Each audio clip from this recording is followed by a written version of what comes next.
Alright everyone, I think we're live, so yeah, welcome everyone to the Last Chance tournament. This is a Warpstone Cup event. Now, the reason why I am hosting it instead of Human Boy Yes Yes, oh, do we have sound? I hope we do. Yeah, the reason why I'm hosting it instead of Human Boy Yes Yes is Human Boy is not around. He has abandoned us to his board game side hustle. I think that's what he is supposed to be doing this week. I think he's at a convention, so for board games and whatnot. So yeah. Anyways, he is not free, so we are taking over today. For the Last Chance tournament, this will be a best of 3 tournament throughout the entire stage. So it's going to be a lot of battles. Everyone is fighting for the 8th and the final spot on the Warpstone Cup stage 3. And then yeah, this is gonna be some intense fighting because well, we have a very elite roster here. I'm seeing a lot of like very strong names on the board. Some of them dropped out, but definitely a lot of good players still in the fight today. Alfredino is here. Black Knight for his he's gonna bring that one high elf build again, isn't it? Or he might get banned from using it. Who knows? Go Trick Starbreaker Pigman Raced is here, so yeah, definitely guaranteed to see some spicy action. But this in this first battle, we are seeing Black Knight and Sipa. Sipa also a very, very good player. And yeah, we will wait for these two pick their armies. I think Sipa is going for Ogre Kingdoms, so yeah. We are just waiting for the army picks now. Let me know if there are any audio issues, as I think I adjusted some of my audio settings again. But yeah, right, I should talk about how we are live on Human Boy's Discord, and get some more people in here to watch my stream and all that. But yeah, right now we're just chilling for now, as the two players are still picking their armies. And yeah.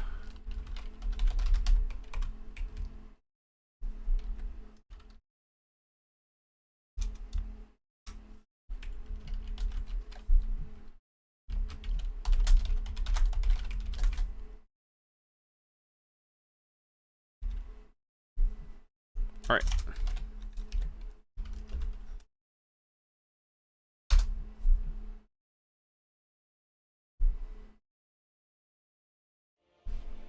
Alright, we chill. Yeah, sorry about the late start because I was doing some last minute tournament admin just to clean up the like double confirming the participant list before we go into the actual gameplay. Because like this is a Warpstone Cup Stage 2 event, so we are only able to allow people who are in Stage 2, who got through Stage 1 and got into Stage 2 to play in this event, since they have dedicated a lot of time and effort to prove their dedication, commitment, and skills to the Warpstone Cup and to earn the grand prize. So I assume that is the reason why we're only opening it to Stage 2. Also, because like we can't just let everyone to be in, because it's going to be a massive event. If anything, Stage 1 has helped us filtered out a ton of player, and those that remain are definitely above average. And now we are filtering even more players, including myself, out of the fray, and trying to find the most elite of the elite for the last 8 seats in Stage 3, where players are gonna battle for the grand prize. But yeah, it looks like it's gonna be Ogre Kingdoms versus High Elves. As an Ogre main, I am not too confident about this matchup in particular. High Elves Archer line is just very strong, and with some proper support and a staunch line of spear, they can actually hold back an Ogre Bull rush. So, I suppose how I would play this matchup is just gonna drop a couple Stonehorns. Maybe things will be a bit different once the Thunder Tusk is out, because I assume that's going to be an anti-large monster. But for now, double Stonehorn might be the answer, where you are, yeah, you are just kind of like running through the spears using that collision damage to really wreck the enemy's spears. But I've also seen people using Sky Striders as a main thing. As for the High Elves, I think I've seen Phoenix King using like a more mobility-focused army with silver helms, a bunch of archers, Lake of Rust, to just counteract the armor on the ogre side. Alright, screen blocker off. But we shall see what happens here, as it seems that the High Elves are going with Imric on his dragon, alongside Dragon Prince support, plus a bunch of Illyrian Reaver archers. The Fireborn is actually right now really good at dealing with ogres, since they do have some anti-large armor piercing. Oh right, I forgot to make the announcement. Let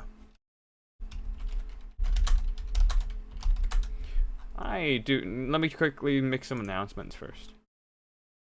Now Niche, Sir Groot, Blood Penguin, and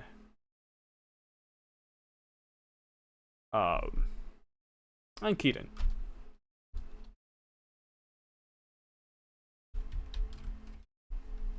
Cool.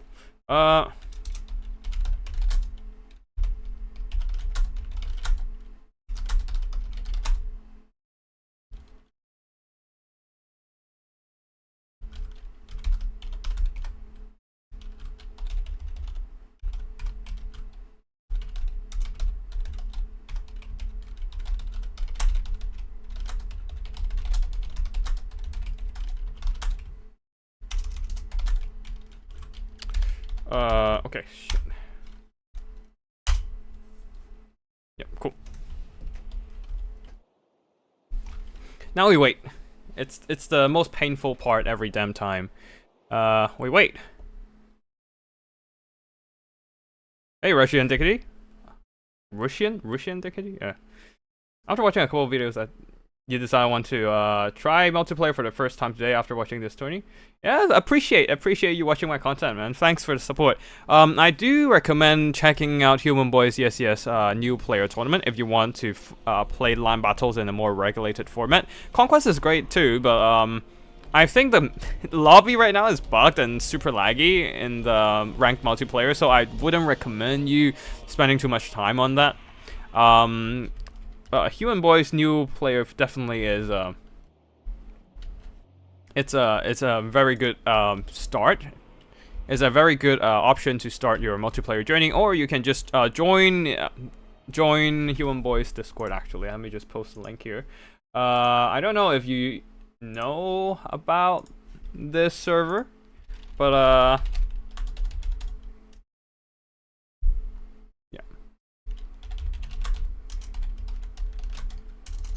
let me just type it out. Discord. Yeah, just join Human Boys Discord. You can get like a new player tag, which is the Red Ogre tag, which basically indicates you are a newer player and will be eligible to join the new player events and whatnot. So yeah, that would be something. And also you can have access to the Help It chat, which is a very friendly channel on the Discord server dedicated to help new players, to let new players like ask questions, share their concerns, or just find help in multiplayer in general. Oh, cool. Yep. Looking forward to see you join the multiplayer community. But for now, let's focus on the match here, where we have on the ogre side, Sipa is definitely trying to meming a bit here, because we have Scrack the Slaughter leading the army, and his unique ability isn't anything good except when you have Gorgers, and Gorgers is kind of shit in the current meta. Anyway, so front line of Nobblers, some of them are Trappers, some of them are just regular Nobblers, a bunch of Ogre Bulls in the front line, and more Ogre Bulls. Lead Belcher is very good against densely packed spears, some Sky Striders, and a couple Saber Tusk packs guarding the rear. Now, on the other side, though, Black Knight going for Imrik on his dragon as we expected, but the Light Belchers are already lighting him up a bit, and the Light Belcher is now shooting at the spears, and the penetrating shots are just doing so much damage as they are shooting in from the side, penetrating multiple high elf unit models. On the far side, the Lemon Reaver archers are circling around while Dragon Princes are doing some cheeky charging, trying to run down some Nobbler trappers, but then the countercharge from the Iron Guts are already hacking the Dragon Princess HP away. On the far side, spears being charged by Nobblers and Ogre Balls.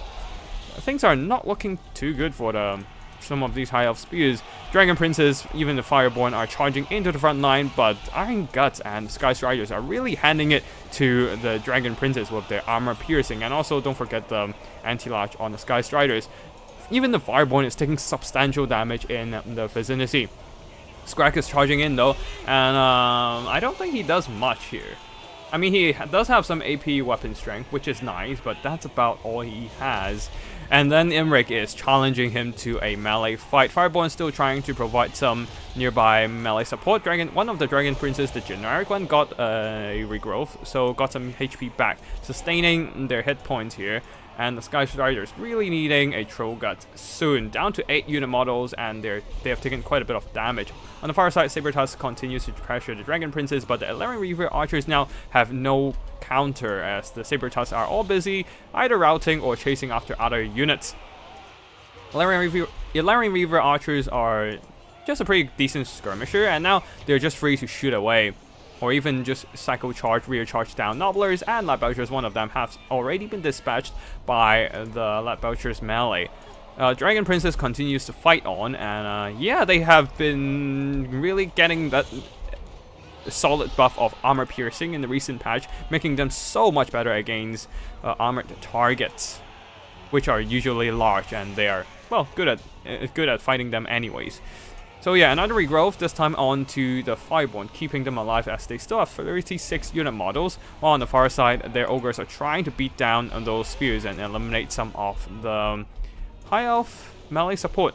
But the problem is that a very valuable pocket of ogre troops are now being picked apart, as the high elf mobility are just converging onto these units. And remember, ogres don't exactly have the best leadership, so very prone to terror out, as Imrik and his dragon quickly sees them off, partially thanks to the Fireborn and Dragon Princess support.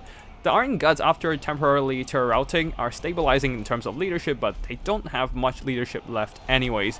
Iron Guts, no, not Iron Guts, Ogre Balls and Nobblers are still grinding through the spears, but even when surrounding the spears, they're still really struggling to do the damage quickly, to burst them down, and now a bit of a breath attack from Imrik's dragon, doing substantial damage to the spears. I think that's more friendly fire than actual damage against enemies. And yeah. Anyways, Dragon Princess will be coming in for a pitched engagement. Sky Strider is counter-charging in, but here comes a counter-charge of a counter-charge as Dragon Princess and Imrik are in the fray, now trying to hack down the Sky Striders. Sky Striders not getting the charge on Imrik will be taking some noticeable damage, down to 7 unit models. Things are looking quite grim for them. They need something to heal them up fast. Either a Butcher or a Troll Guts will work, but I don't think they have charged up enough points for a Butcher yet, since there are not a lot of routed high elf units that have been chased by the ogres. So yeah, things are not looking too good for the ogres now, as they're falling behind on the balance of power. Spears are still holding. These spears have been fighting for eternity, and the Sky Striders, unlike Man-Eaters, they do not have any terror immunity. So yeah, they have been terror routed by Imrik, and with the Dragon Princess nearby, they will not be allowed to return. Well, or they actually stabilize the leadership, but that doesn't matter anyways, as they're down to 4 unit models and the last 1000 HP. Another regrowth. Is that a regrowth spell onto the Dragon Princess? Yes, and even more healing for the High Elves. Sky Striders down to 2 unit models. They are gonna be seen off, never coming back again. And yeah, that might just be it for the Ogre Kingdoms. Very sad to see my belly boys, the fat boys, losing it out, but that might just be it, as the Ogres seems to struggle against the spears and anti-large AP of the Dragon Princes. Another breath attack on Scrag the Slaughter. Not doing much here, but it's not like Scrag can do much either. So, yeah, that might just spell the end of the Ogre army as everything just mass routes. There are still some very healthy Iron Guts here. Receiving an upgraded Trogut almost back to full health. They are attempting to surround Imrik and beat him down. But Imrik instead is just beating down Scrag the Slaughter. He doesn't care. He can pull out of through the Nobblers whenever he wants. And then the Dragon Princess charges in with the anti-large AP. Oh, that is gonna be GG for the Ogre Kingdoms.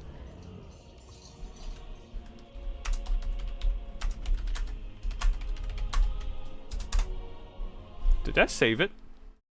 Did I manage to save it? I wonder. Nope, I did not.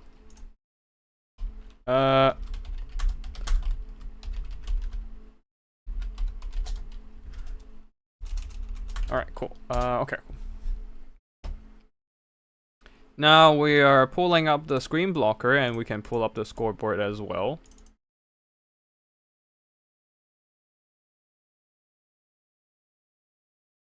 Hold on.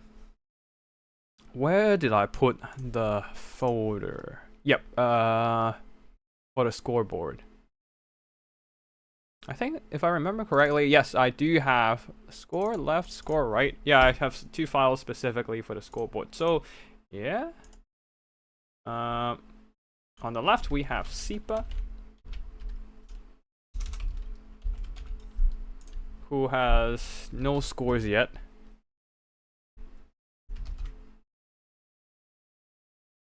Wait, what?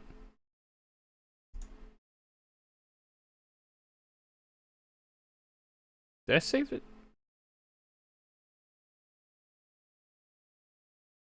Oh. Shit. Forgot. Alright, cool.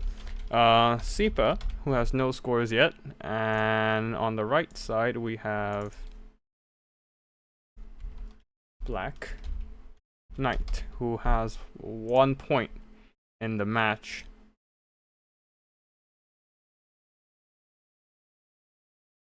Alright, cool. I think we're good. Alright, and that's the first game. Hey, Keenan. Nice to see you here. Thanks for offering help to deal with any ruling issues. But yeah, it's going fine. It's going fine. We just done with the first battle between Sipa and Black, and yeah, we're still in round 1, so we're just chilling, waiting for the game to continue.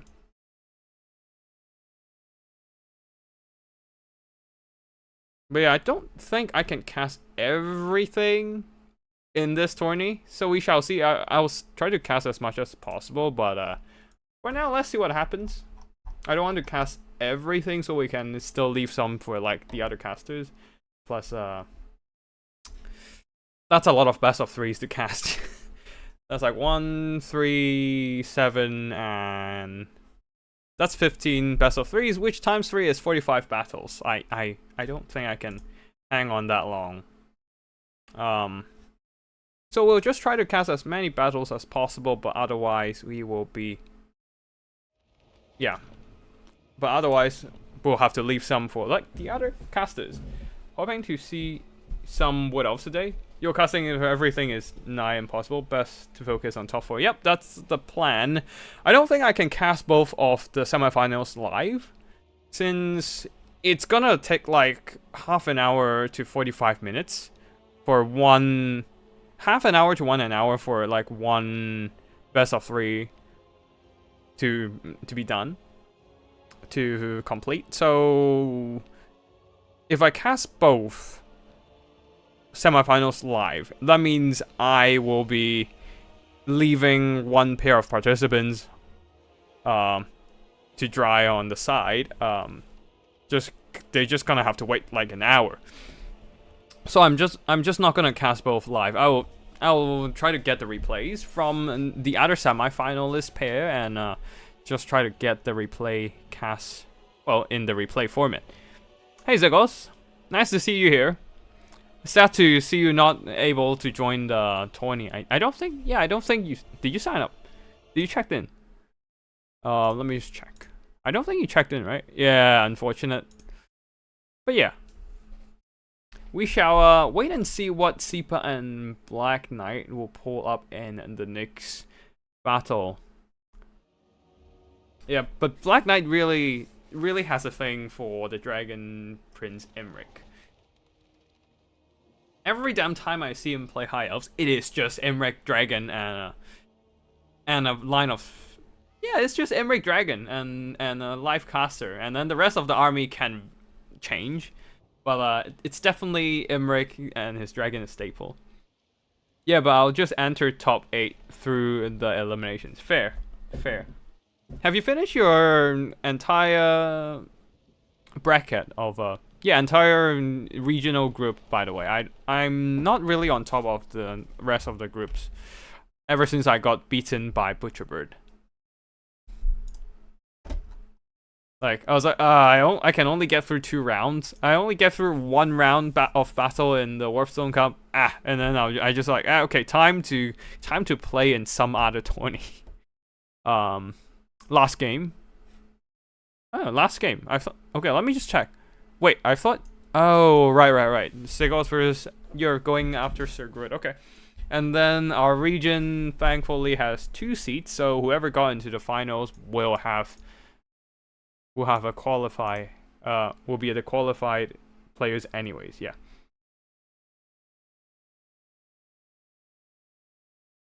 I'm sure if you had gotten to play okay, you'd have won. Wait, yes, you're Butcherbird? I did not realize that.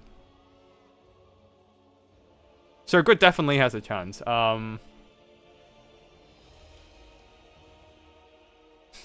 yeah, I actually didn't get to pick Ogre Kingdoms in the game, in my game against Butcherbird, because the first game I had a chance to pick ogres, but I see Butcherbird going Beastman, Bretonia, and Wood Elves, and I was like, I want to play Wood Elves, so I picked Wood Elves, and then just banned Wood Elves. Like, I think I still stand a decent chance against Bretonia if I just went Zolt Rush and just beat the crap out of the Grail Cavalry, but then Butcherbird went Beastman, and I tried to do a melee rush against Beastman, and Beastman out DPS me. I couldn't counter.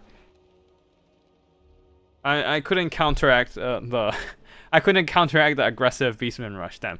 Like, if I had ogres, I think I stand a decent chance against the Beastman. But yeah, you also banned the Mirror like a madman. I think BR is crazy favorite right now. Look, I just want to play some Wood Elves, okay? I love their aesthetic. I'm a Wood Elf simp. But other than that, I'm oh shit. I'm an ogre main, and I'm a Wood Elf simp. So that makes me an ugly bastard. Fuck. Wolves are lovely for sure. But yeah, Butcherbird is really a very solid player. I'm in a really awkward spot in terms of my skill level. I think I'm above average, although sometimes I slip up and lose to like any random player regardless of skills. Or maybe I just sometimes don't pick the right matchups and didn't have a good build or anything. Or maybe I'm just, to be fair, my micro isn't that good. Anyways, I think like with a decent build, I'm like above average. But because I don't have the micro, whenever I go up against anyone like in the higher tier of the competitive scene, I'm like, shit. I'm outplayed, outmatched in every single way. I can't fight this. And yeah.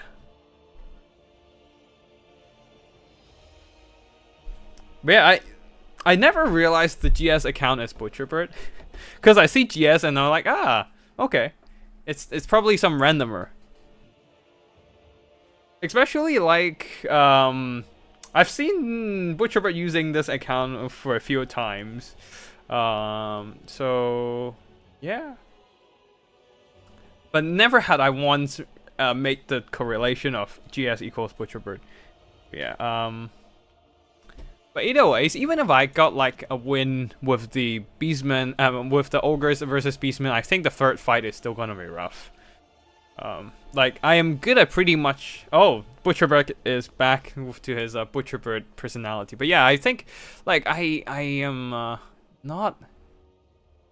Like, I'm good at using a very limited number of roster, so... The rest I don't really dabble. I just kind of lightly dabble with, so I'm, like, decent with only a few rosters and kind of average with the rest, unfortunately. Alright, for the army picks here, Dark Elves versus Lizardmen. Both are very strong factions, especially Malekith is in the fight today after his recent buffs.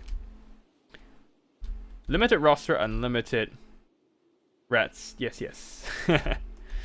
Why are we on the night lighting? The visibility is shit. Oh, for fuck's sake.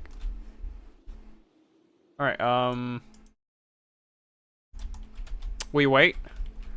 As this is a Dark Elf versus Lizardman battle, I forgot what traditionally this matchup is favored against, but I think Dark Elves had a bit of an edge in this matchup in the past because of all their AP options.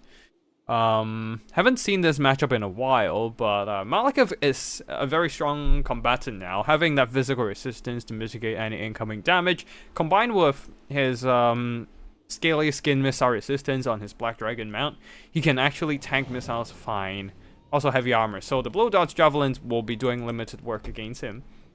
A total of 40% damage mitigation against physical missiles. And let's check out the army build. Dress Spears, Bleak Swords in front line, back line, Dark Shorts. The Dress Spears are probably going to guard them. And a ton of Khorne Knights and Dark Riders. So mostly relying on the AP Dark Shards. Oh, hey, Hank. Nice to see you back here. Haven't seen you in a while. Just doing this Warpstone Cup to decide the 8th and final spot for the Warpstone Cup Stage 3 yeah, tournament. I see not only me have Malekith bug. Malekith bug? What Malekith bug? Or you mean your inclination to go Malekith? Anyways, for funny enough, I actually just suffered a loss against Malekith as the Ogre Kingdoms an hour, 2 hours ago. I was playing in the Euro Cup among a few that was hosted by Jayama. And normally I'm very confident in the Ogre Kingdoms versus the Dark Elf matchup. But I did make a bunch of mistakes in the game. And like, especially Ogres are favorable into Dark Elves. This is a bit embarrassing. Made a bunch of mistakes in my Ogre Bull and Saber Tusk micro, and then kind of throwing away my mobility, allowing the Dark Elves to hit up my backline. That was a pretty unfortunate loss. It's been like literally months. I don't actually remember myself losing against the Dark Elves as the Ogre Kingdoms. So definitely a wake-up call that I need to rethink my micro sometimes. Be a bit more careful on things. But anyways, let's have a look at the Lizardman army build. Front line of Skink Cohort, 3 units of Skink Skirmishers, and 4 units of Skinks. There must be Chameleon Skinks here, right? No, just 5 units of Skink Skirmishers. And yeah, regular Skink Cohorts, a ton of AP mobility. Horn ones, the elite Khorne Cavalry. No specific anti-large or anything, they just have better stats and leadership. And then maybe a bit better armor as well. Ferocal ones on 90 armor, and oh, just 4 Ferocal ones and the Horn ones. Really going elite, and that 1 mobility, Court of Portal, and then healing from both the Bastillodon Rev Crystal and the Lord Mazdamundi Apotheosis and Net of Amentok. I am surprised there are no... Yeah, there's no mount for Lord Mazdamundi. Because that's probably... Like, Bastillodon with Rev Crystal heals Mazdamundi, Mazdamundi heals the Rev Crystal. It's probably a very nice synergy, Perpetual Engine almost. In terms of healing. Anyways, Bastillodon already firing at Malekith, but it missed Malekith but hit Dark Shards behind. Speaking about unfortunate. Did you see where they put ogres in hubby's list? God damn, they put it in D tier. I'm so sad. Like, I think they deserve a higher spot. because they can handle a lot of matchups just fine with the right build. But anyways, unfortunate. I think that these kind of tier videos are usually have hot takes anyway. So anyways, Malekith is pushing forward, trying to drive back a skink skirmishes, and because all the AP mobility are on the other side of the battlefield, he's just free to dive down, but he's also taking a lot of blow dots in the face. Yeah, sure, the blow dots are not primarily AP, but it adds up with sheer volume. So yeah, he's putting a dent in his HP bar, while the Koa Knights also take some hits from the solar engine laser beam. Another shot coming in. Is this a 2-for-1? Nope, this just hits the Koa Knight, knocked down one of the unit models, while the Dread Spears Bleak Swords are swarming the skink infantry line. It's quite weird to say that, but yes, they are swarming the skinks indeed. A banishment placed right on top of the Koa Knights, really trying to deal with these AP anti-large cavalry. Feral Khorns are moving in, but they might get charged by the Koa Knights, but Koa Knights taking more and more damage from the banishment. Skink infantry are faltering, since they are not that elite at all, and especially with Malekith's help. The skink cohorts are getting nuked pretty hard, but still on though, slowly but steadily chipping away the health of the Koa Knights. And the Horn ones are coming in, but they have to be careful. There are more and more Koan cavalry coming in, and they might not be able to survive this one. Feral ones are in, and Mazamundi pushing in with the Court of Hortal as well. But what happened? Oh, Bastiladon got shot by a bunch of Dark Shards. That's why. Skink's trying to infiltrate the backline, but it's not exactly successful. Horn ones duking it out against the Koa Knights, but Malekith is in the fray, and oh boy, they are just gonna get ravaged by the anti-large Koa Knights. A Soul Stealer draining away the hit points of Bastiladon and the Court of Hortal. Things are not.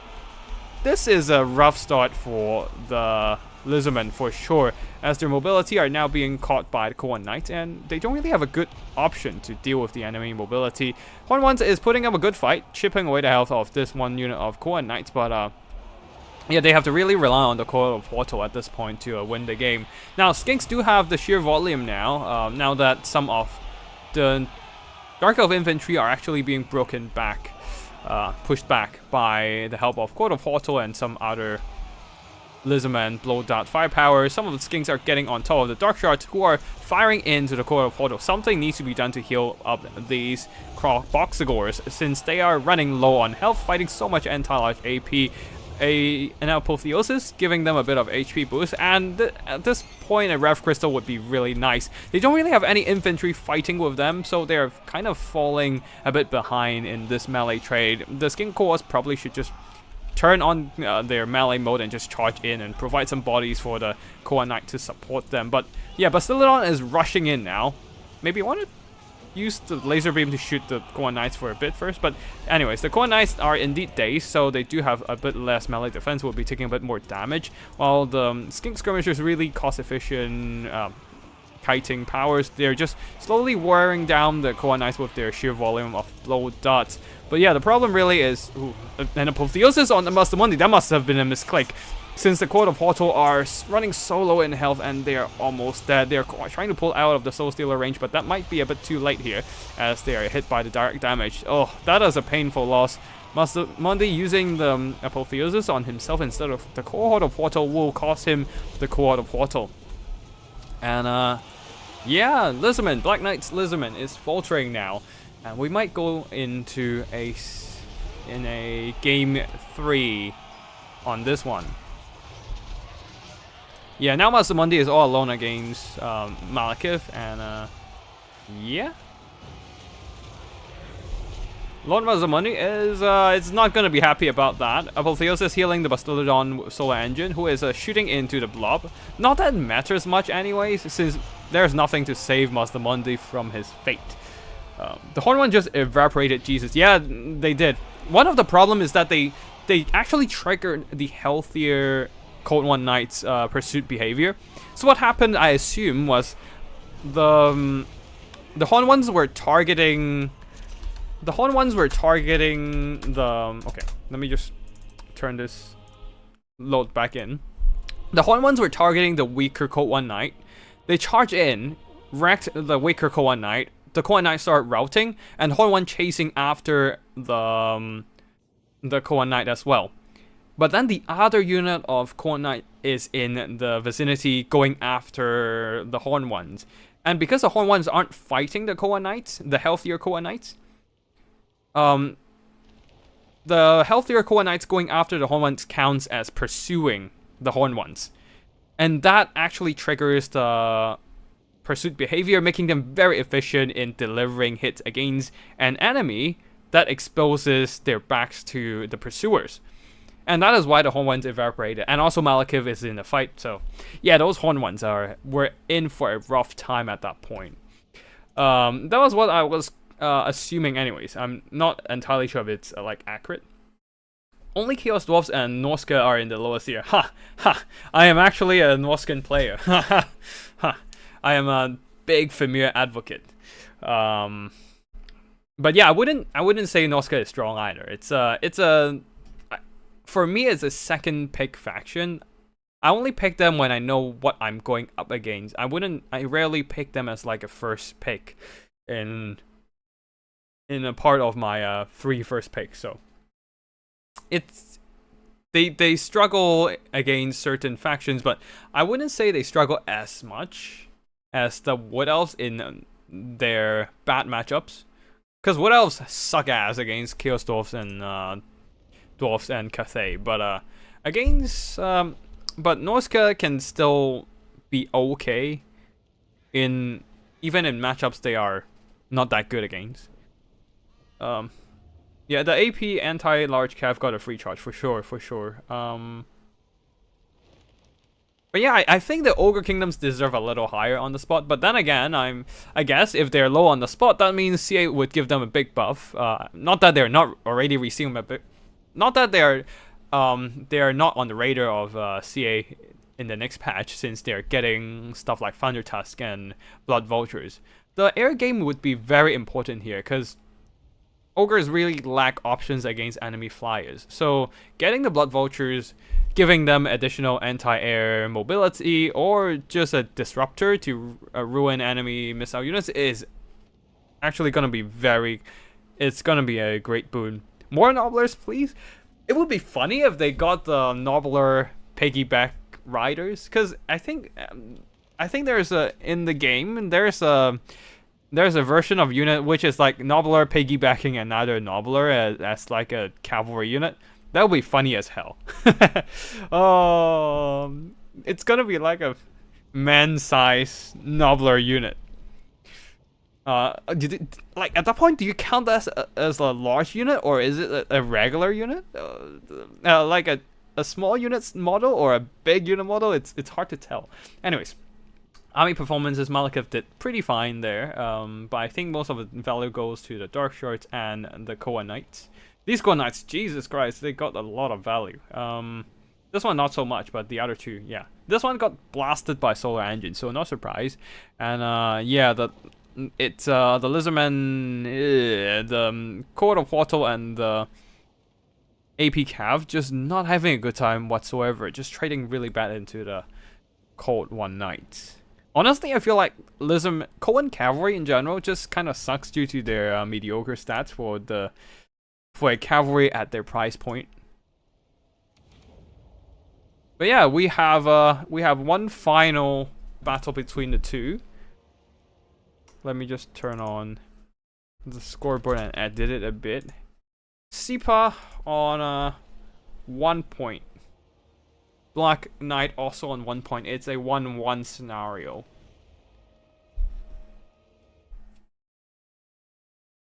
Are Goblin Wolf Riders chariots large? Yeah, Goblin Wolf Riders are large. Yeah. Even Ice Wolves are large, so I think wolves in general are just counted as large. I mean, Squigs are... Okay. Oh shit, okay. Nobblers riding on a Nobbler might still count as a large target. Because when you look... It's weird, because... Squigs are infantry size, right? Goblins are also infantry size. They're also smaller than the average human. But when you stack these two small infantry size units on top of each other, suddenly you have a large unit.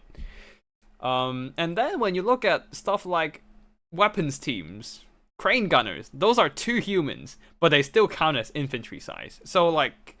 I think stacking an infantry on top of an infantry would make them large, but then these are 2 Nobblers. They are smaller than average infantry. Squig is... Wait, Squig is large? Shit, I thought they... Oh, shit, I thought they were infantry. Okay, my bad. Squig is large. Okay, fine. Fine.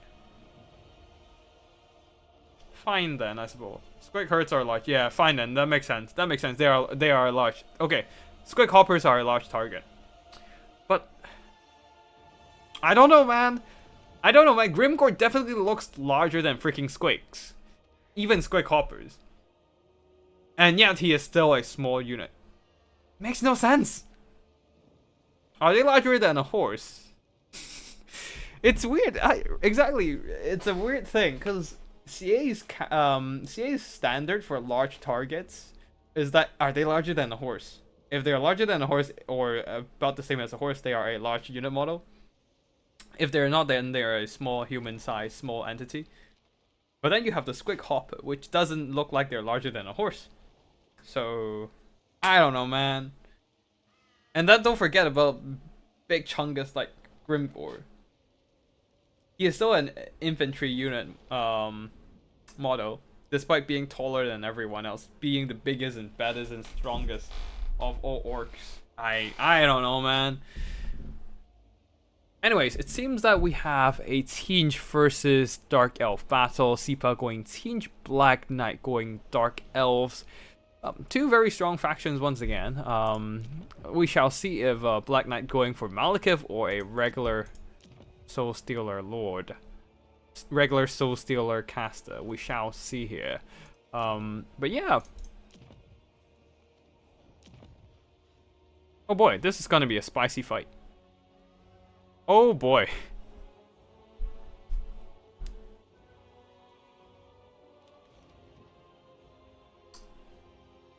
Jiggity, I think only Colossal Cave Squigs are big. They'll probably be added to greenskins on the DLC. Funny enough, in the video about the upcoming DLC that CA put out on their channel, I think at one point one of the devs did mention the word colossal. I feel like that is too obvious of a word drop to not be a to not be a sneaky hint about the upcoming greenskin DLC. So yeah, I think Colossal Squigs are definitely on the menu in the next DLC. Like, they didn't talk about any specific greenskin units they'll be adding to the DLC, but like when they were talking about the greenskin, at one point, one of the devs were like, Colossal, and I was like, shit, they're definitely coming. Squigs can grow bigger than mammoths, so can you. Quick Gaming. Quick Gaming. Colossal Cave Squig. Average gamer experience. Alright, it seems that Black Knight is ready, and Sipa is still going through his unit options here. So we shall see what happens. Ooh, this is gonna be rough though.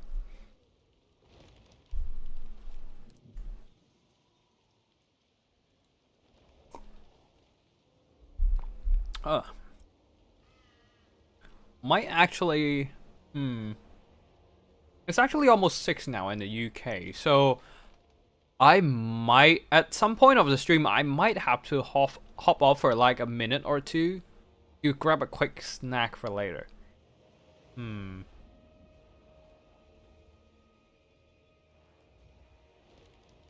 Like, I assume this stream is probably gonna last like 2, 3, 4, 5 hours long.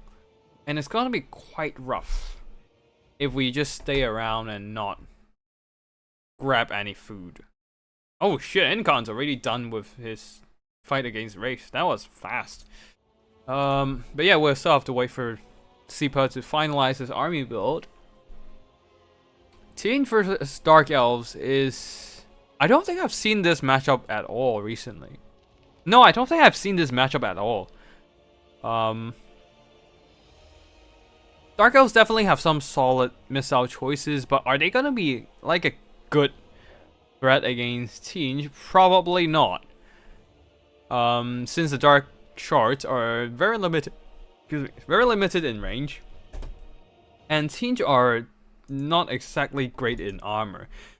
And as you can see here, Dark Elves are not bringing any Dark Shards and instead going for a heavy mobility build. A ton of Harpies, one of them the Crows of Cain, and 4 Coat Knights, 4 Dark Riders, 2 Black Dragons, one of them with a Soul Stealer Sorceress on top. On the other side, Tinge, Kairos Fate Weaver, and a bunch of infantry. This is going to be quite a rough game for Seepa's Tinge build, I'm afraid, as the front line, his infantry are pretty much gonna be useless in this scenario. 3 Marauders, 2 Zangors, I think, and then 2 more Tentacles. But yeah. Sure. No, I did not say Dark Shards. Dark Shards. Fuck. I can't English. Dark Shards. Dark Shards. Dark Shards. Yeah, I said Dark Shards, not Dark Shards. I don't have that. I didn't have a quick finish in the end of the word there. So yeah, I did say Dark Shards. Dark Shorts. Yeah, well, let's wait and see.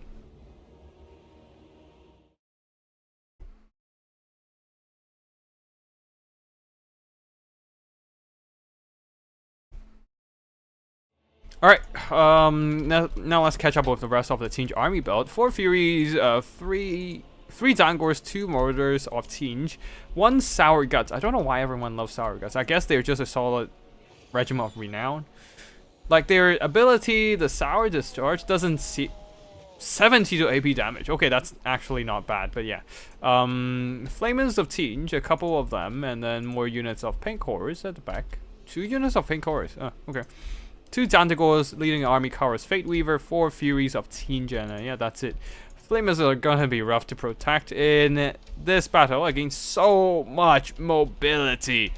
They're so gonna swarm those those Tinge positions, but we shall see if Seepa can defend his back line.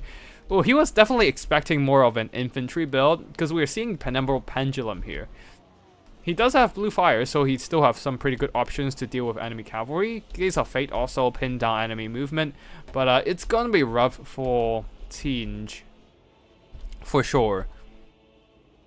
Like, they're not boxing up, so Seepa definitely expecting more of a spread out Dark Elf build. I can already envision this Tinge deployment kind of screwing themselves over rather quick, turning sour, if you may. And Sour Guts trade up against every multimodal melee unit. Oh, okay, yeah, the explosion is pretty good, yeah, for sure. 72 AP and 2 radius for a model. That's not bad, but yeah, we shall see. We shall see. Do they blow up friendly as well? Because if that is the case, then it really sucks. But yeah, that 72 AP damage is insane against any infantry though, so that's pretty damn good. Against single entities, not so much, but yeah. The Dark Elf build is sexy. Yeah, indeed it is. Just the Dark Elf Rohirrim and double dragon, yeah, out of all things. So yeah, 2 Black Dragons, one of them the Soul Stealer Sorceress, 4 Dark Riders, 4 Coat Knights, and 4 Harpies, one of them the Crows of Cain. And right as the battle begins, and what do you mean current bit rate is low? What the fuck do you mean? I don't even know what you're talking about. Let me know if the stream is like laggy or anything, because I have no idea if anything is going wrong, unless you guys let me know. But yeah, on the far side there, Crows of Cain and the Dark Riders have a good catch, trading really well into the AP. Sandoval is doing some minor damage, knocking off their shield. But yeah, good thing the Tinge army has the Tinge barrier to block the damage. Otherwise, the Sandoval would suffer even more. Anyways, Kairos Fate Weaver diving down, trying to bail out some of these flamers away from the push of the Soul Stealer Sorceress. Dark Riders charging in, but quickly beaten back by the Chaos Furies and the Zandagors. Zangors, not Zandagors. And Zandagors are quickly pulling back as there are more and more Coat Knights coming in, and they're really nothing to guard the backline, and this might be a bit of an issue. Pink Horrors are firing into the fray here. Sargas are also in the mix. They're death causes explosion and start doing damage, I suppose. Furies, Harpies diving into the back line, trying to tie down the pick horrors, but Flamers are launching point-blank fire into the Supreme Sorceress of Dark Magic here. Gaze of Fate onto the Cohen Knights, preventing them from pulling out of the fight, as the Xanagos did some pretty good damage on the charge, but they have been quickly terror-routed by the presence of the Black Dragon, and unfortunately they were not able to further capitalize on the charge against the Cohen Knight. On the far side there, Cohen Knights are trying to run down some Zangors, while Flamers are trying to get as much damage out as possible, bursting down the HP of the Supreme Sorceress. And the Black Dragon going after one of the Flamers. The Soul Stealer Sorceress definitely should go after the other Flamer, as they're just firing point blank into the Sorceress. One of the Cohen Knights have been broken off, but more Dark Riders piling in, and singles for the Harpies and the Cohen Knights trying really hard to disrupt the Tinge firepower. Oh no! The Soul Stealer Sorceress was left forgotten right on top of the Flamers, and the Flamers are just shooting point blank into the Dark Elf Lord. Oh, this is a big loss here, as more and more damage launching into the Supreme Sorceress. Thankfully, Opal Amulet will help her mitigate some of that damage, but not a lot, as she is still taking visible losses of HP. Some battered Harpies are coming in to disrupt, and because they are fighting in the tree line, the trees might be able to help the Supreme Sorceress block some of the shots here.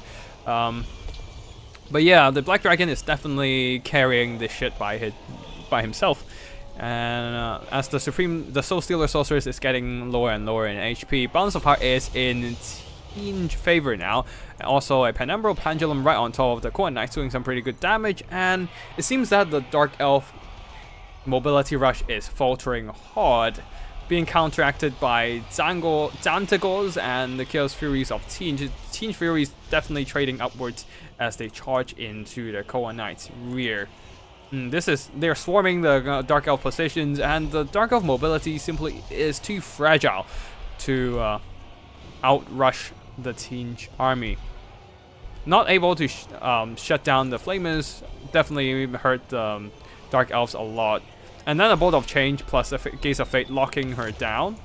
Oh, more damage onto the Supreme Sorceress. Maybe a Soul Stealer can turn this around, but I kind of doubt it here, as the Dark Elves are running out of options to really duke it out with the remaining Tinge forces. Supreme Sorceress is getting lower and lower in health. Some of her Soul Stealer were not able to get full healing simply because she was lit on fire. And Crows of Cayman are coming in to try and screen out the Furies and Kairos, while the Black Dragon now munching on the Flamers, but also now the Xantagos and some Furies are diving in to disrupt. A little bit of a Soul Stealer healing for the Supreme Sorceress, allowing the Dark Elves to stay in the fight a little longer, but unfortunately the full mobility build simply gets grind down by the Marauders, and Xangors, when they charge in, they were stuck in the engagement for a little too long here. Blue fire onto the Dark Elf Sorceress, and that will beat game. And that is the first best of three here, and Sipa will be taking the victory. Advancing to the next stage, continues to battle for that last spot on the Warpstone Cup stage 3.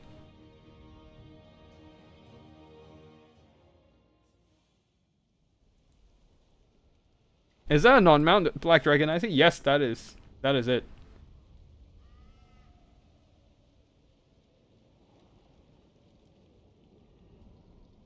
I thought it was Xantagos, but Xantagos sounds weird. Xantagos, like Xantagos sounds exactly like Xantagos, so it's gonna be confusing. But Xantagos, like Xangors, you know, it might make more sense, you know. But yeah, Black beamed too close to the sun, indeed. But yeah, very fun build here, just unfortunately targeted by so much Flamers. Yeah, mismicroing that Supreme Sorceress in the middle of a bunch of Flamers was a very painful mistake. Taking just too much AP fire from these Tinge firepower. And the rest of the mobility really didn't trade well into the Tinge army. I'm not sure why. Yeah, they charge into the melee fights and just get stuck there for too long. The Xantagos did really well. and that would be the first best of 3. And we shall wait for Sipa's opponent to show up, and let's see what happened here. Sipa's fighting against Leopard 25. And on the other brackets, Alfredino won against Torreson. Jaima and Gotrek Starbreaker is still duking it out.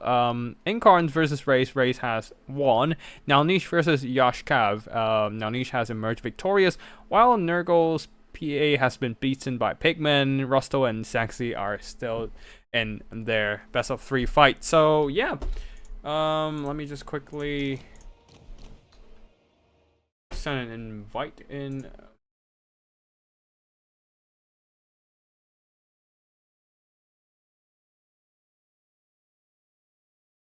Okay, Sipa's gonna be AFK for 5 minutes.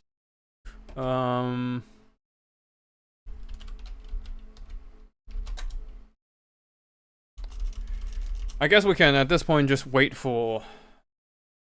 Okay, so they might not be playing. Okay, I might just jump out and see if I can find another match up to spectate or something. No, it's fine. We'll just stay here and chill for a bit.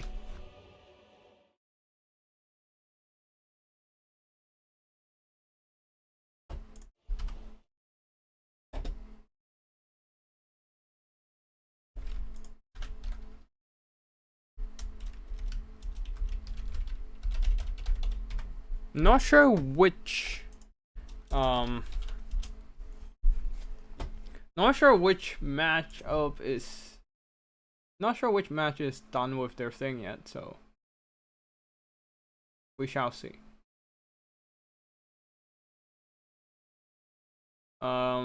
Race versus Nalnish, I assume they have already started quite early since yeah,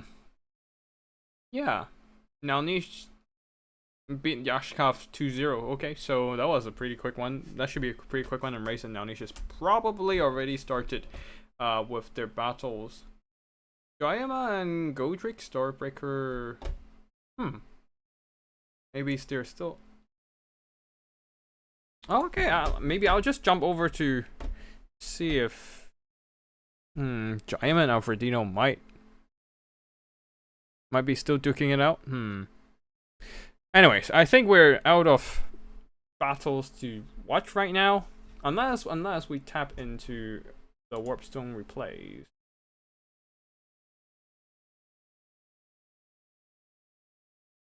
We can maybe check that out. But for now, let's chill a bit.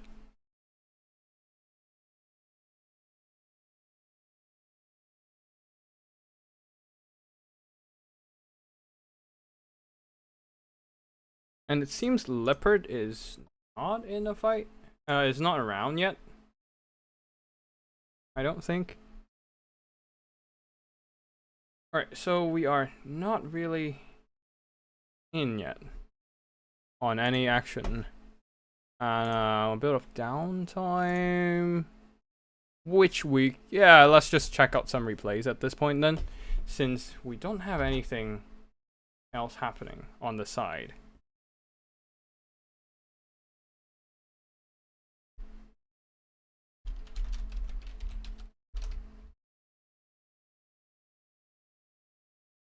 Alright, quick battle between Nalnish and Yashkov.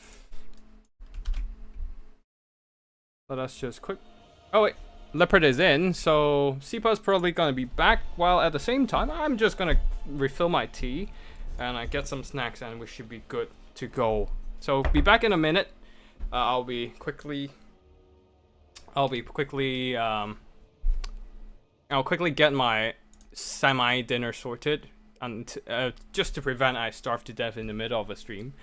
And yeah, I'll be back in a minute. Give me a second there.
Alright, we're back.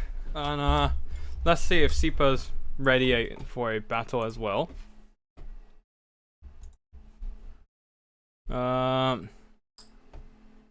Is he still AFK? Maybe.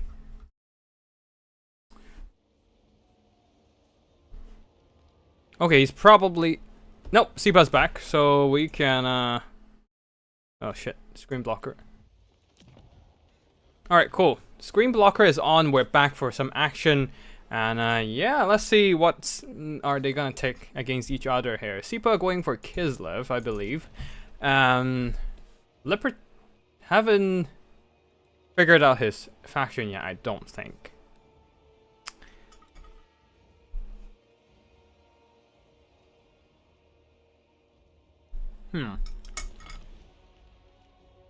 We'll have to wait a bit and see. Okay. No Kislev ban. I am actually surprised on that too. Since it's supposed to be Vermin League rule set, right? And everyone would ban Kislev these days. They're a bit too strong. I, for one, haven't figured out how to deal with Kislev myself. So I usually just ban Kislev. Just to prevent any complications on the matter. But yeah. I'm surprised Kislev isn't banned.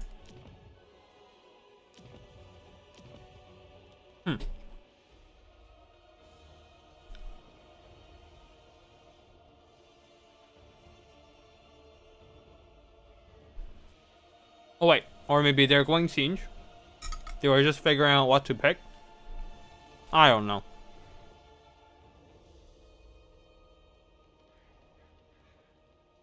I'm confused, dude. Stop switching your factions.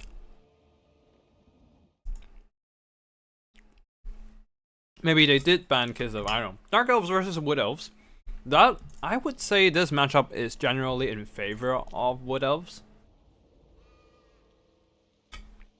Given that Dark Elves have so much AP options, but the AP is pretty much useless against the Wood Elves. And also, like, even if you go with a bunch of Cold Knight Rush, the Wood Elves do have the Hunters of Kurnos now. So, they have AP anti-large options. And are a little bit less helpless against Armored Cav Rush. Also, personally, I would probably just bring Zolt. But I don't know. Not sure about this matchup. Since both players might have a different idea than me. Like, personally, big fan of Zolt, but actually, I wouldn't bring Zolt in this matchup. They're just gonna get focused to death by a bunch of enemy missiles or mobility. I would go for a super wide Dryad front line, since they trade well into Bleak Swords and Dark Shards, and then a ton of Starfire Shaft and just general cheap ass spears guarding them. Because Starfire Shafts are great against enemy Armored Cav, and then you have the cheap spears, which also, for some reason, despite being the lowest tier unit, they have AP. So Eternal Gods is actually one of the most cost-efficient anti-cav unit in the entire game. They just don't have the kind of defensive stats as a regular High Elf Spear, but they have the AP to bypass enemy armor. Zolt would crush Dark Elf Cav for sure, but the problem is there are just too few of them, and they're too expensive and easily overwhelmed by a lot of things. So I wouldn't necessarily bring Zolt in this matchup. But of course, I'm not gonna say what the players are bringing for the sake of fairness.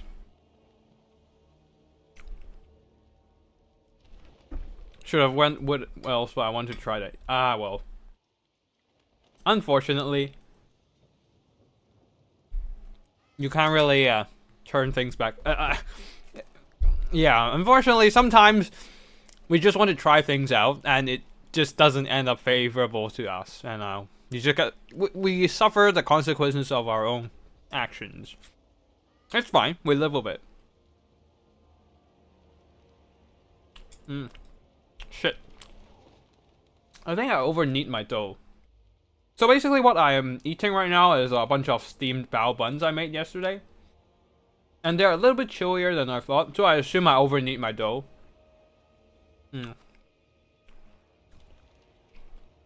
Or did I oversteam it? Yeah, so I was trying to make like some bao bun from scratch. Like I have to mix like the flour, sugar, yeast, and water all by myself, and did a lot of kneading. But I think I over kneaded a bit. It's a bit chillier than I thought. No, it's definitely very sufficiently steamed. It expanded. It expanded way more than I thought. I think it was in the steamer for a little too long.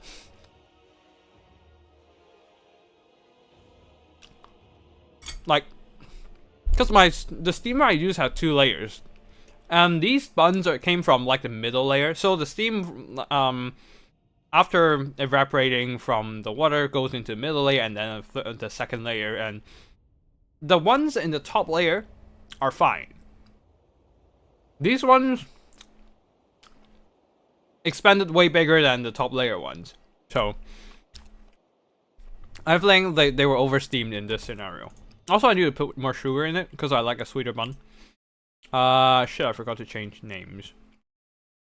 Sipa is still Sipa, so we're gonna...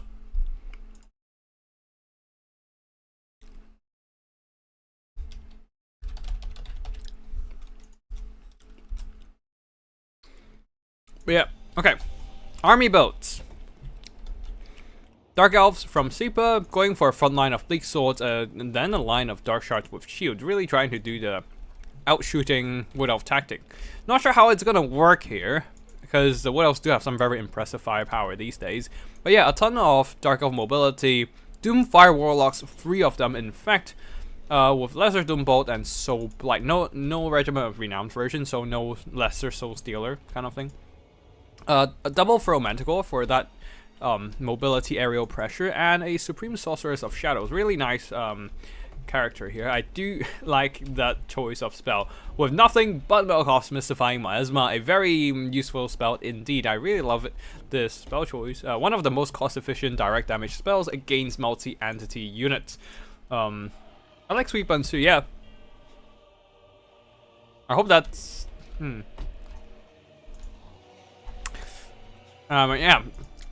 Like, I came from Hong Kong, so like my tastes are more like aligned to the Canton region, like the southern China region, and it's usually like buns tend to use a sweeter dough. So yeah, I would like probably need to add more sugar to my bao bun next time. But yeah, for the what else? A front line of dryads, and then a ton of mobility. Glade Riders with spears, and Wild Riders, 4 of them in total. 4 Glade Riders with spears and 2 Deepwood Scouts. So a lot of firepower packed in 2 units. Double the shots, and also more range than the dark shots can very effectively kite them out if they want to. But of course, Lipet will have to be on top of his micro. We shall see if that works. And Drycha leading the army with only Melkoth's Mystifying Miasma as the spell kit as well. So a battle between Melkoths. But Drycha does have the Fang of Tauroth cooldown limitation ability. Anyway, Strya's charging forward, but will be quickly charged by the Dark Riders instead, and And their armor, their 60 armor isn't going to help against all these AP Dark Shards. Though, the Deepwood Scouts are moving in. They really should start firing before they themselves walk into the range of the Dark Shards here. But on the flank, there are Dark Riders charging into Wild Riders charging in as well. Oh, Doomfire Warlocks getting a good pick here. Just surrounding, overwhelming these Wild Riders here with their magical damage. Soul Blight also reducing the DPS of the Wood Elf units. But here comes a sandwiching charge from the Glade Riders. The other side, things are going much better for the Dark Elves, as one of the Wild Riders already broken, two Wild Riders already broken off from the overwhelming charge of Doomfire Warlocks, and a Manticore diving down, the Terror really coming in handy. Dryads also faltering in front of the Bleak Sword frontline. What is happening to the Dryads? I have no idea. Oh, they were shot by the Dark Shards. And the Deepwood Scouts stayed a little too long inside the range of the Dark Shards, and they are taking counter-fire damage. On the right flank, Wood Elves are holding on a little bit better, though the terror of the Manticore is still kicking in and maybe rout off a couple more Wood Elf troops over time.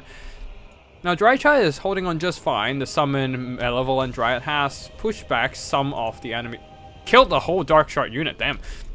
Doing some pretty good damage. Malkov's Mystifying Miasma draining away the health of the Dark Riders, but I would like to see it more on the Dark Shards and... oh no, I would like to see them on the Doomfire Warlocks, but alas, that is not the case here. While the Dark Elf mobility pressure is all pushing forward onto the Deepwood Scouts, who are now being forced into a run, trying to get away from all these melee units. But of course, 4 legs on the Dark Riders mount is way faster than 2 legs on the Deepwood Scout. So yep, the Deepwood Scouts are going to get charged by both the Feral Manticore and the Dark Riders. Now the Dark Riders switching targets over to intercept the Glade Riders here. Very unfortunately being charged by the Dark Riders. Wild Riders still fighting on hard, charging into some of the Dark Shards, but Doomfire Warlocks countercharge plus Melkovs is going to finish them off. Now the 2 Deepwood Scouts are still holding on. They're still fighting, but with these melee units so close in the vicinity, they're not having a good time trying to stay alive. So yeah, unable to shut down the Dark Shards in time, and the mobility pressure countered by the Doomfire Warlocks. Really like the pick of the Doomfire Warlocks here, and with the sheer amount of mobility on the field, the Wood Elves actually lost out on the engagement. And the Doomfire Warlocks, especially having that Soul Blight to reduce the enemy weapon damage, kind of helped the Doomfire Warlocks survive a little longer when the Wild Riders charge in. So the Doomfire Warlocks in the end outtraded against the Wild Riders, as they have magic attacks while the Wild Riders don't. So yeah, well, shit, the Doomfire Warlocks even have Frenzy. Okay, that explains why they're so good at damaging enemy units. Yeah, 43 attack, 29 defense without murder prowess. Definitely out DPS the Wild Riders and actually got the win in those mobility engagements. I think Doomfire Warlocks would be in a good spot if they cost the same as Cold One Knights. I don't know, I feel like they have more utility. Yeah, they don't have as much utility due to their fragile. Oh, fuck. Shit. Knocked over my cup of tea. That was a pretty big mistake. I hope it didn't go into a... Stop making elves cheap. I agree with that. I don't think Doomfire Warlocks need a cost reduction. They probably just need something to help them survive a little longer. But I don't know what would that be. Like, they are supposed to be a fragile glass cannon-y unit, but yeah. Anyways, let me just quickly clean up the table. I knocked over some tea, which is not great. I just hope it didn't get inside my keyboard. That would be really awkward if it did. And thankfully my PC is not on the floor. It's above. So even if I spill tea, it wouldn't just spill inside the PC, unless I deliberately pick it up and hold it over the PC. So there's that. Well, they have splash attack, and that's the first thing that needs fixing. I think having same health per model as Dark Riders is fine. Oh wait, no, a little bit of health is not great. It would be good, actually, since yeah, the physical resistance doesn't really help them. Same goes for like Same goes for Wild Riders, really. But Wild Riders are now faster, so it helps, I suppose. But anyways, yeah, the Doomfire Warlocks just trade upwards into Wild Riders, since the Wild Riders don't have don't have magical attacks to bypass the Doomfire Warlocks' physical resistance, but the Doomfire Warlocks do have that magical attack to bypass the physical resistance on the Wild Riders. And a very nice army pick from Sipa there, countering the Wood Elves in general. Dark Shards shooting up the Dryads, and Bleak Sword Swarm and the mobility just breaking through the Wood Elf mobility defenses. And I think Sipa mostly already kind of won in terms of like the army picks. Yeah. Wait, hold on. The Wild Riders just didn't do that much damage throughout the course of battle. Deepwood Scouts did a bit better, but yeah, that's about it.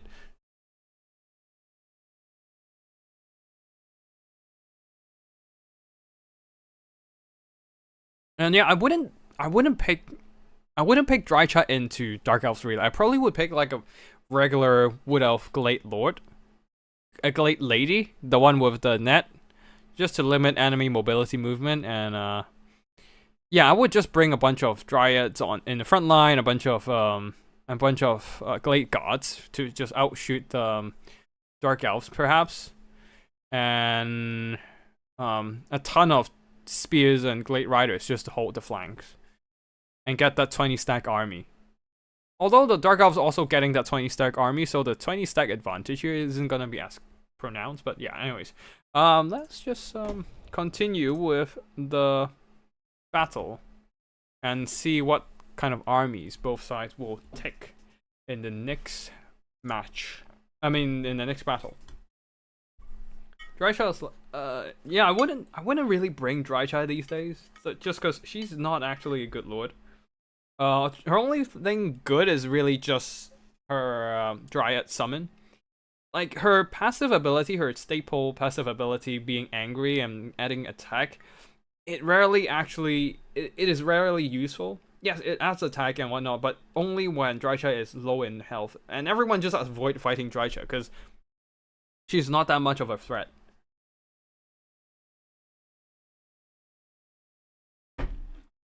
They should make Koido part of their regular roster? Probably not. I don't think that's a good option. What special things does Koido have anyways? I don't. Oh, a beast casting.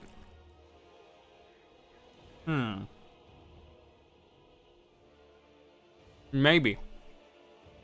It might be interesting. God, that's a lot of direct damage. I don't know. That might be a bit unbreakable. No, that's a bit broken. No. Don't let him in on the regular roster, dude. No, that's too much. Unbreakable with a bunch of damaging spells, direct damage ability, and Mortis engine. No, no. What else don't? Oh yeah, I'm just looking at Koido's. I'm just looking at Koido's. Okay, let me. Can I? No, I can't open. Yeah, I can't load up the unit menu, so I'm not gonna turn off the screen blocker over here. But yeah, no, they have too much direct damage. No. Koido is too OP. He has a direct damage ability, a weaker version of Spirit Leech, I think. He has Mortis Engine. He has Unbreakable. He has a Manticore Summon, Flock of Doom, and Doom Bolt. So he has Flock of Doom. He has Power of Darkness. So he can just squeeze out even more magic for more Flock of Dooms. This is gonna be like the ultimate blob killer. No.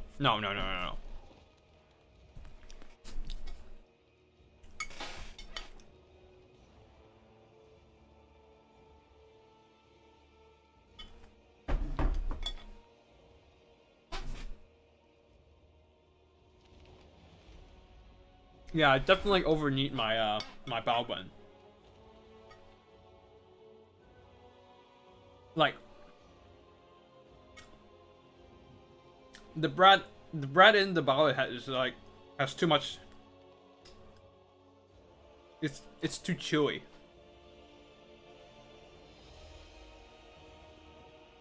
Like it's not the kind of chilliness of an undercooked bun. Like it's not like a dough. It's more like a sponge. But yeah. Anyways, his ability makes things instantly exhausted. Really? Shit. Oh, vigor per second plus 100%. Shit, man, no. What type of flour did you use? Regular plain flour. Which is supposed to be like, which is what the recipe suggested anyway. So I needed it for way too long and developed too much. I don't know what you call that. Developed too much gluten? All-purpose, yeah. I think I just needed it for too long and developed too much gluten string. Yeah, inside the dough, which is what happened.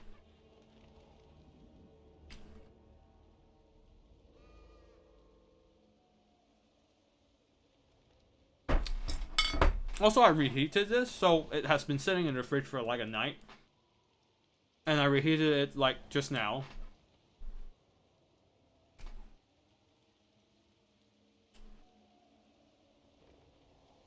That also didn't help. Like when it just came out from the steamer, it was very fluffy and soft. But now it's just a bit chewy.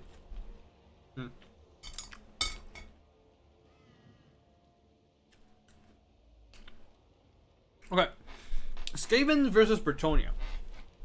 Oh, Skaven are in for a hard match. Simply because they don't really have much to deal with the Grail Cavalry. But with the improvements to the Doom Flayers, maybe they stand more of a chance. Oh, and also Storm Vermin, right? Yeah, Storm Vermin anti-large. The Storm Vermin's overall got an improvement, so that might help them protect the backline. But still, I think they still will struggle to contain the Grail Cavalry. We shall see what happens here. And yeah.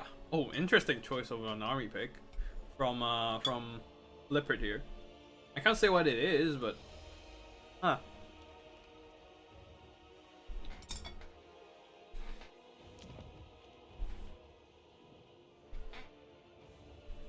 I think Skaven just in general have a hard time against Bretonnia's elite cavalry. But if they have the right tools, they can actually counter stuff like Hippogriff Knights just fine. I haven't seen how Doomflayers perform against cavalry yet, assuming Siba took one. I think I haven't seen one myself either. I think that people are just saying they are doing actually really good against cavalry as well. They're very good into infantry, which is fine. It's what they're designed for. But even against cavalry, they still do good. So, which is why Doomflayers are limited to one only on the Vermin Lake, which is the role set we are using right now. So if Sipa's bringing a Doomflayer, we'll only be seeing one Doomflayer. Or, I mean, one unit of Doomflayers.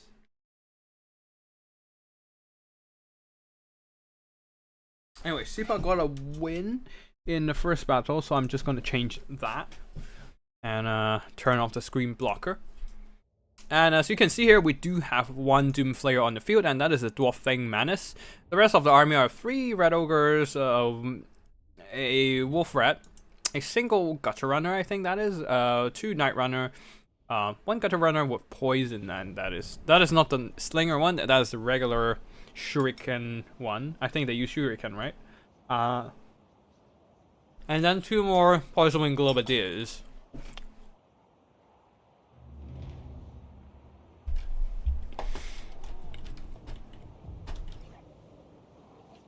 Yep, 2 more Poison Wing Globadiers. And a bunch of Night Runners. Wait, where's that? Yeah, got a runner, the one with poison. Using army a kick claw, not on the Doom Flayer, but on his Doom wheel. On his hamster wheel. Okay. Anyways, enough close up against the hamster wheel. We have a bunch of, for melee chaff, a bunch of Skaven slaves. Maybe a few climb rats here or there. But no, actually storm vermin, 2 units of them. And yeah, just a ton of Skaven slaves. So a relatively elite backbone, also 1 unit of sneaky Ashen Triads. I like this pick. I am personally a big fan of Ashen Triads, in case you don't know. For some reason, they're a weird offensive, defensive infantry. Like, if they get a charge on a cavalry, they will just wipe them out. But, yeah. They are too fragile to sit there and take the charge. It's a weird unit. Anyways, for the rest of the army here, regular peasant mobs, and then second line of battle pilgrims and spearmen at arms, supported by a ton of knights of the realm. Actually, 3 knights of the realm, 1 knight errant, 1 knight errant, defenders of Fleur de Lis. Another unit of regiment of renowned knights errant with frenzy and immune to impetus, immune to psychology. Enable the units is charging. In the skies, Royal Hippogriff Knights, 1 unit only, and leading the army a Prophetess of Life with Earthblood and Assault of Stone, the Bombardment Scroll, that can do some good damage on blobbed up troops. Let's see if Kit brought a Howling Warp Gale. He did! This is gonna be slightly more finicky for the Bretonnian player, for Leopard here. If the Hippogriff Knights got netted down by the Howling Warp Gale, they would not be able to dodge any incoming shot. But then again, there are no shots coming in for the Hippogriff Knights. Poison Wing Globadiers are not great against monstrous units like the Hippogriff Knights with low entity count. And then the Night Runners, Gutter Runners simply don't have the AP to quickly burst down their health. So we shall see what happens here. And yeah. Gutter Runners and Night Runners are moving up. Ashen Triads actually deployed forward, ready to counteract any mobility threat, closing in on the skirmishers.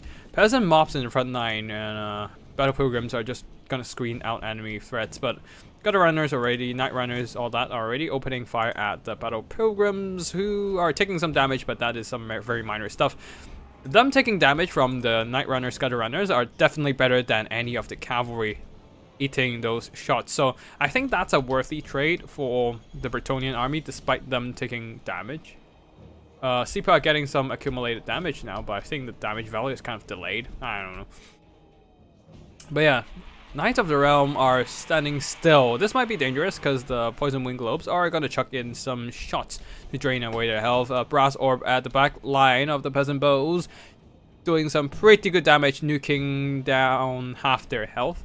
While, as we said earlier, Knights of the Realm got hit by the Poison Wind Globes. Spearmen at Arms, as they're pushing, they're not braced, so they just ate the charge from Dwarfing Menace, taking massive damage. AK Claw also doing some cheeky cycle charging. Now the Knights of the Realm are coming in, threatening to tie down the Red Ogres in melee combat, but they're backing off. I'm not sure why, since that would be a good opportunity to just do some damage to these Red Ogre monsters. In the front line, Peasant mobs are getting deleted by Poisoning Globes, which is kind of expected. Flensing Ruin onto the Prophetess of Life, draining her health away and any surrounding peasants. Not the biggest deal of all. The Prophetess isn't on an Unicorn mount, so she is not enjoying any spell resistance, and she's taking the full damage from the Overcast Flensing Ruin. Overall, the Skaven frontline is holding for now, but when the Hippogriff Knights jump in, things are hard to say, as they're just doing some pretty good damage against the Poison Wing Globes. Now, if they rear charge into the Skaven slaves, that would be huge, but they want to just get out of there as soon as possible before being charged by Red Ogres. And this guy's finally, the Flensing Ruin is over for the Prophetess, but she is also 1/3 of her HP gone. A massive push from the Peasant and from Welsh Peasants and the Bretonnian Cavalry, breaking through the rather fragile Skaven front line. Poison Wing Globes are trying to pull back to safety, and yeah, we have the Storm Vermin attempting to hold the line. The Storm Vermin are doing just fine, but Assault of Stone doing some ridiculous damage on this unit of Storm Vermin. One fourth of their HP basically gone from that bombardment. Probably, I would put the Assault of Stone even more on top of the Storm Vermin, because if I can delete that Storm Vermin unit, that would be absolutely worth it if it means eliminating one peasant mob. But alas, anyways, Dwarfing Menace are in the vicinity fighting against the Royal Hippogriff Knights. A Howling Warp Gale locking the arrow units down in the vicinity as well, but there are some Ashen Triads in the vicinity to help out, so there are some anti-large armor-piercing damage against the Royal Hippogriff Knights. Dwarfing Menace have been routed off away by an overwhelming force of Knights of the Realm in general, and Knights Errant are also in the fight. Gutter Runners and Night Runners are almost out of ammo, which is not great.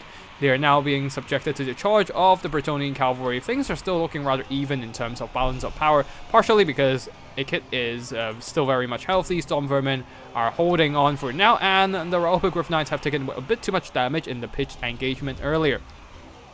Now the Skavens are trying to regroup, as they are the skirmishers are being run down by enemy cavalry, but more Ashen Triads. They are quite swift on their feet after all. 54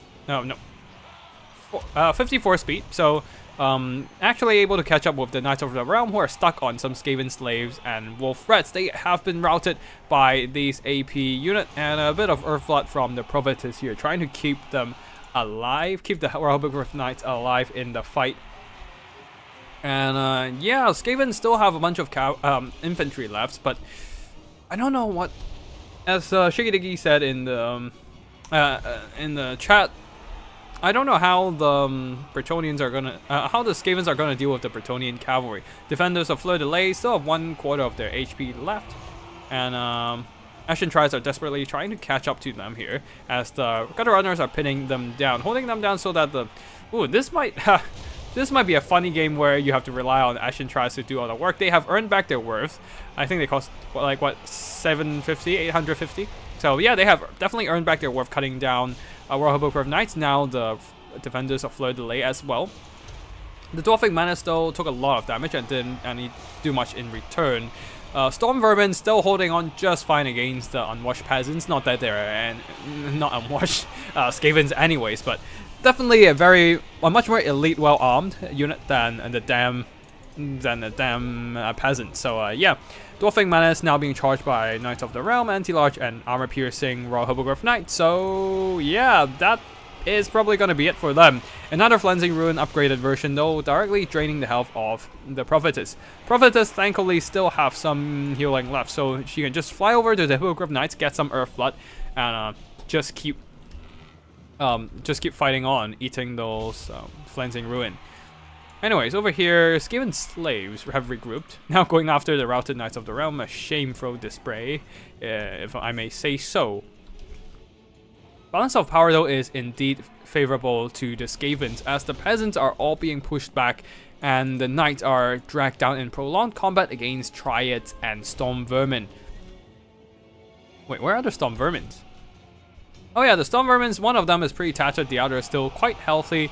And then, is that another? Oh no, that's just an Howling Warp Gale. Just keeping those flying units locked down so that Ikit and his minions can go and deal with the isolated, weakened units of peasants, eliminating those infantry support before the Royal Hippogriff Knights join in on the fight. Peasant archers are firing in, doing some minor damage, but it would be some good damage against Ashen Triads. A very threatening unit if they can get the attack on the Royal Hippogriff Knights. So Royal Hippogriff Knights diving on to the Ashen Triads, getting another Earthblood for the defenders, and the Hippogriff Knights. Now balance of power is quite even, albeit slightly, it's on an even side actually, just dragging back and forth. But the problem is no more Assault of Stone, so this is a huge blob of Storm Vermin that Bretonnia might struggle to deal with. A very nicely timed Howling Warp Gale, once again locking down those Royal Hippogriff Knights. Unable to escape from the Storm Vermin, they're taking more and more damage. Now the defenders of the Knights of the Realm, who have regrouped, are sacrificing themselves, charging in, trying to screen out the elite halberds away from the Royal Hippogriffs. They managed to do so, but at what cost? Their own lives have been given for the greater good. And at the back there, Dwarfing Menace actually regrouped and actually routed off the peasant bows. Now Royal Hippogriff Knights are diving down yet again, getting an Earthblood for themselves, for the Prophetess, and for these shattered peasants. Quite ironic there. Finally getting some love from their lady, from their leader after they have been routed. Anyways, Cleansing Ruin onto the Prophetess of Life, and that might just, spell the doom for the Prophetess here. So before, I would actually fly the Prophetess away from the Royal Hippogriffs. Yeah, this is a very dangerous move as she dives down into the melee fight. Take a big hit from a kid's Doom Wheel. That is it for the Prophetess there. She is not coming back, and it will be soon army losses for the Royal Hippogriffs as they're being dragged down by the surrounding Storm Vermin. Can Ikit clutch it against the Hippos? I think he actually got a pretty comfortable round here. Oh shit, I forgot to save the first game. Ah well. Can't believe Storm Vermins are good now, indeed. They have held the line till the very end, getting a lot of peasant kills, and Ikit, all those Cleansing Ruin onto the Prophetess and onto the Royal Hippogriff Knights is just too much for the Bretonnians, and the rest of the army actually didn't carry their weight. Maybe the Knights of the Realm? No, not even the Knights of the Realm. They're just charging into fight, and they just stayed in there for too long and took too much damage, and now they're off to their death. And yeah, very nicely played by Sipa there, and that is gonna be a 2-0 victory for Sipa. Even the Gutter Runners got some pretty good damage done. But yeah, the Halberdiers, Storm Vermin Halberds, and then the Ashen Triads all pulled their weight against the Bretonnians. Dwarfing Menace not so much, and of course Cleansing Ruin is just so good. Yeah, that is gonna be round 2, and we might have to wait for Sipa's opponent in round 3, also known as the semifinals. Actually, let me see if Alfredino and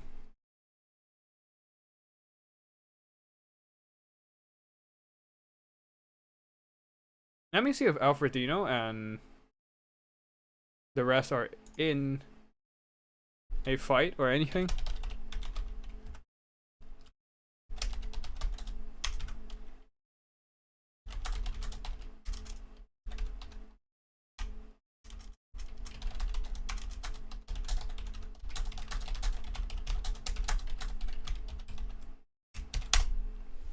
Let's see if we can get some spectating going. Like, Alfredino is going against Gotrek Starbreaker. And yeah. The winner between them will be fighting Sipa. So we're just kind of waiting for them to figure out who wins, and then yeah. Let me just check if they are in a game.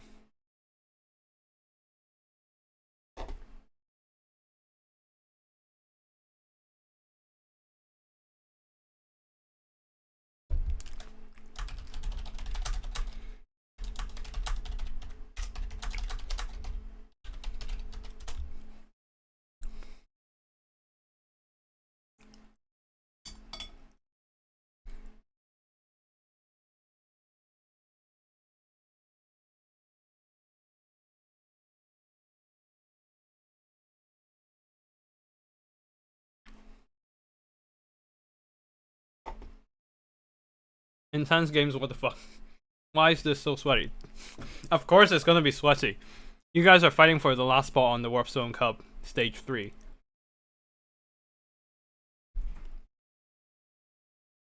But yeah, definitely a very intense fight, some very intense fights so far. Thankfully, I am out of this one for now. Because like, I am just planning, I'm not planning to play in this tourney at all, and I did not join at all. Because I want to focus on casting instead, which is what's happening right now. Now the question is, could Bretonnia have done any better without hippos or Grail units? Or was it just a hopelessly one-note faction? I think they can. I think there are options for them. I've tried playing them without Grail Cavalry and just bringing Knights of the Realm, spamming those cheaper Knight units, and also Knights Ehon. Shit. OBS? What the fuck?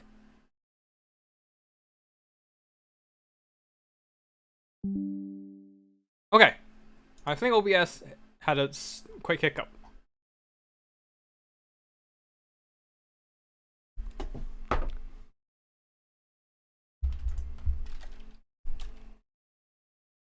Hold on, I think OBS had a quick hiccup. Okay, I think we're back. I think. Okay, I think we're back. Yeah, I think we're back now. Okay. Fuck's sake, OBS. For some reason, OBS decided to disconnect for a few seconds, and I'm gonna go and drop in on...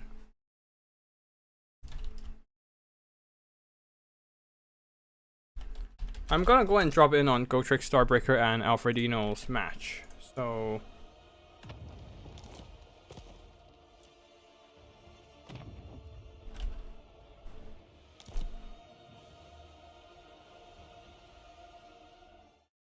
Wait, or are they done?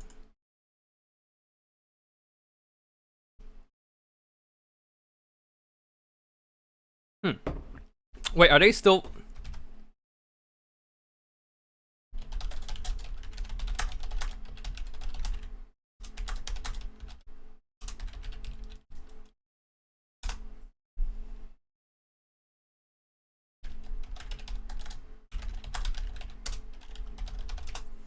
Okay, cool.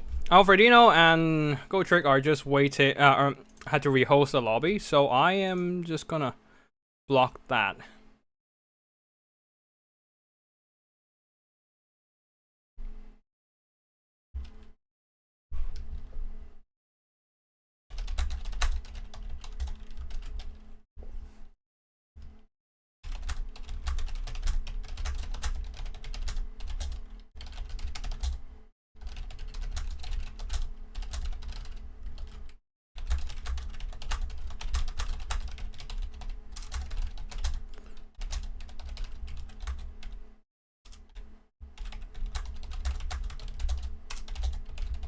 Okay, give me a second first.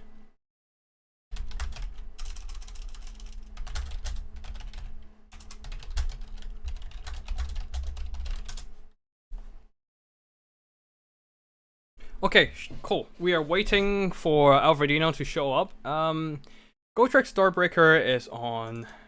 Okay, on the right, so...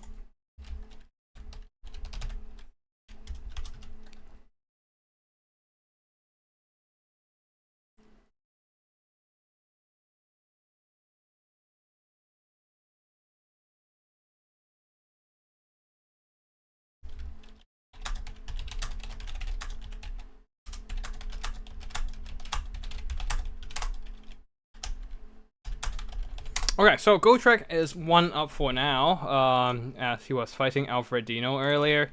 And we are waiting for Alfredino to show up to the lobby, since the previous lobby is, according to Gotrek, is a bit weird.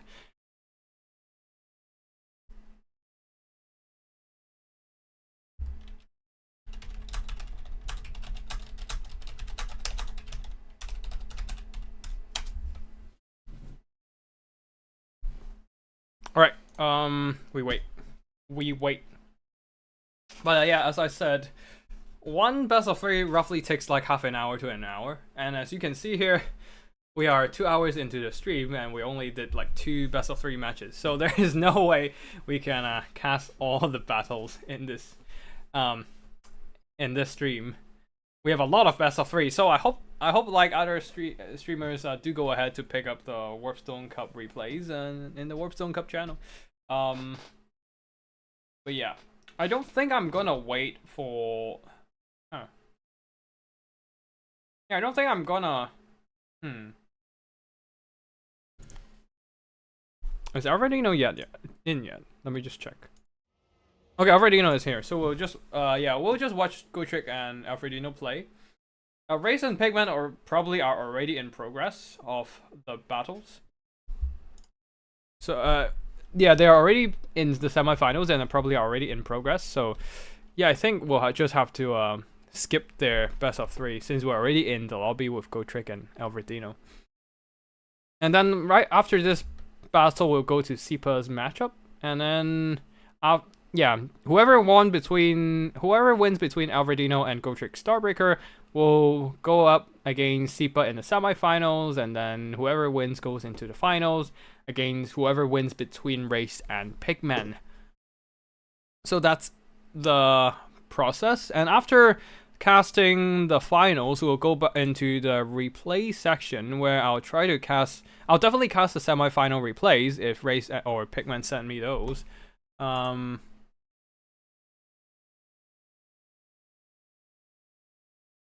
right now, in this battle, it's gonna be Korn versus Dawi. Now, they have already picked their armies, I think, beforehand, so... Oh, wait, actually, no, I need to turn on the screen blocker. Okay, cool. Korn versus Dawi between Alfredino and Gotrek. Now, it is match point now, since Gotrek won the first battle between the two.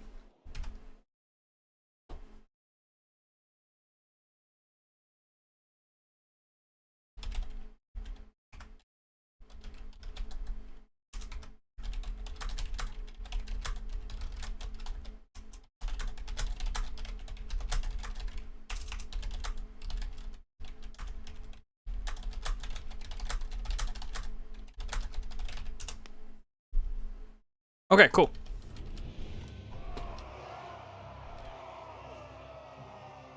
For the army builds here, Alfredino going for a Korn rush. Not that Korn has another way to play the game. Maybe a bit kiting with Skull Cannon, but yeah, mostly it's just Korn rush. Oh wait, no, they do have Korn box, but that's another thing for another day. You don't want to box against the Dawi, especially not when you're a melee rush faction. A rush of Marauders and Bloodletters of Korn. I would probably bring the Hellforged Host even, but I don't see him here, so I guess it's just trying to go for Alfredino is just trying to go for a really wide rush. A ton of Marauders, a ton of Bloodletters, a ton of Furies of Korn, and a few Korn Dorks. Warhounds, 3 Warhounds, 2 Chaos Warhounds of Korn. No, 2 Chaos Cultists of Korn with double Bloodletter summon? I don't think that's allowed on Fruit Rules, right? Hold on a second.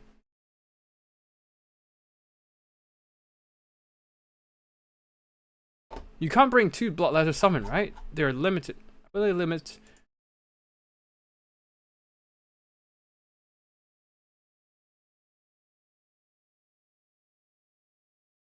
Yeah.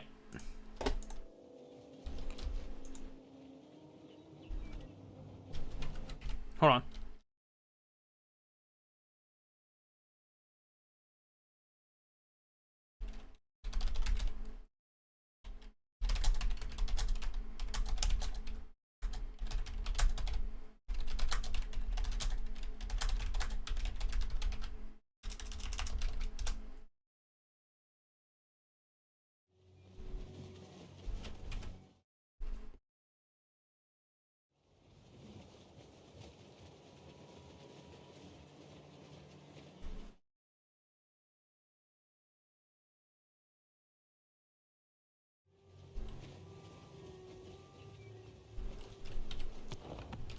Okay, let's just do a rematch.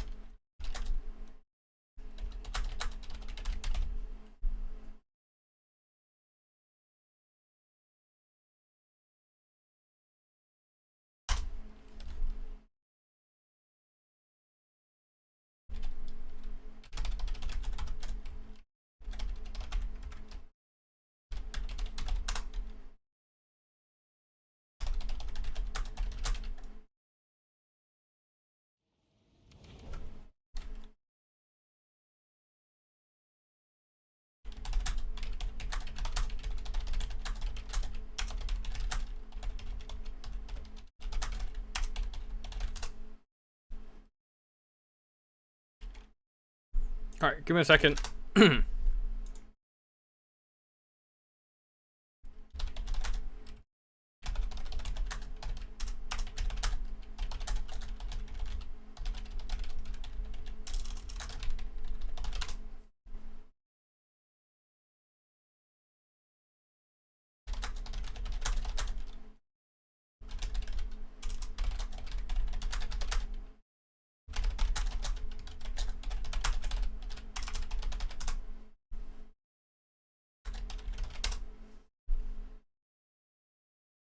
Okay, I'm just gonna have a look. Sorry. All right, cool. Alfredino just straight up removed the cultist. Okay, cool. Okay, cool. I think he spent it on more bloodletters or some other corn marauders. I think that's fine. It's mostly similar build. Also wrong map previously, so we're back on the right map this time. Yeah, okay. Sorry for the hiccup there. There were a bit of a double bloodletter summon, which is illegal on fruit rules. How do the buffs to dual weapon Gores feel? Still outclassed by Mario, of course. Okay, Alfred might get Alfred with the win illegal build. Corn Gores might be ideal for taking on elite infantry. Not sure what else they might have gone.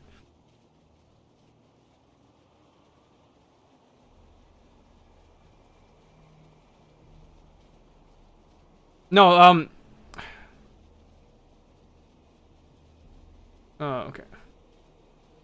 Okay, anyways, I don't think I think the chat kind of had their conversations by itself, so yeah, I don't think I need to keep track on that one.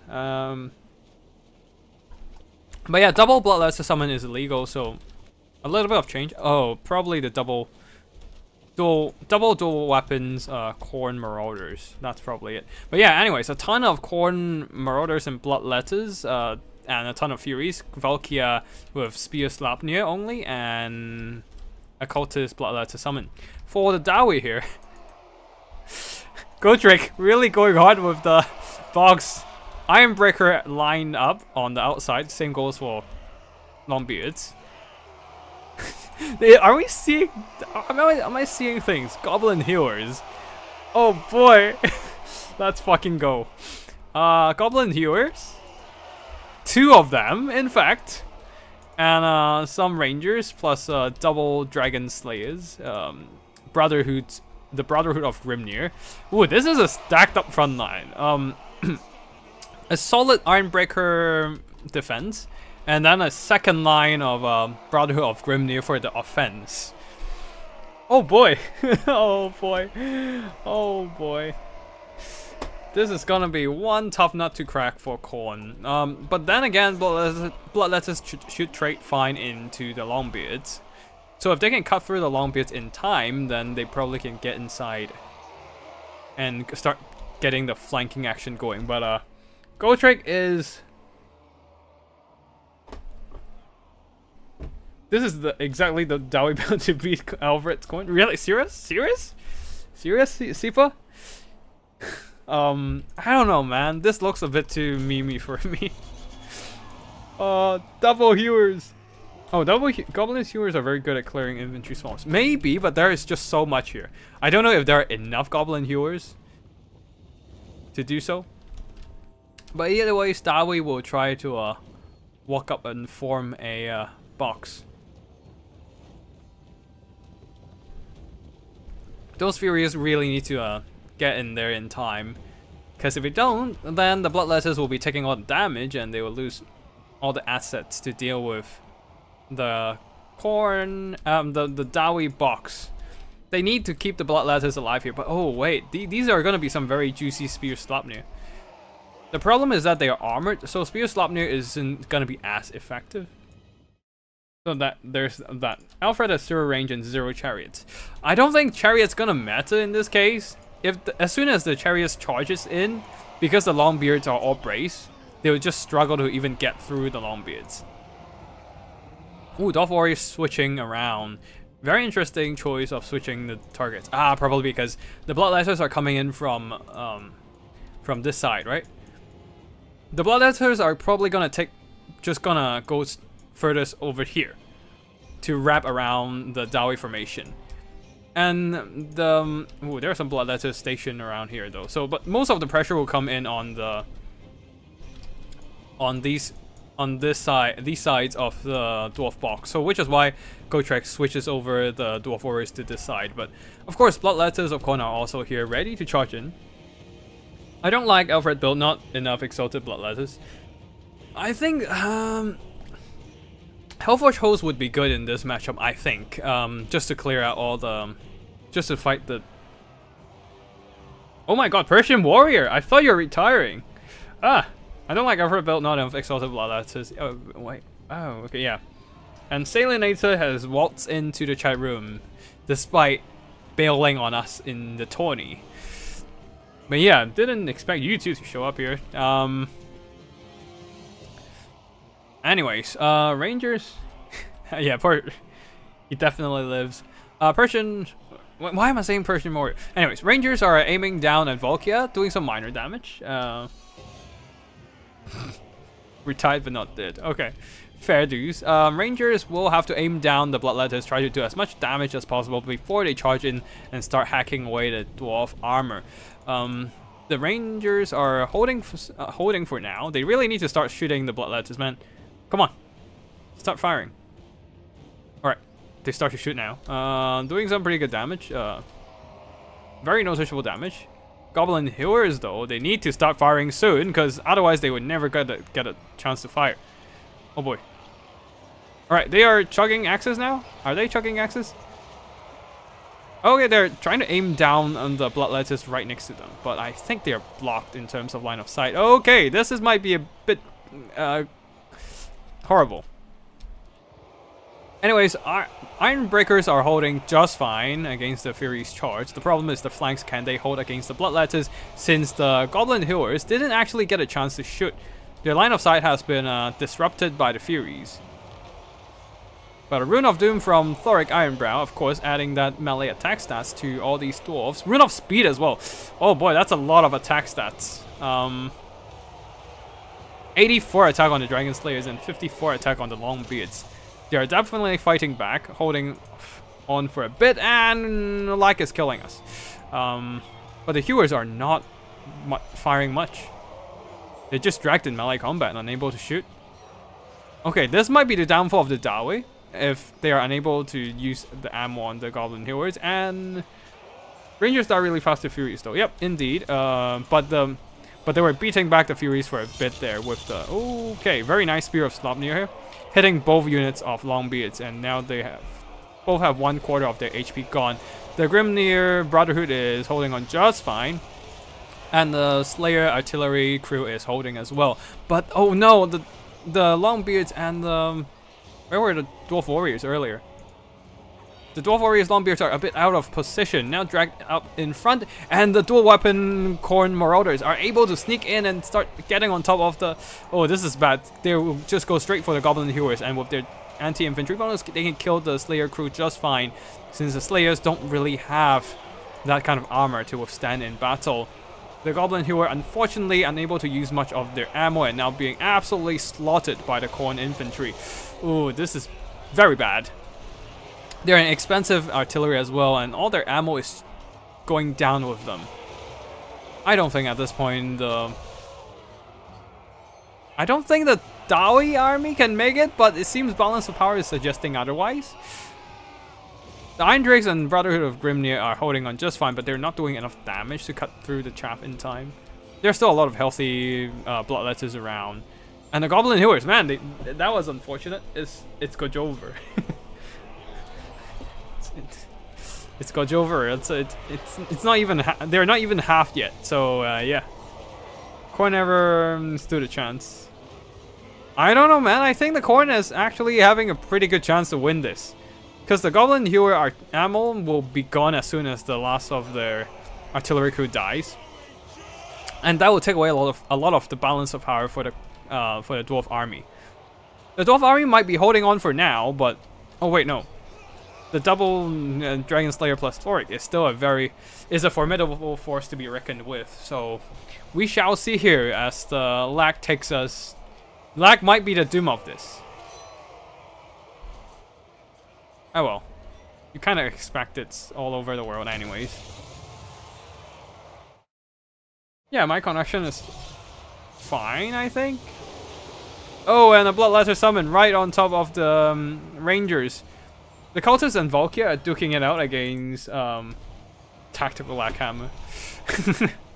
But yeah. Valkia and the cultists are trying to duke it out against Florig, but now the Dragon Slayers are in the fray, but then the Bloodletters of Khorne being summoned right into the mix here, countering the Dragon Slayer summon. But Bloodletters though charging into the backs of the Ironbreakers and Brotherhood of Grimnir, trying to intercept them before they come in to reinforce their leadership. Overall, I do think that Khorne has the upper hand, as they have a lot of infantry left. The problem is whether they can grind through the single entity supported by a ton of elite infantry. We shall see, as I assume Thoric and more explosions from the Ironbreakers though, doing massive damage to the Marauder Khorne dual weapon Marauders.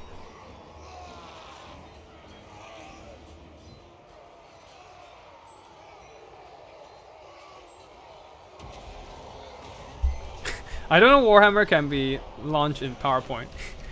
Sometimes it happens when you're playing games all over the world. I think this is why they shut down the lobby earlier, because they might be having lag in the earlier game. But now I think it's stabilized a bit, and the Bloodletters are doing okay, and we're lagging again.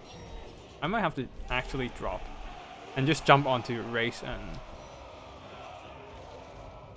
Oh my... Okay, I don't know what happened there, but we might have to leave them lag in peace and just go and jump into race and the others game. But I think Khorne has the upper hand here. I need to check if... Okay.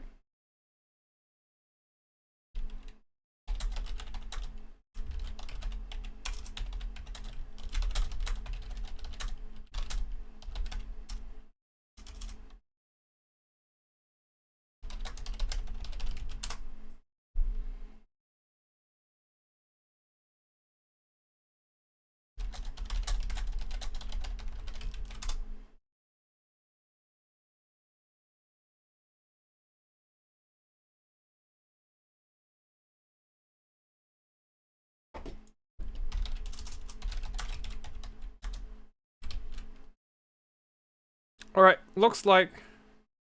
Oh yeah, they already had a bit of lag on match 1, so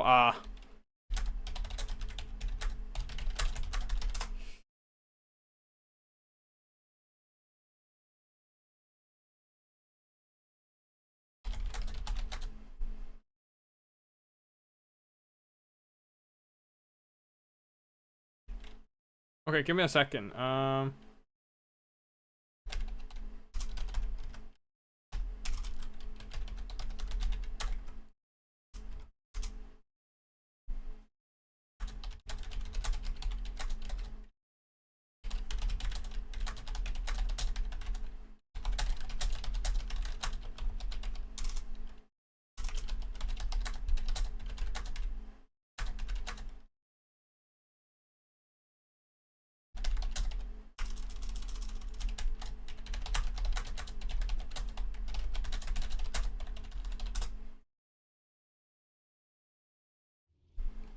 Might have to go for a rematch between the two. I think the dwarves are losing it, but it's hard to say at that point of battle. I am gonna... No, this is going well. Well. I'm gonna go and... I just probably have to, like, message race and...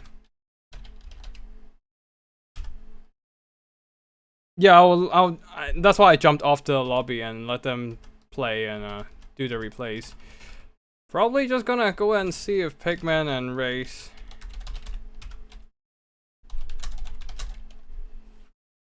are still playing their best of 3.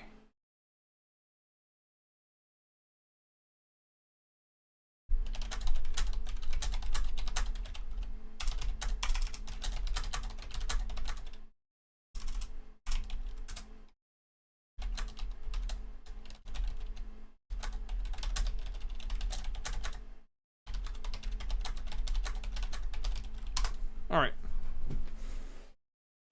Let's see if we can drop in on the next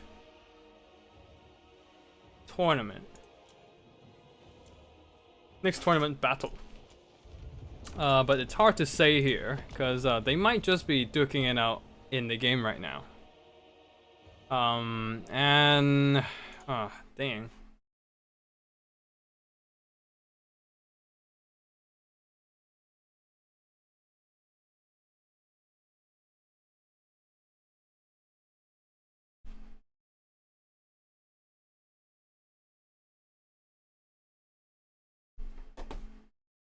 Alright, let me just wait a bit and see what whether Race and Pigman can add me into their spectating slot. Were those cultists on foot or were they on horse? On foot, they were on foot.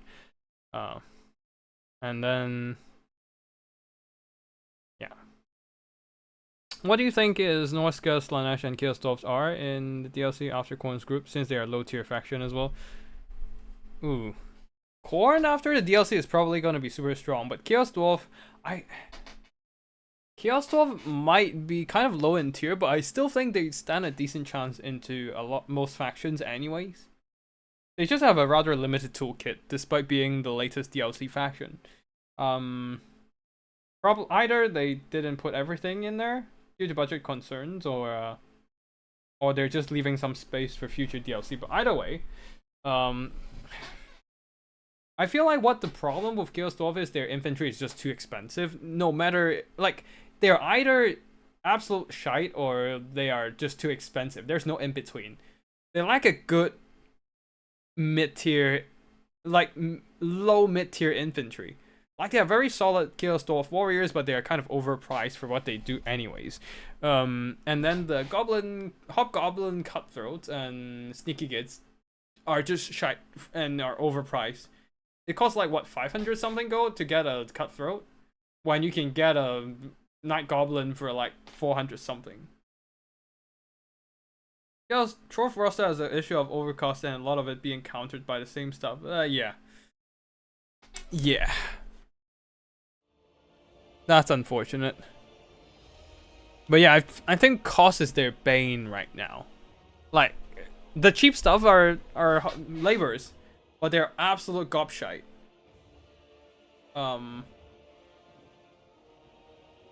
And you don't really want to bring them in anywhere. Except just for like bodies. But then again, they just stand for like 2 seconds, and anything so much as looking at them will rout them off. So it's a bit rough. A lot of their killing power comes from their backline, and their backline is not protected. They just don't have. Also, they don't have enough decent mid-tier cavalry to protect things. Yeah, that's a main problem as well. They need to protect the backline with their missiles, but they just don't have the resources to do so. And unlike, yeah, even dwarves have their slayers, which is like 900 gold, which is not bad and pretty fast, good enough to like screen off enemy mobility. But Chaos Dwarfs just don't have that. They have expensive bull center renders, and that's it. That's all they have. Like, you can only bring so many bull center renders as well, so it doesn't help. It doesn't help when there are a bunch of flyers coming in to swarm your backline. Yeah. They also lose artillery duels unless the map block line upside. Yeah, that too. They don't have cost-efficient artillery. Every artillery they have are war machines, like a single entity war machine that gets outshot by traditional artillery. Very unfortunate for them for sure.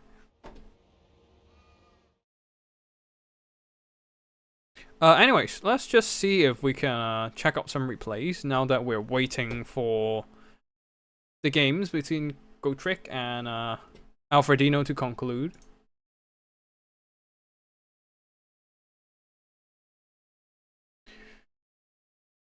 And I think Race and Pigman are in the middle of some games, so I'm just not gonna wait for them to show up or anything.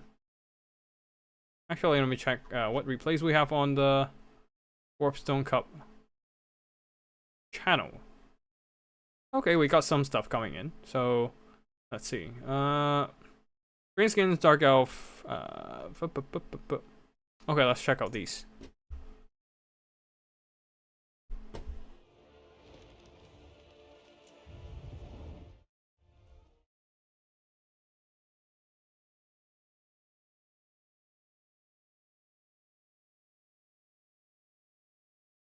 Okay, let's just go and check out the replays now. This one's between Naunish and Yashkov. And let me just mark off the replays first.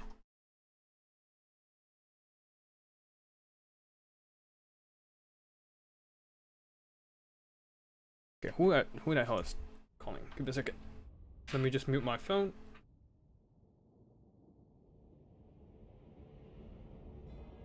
There we go. Alright, Borgash or Naunish on the green side as the Skavens versus Yashkav as on the red side as the Beastmen. Army builds, front line of Night Runners, second line of Clan Rats, and a third line of very sturdy 3 Storm Vermin with halberds. That's quite some elite Skaven there. How goes the comeback turning? Yeah, it's going fine. A bit of a tech issue with one of the matchups, but overall it's fine. We have some really cool action going on as well. Skaven Slave Slingers readying up to shoot at stuff, since you don't really need AP firepower in this matchup. You just need a sheer volume of pebbles to whittle down, or ninja stars to whittle down. These are ninja stars, right? Yeah, these are shurikens. Ninja stars to whittle down the Beastman army. 3 more units of Red Ogres and 1 single kick claw. On the other side for the Beastmen, a ton of mobility, regular Sentinels, and a front line of Gorehurts, anti-infantry ones, the non-shielded dual weapon ones, Angor Spearman Herds, Pastigors. This is a weird choice, but okay. More Gorehurts, Tantagors, and the Butchers of Kalgengard leading the army. Great Brave Shaman of Death with Spirit Leech and Doom and Darkness. Let's get the battle started as Sentinels are overextending for sure, trying to charge down the Night Runners, but getting showered by shurikens. And yeah, they're taking a lot of damage, and Slingers are firing in as well. And they are probably gonna die soon. Tantagors on the far flank, pushing up. But I don't know if Tantagors is a good choice here. Probably more... I would probably just bring a bunch of Minotaurs with shields and just rush them in, if anything, in this matchup. Because, in general, Skavens are afraid of holding the line against monstrous infantry, especially when you have Butchers of Kalgengard to provide the terror. So, anyways, Gorehurts are going in up against Night Runners, and their anti-infantry bonus will help them in here for sure. Pastigors, though, now have a good matchup into the Storm Vermin due to their anti-armor properties. At the back there, Sentinels and Angor Spears manage to catch 1 Rat Ogres and are eliminating them, the other Rat Ogre charging in. And 2 units of Storm Vermin just piling on over, trying to fend off the Spearsman mobility. Overall, the Skaven front line is faltering. Pastigors still struggling against Storm Vermins for sure. Minotaurs have... Butchers of Kalgengard are just butchering the Night Runners, and a massive Doom and Darkness onto the vicinity. Storm Vermins, though, with their higher leadership, are holding on for now, but the terror from the Butchers might, yep, just right there, and terrifying the Storm Vermins, forcing them to fall back early. This might be a good chance for the Butchers to keep chasing after them, but it seems that they have their eyes set elsewhere. As the Skaven Slave Slingers and Night Runners are terror routed away, now being pushed back by the Butchers now going after the other Storm Vermin, but they are taking so much damage from the Overcast Cleansing Ruin upgraded version and being hit back by a bunch of anti-large Climate Spears and Storm Vermins in the vicinity. They are not long for this war. Brass Orb, they're nuking some of the incoming Beastmen units too, and slowly draining away some of their health. Sentinels with Fring Axes on the far side is just parking next to the Storm Vermins, but they're also in the range of a bunch of Slingers who are just chugging shots into the Sentinels with Ring Axes, so nothing too great for the Beastmen. They're kind of falling behind now.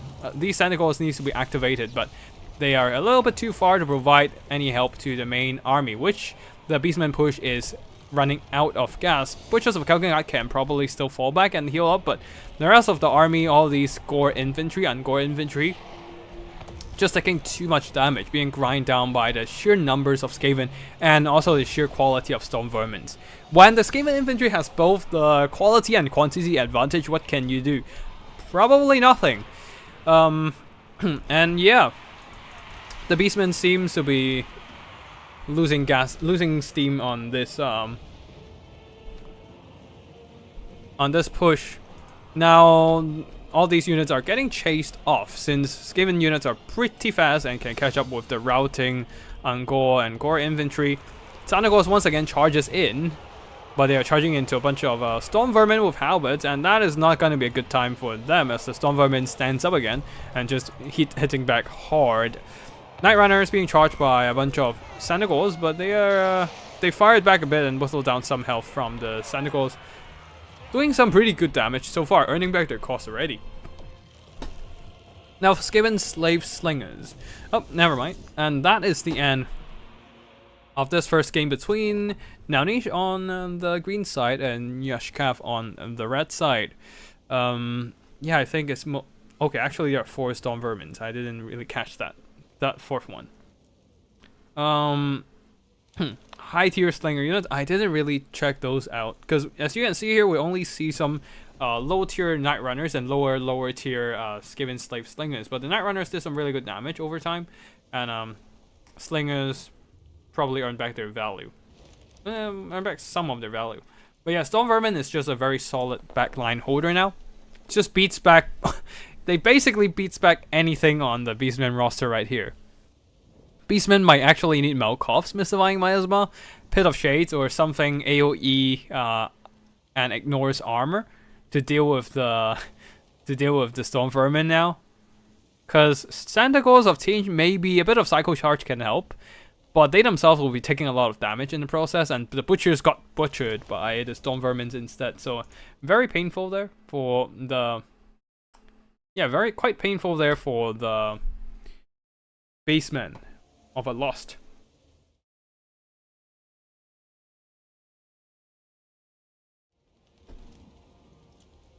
Alright, next up, we have another Naunish versus Yashkav battle. This time the Greenskins versus Lizardmen.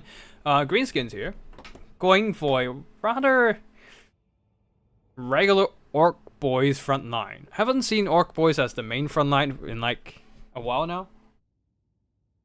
Mostly you see goblins and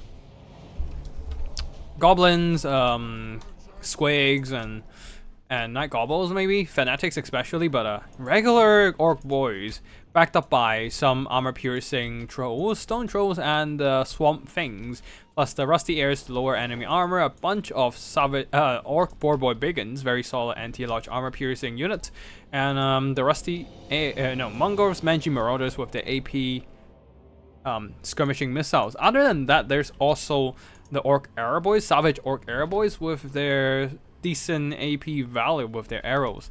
And yeah, on the other side, more Savage Orc Arrow Boys leading the army as like the Slaughter on foot, coming in with Spirit Leech and Fate of Buna. Very classic combo of spells. Also having RSX Art Armor, right? No. Stagger Slashes, though, giving surrounding units that attack buff, which can help in a block fight with the Swamp Things supporting. As for the Lizardmen, Skink Skirmishers, a core of Temple Guard, providing a solid backbone, Sacred Duty providing immune to psychology and causes sphere. Very nice ability to guard characters. And then, of course, they're guarding... Tenhenhuin. Interesting. Probably preparing for some laser beams onto the battlefield. More laser beams in the form of Solar Engine and a healing Rev Crystal. And then some Saurus Warriors with shields, some Saurus Spears with shields, and a couple of Javelins at the back, backed up by some Sacred Boxagors. That's it for the army builds. Now let's go into normal speed, as the Lizardmen are just standing their ground, waiting for the Greenskins to come to them. As the Solar Laser Beams are doing some damage against the Orc army. However, the loose formation of Savage Orc Arrow Boys means that they don't take the most damage from the explosive laser beam. Javelins moving up to the flanks, and Skink Skirmishers probably need to move to the flanks as well, as they don't really want to fight the Orc Boys in general. Orc Arrow Boys shooting back will also do some damage to them, but due to their lack of accuracy, probably nothing too insane. But yeah, Skink Skirmishers are moving around. Not really sure what they're trying to do here. But the Swamp Things and the Stone Trolls are closing in, ready to just charge in on the fight. But of course, they're kind of waiting for the Orc Boys to get close and provide the infantry support. Orc Boys will lose to Saurus Warriors, but with the Stone Trolls, it's a very different story. Now, Sacred Boxagors are charging in head first into the Orc Boys here. The Swamp Things needs to countercharge back, otherwise their infantry will start faltering, but the missiles coming in from the Lizardman side are whittling down some health on the Swamp Things. Here comes the laser beam. This might actually hit their friendly Saurus, and might not actually be a worthy cast. And yep, that's a lot of damage to the Saurus, but it did routed off the Orc boys, and this might this gives the Lizman an early break, while the Solar Engine still fires at the Savage Orc era boys, just trying to eliminate those firepower early. Sacred Boxagors, though, they are losing it against the Stone Trolls, who have the support of Orc boys, while the Sacred Boxagors don't have any infantry in the vicinity to provide some support. The Saurus Spears would be really crucial here, but unfortunately they are out of position, trying to screen away enemy Orc boys, which are like half as cheap as the Saurus infantry. So unfortunately, one Boxagor is gone. Temple God, though, hacking down Swamp Things, but the Swamp Things are mostly, they're mostly in this fight against the Sacred Boxagors. No wonder why the Sacred Boxagors lost so fast. Tahelwan being surrounded by enemy AP units, and there are a ton of missiles coming in. Rusty Air is also lowering... No contact from the Rusty Air? Never mind. It doesn't really matter at this point, since all the Orc Airboys, Manji Marauders, AP is just enough to finish off Tahelwan. So yeah, Tahelwan dies. Without the laser beam support, it's hard for Lizman to really clear out the rest of the Greenskin infantry and cavalry. One of them, the Broken Tusk Mob Elite anti-large armor piercing. Bastillodon got isolated as well, but the Solar Engine is still firing, surrounded by a blob of Lizman troops. But I think it's a matter of time before the Lizman loses this fight here. Orc boys going after the Skink Skirmishers, while the Broken Tusk Mob getting a good trade into the Sacred Boxagors, but Saurus Spears are nearby, dragging them down. But of course, the Saurus Spears themselves are taking a lot of damage. Saurus Warriors in general, just unfortunately not gonna carry this on their back here. The Solar Engine is still around though, and the Saurus Spears are beating back the Orc boys. But Spirit Leech onto the Bastillodon Solar Engine, maybe the Ref Crystal. Nope, the Ref Crystal is all the way on the other side, routed by a bunch of Trolls. Azag is a bit alone against a bunch of Temple Guard, but he is on foot, so it doesn't take the most large damage, anti-large damage. Yeah, Sacred Boxagor is trying to go after the Rusty Airs at the back, but intercepted by Broken Tusk Mob, and that shall be GG for the Lizardmen, as they really ran out of options to deal with so many Greenskin assets. Yeah, for the battle performances here, the Stone Trolls did some okay damage. Most of the Trolls did some okay damage anyways, and most of the valor really comes from the archers nuking down Tahelwan, and also Spirit Leeches. And yeah. Well, on the other side, Lizardmen, yeah, not doing much damage with their Boxagors and just simply losing out by taking too much casualties. Temple Guard, though, holding firm throughout the course of combat, but overall, yeah, it's just really a rough match for this narrow Greenskin build. Alright, let's see if we... Okay, Gotrek and... Okay, Gotrek and...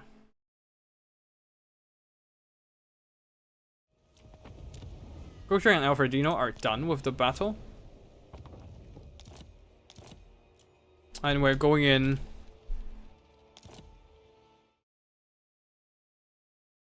with Sipa and Gotrek Starbreaker.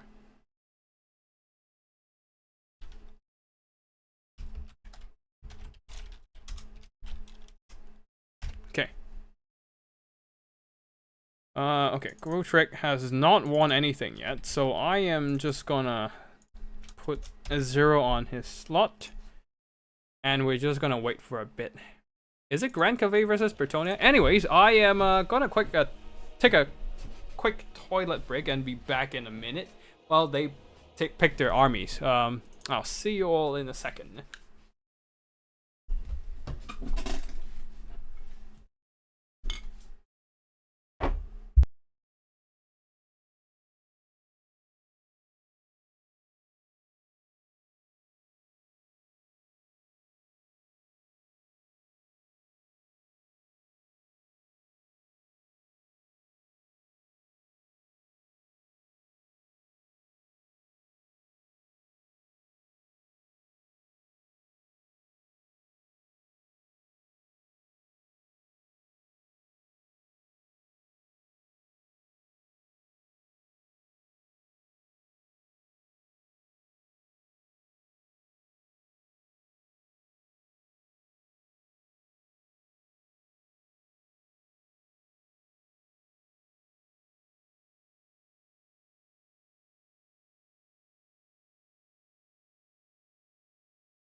Alright, I'm back. Would love to see a quick clan army. Ah, you mean the clan Molder.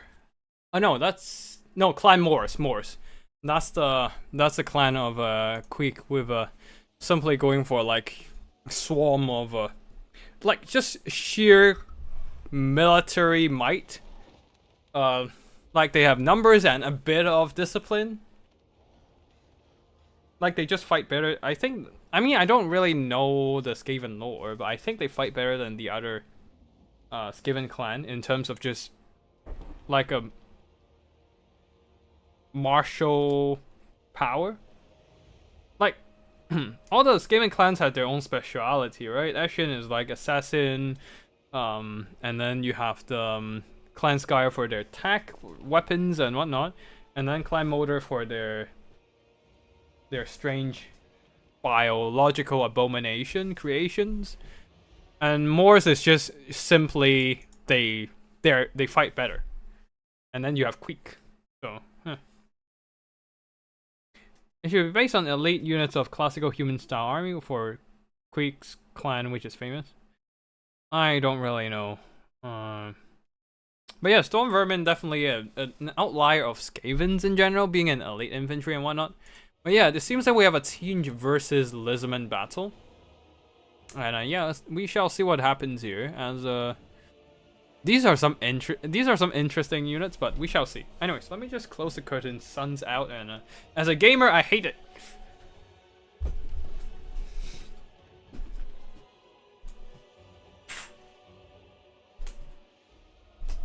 All right, curtains closed. I mean, it's almost 8 at night for like 8 in the evening now. Why is the sun so bright? God damn it.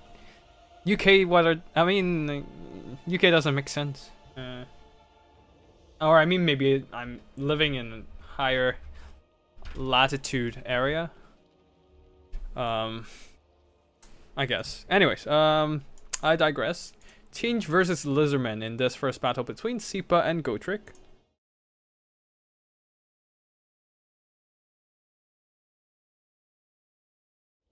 And yeah. Now Tinge, I feel like Flamer would be a really good one in this. I think I've seen a Lizard versus Tinge battles at some point before, and Flamers was picked. Ah, right, yeah, from the from the Wednesday faction war. When Nurgle's PA was fighting against Buena Roja, and then there was a couple Flamer of Tinge on the field from Buena Roja's end, using the Demons of Chaos. And they would be really good against the Lizardman Dinos. We shall see what happens in this matchup here. Like maybe we might see some Solar Engine, which they do magic damage and theoretically good against Tinge Demons. And they can use their long range firepower to pick off Flamers. Who knows? We shall see in this one, but I do see some interesting units on the side of Gotrek Starbreaker. And Sipa going going for a Tinge, so wait, hold on, okay. For 1 second I thought he didn't bring a caster or something. But yeah, anyways, I should stop spoiling Sipa's army. Gotrek though is indeed done with his army choices, and Sipa is done with the final adjustments as well. We're going in for our semi-finals here. I think I will only be able to cast semi-finals between Sipa and Gotrek live. If Reza and Pigman finish their match and send me the replay file, I'll be casting them after the finals. But yeah, for now, let us just wait for the battle to load up, and yeah. That's the two players going in. As you can see here, Tinge did bring a bunch of Flamers and a few Xantigors.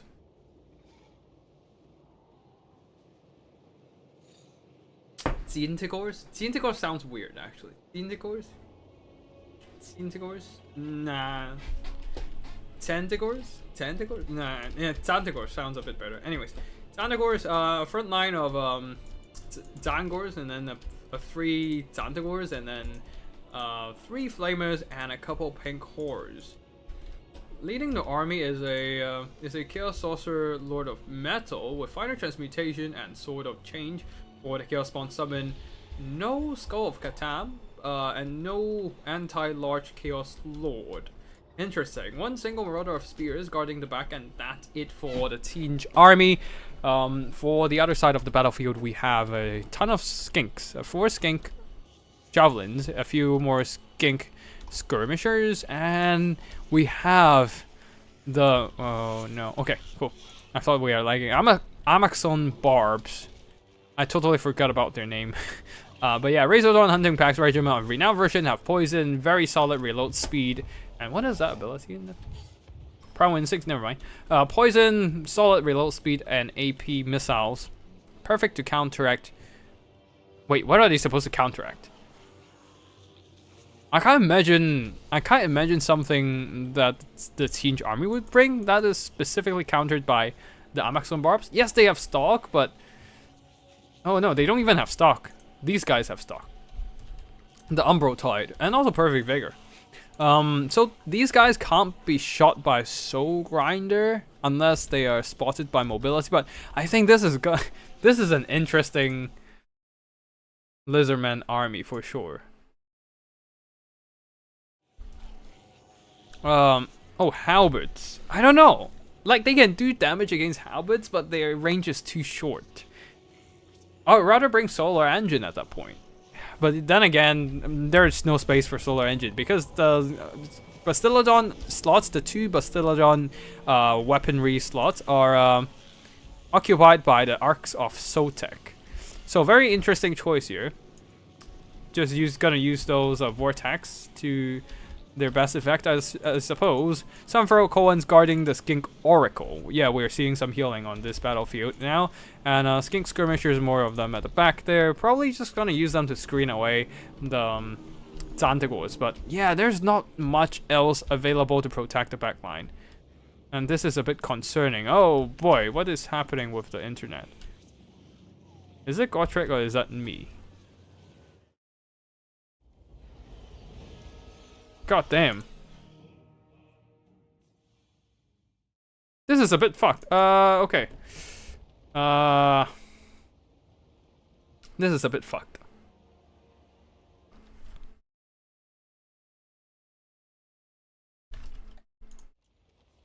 Can we still join this? Nope.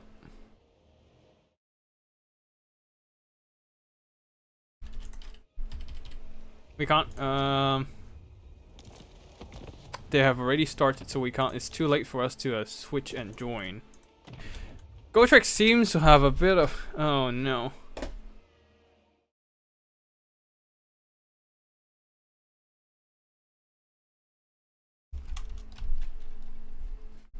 What?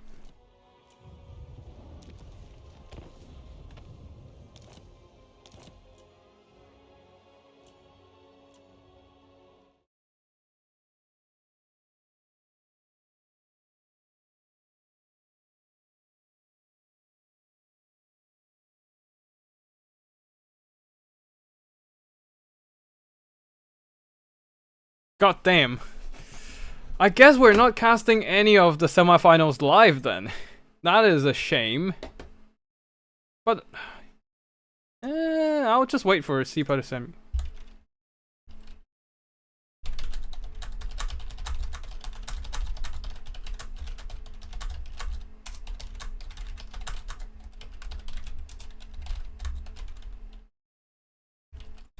No lag at least. Unfortunately that was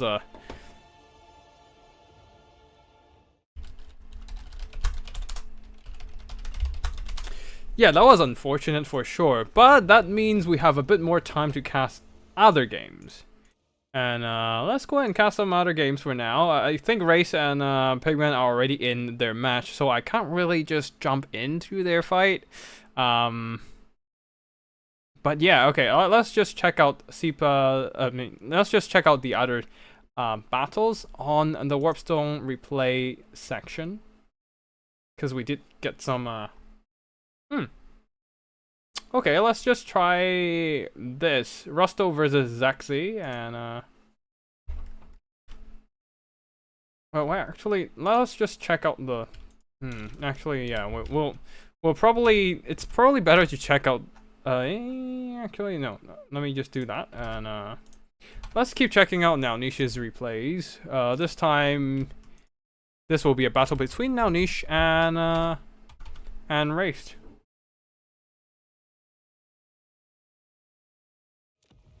Well, looks like we are not able to cast the semifinals live, especially, unfortunately, Wraith and Pigmen are already in a fight, I think, and I can't really join them.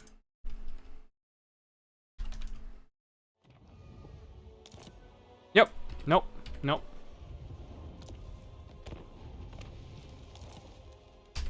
Their lobby isn't there. So, okay, cool. Alright. Yep, we'll just check out some replays for now. And wait for their replay files to come in. Alright, cool.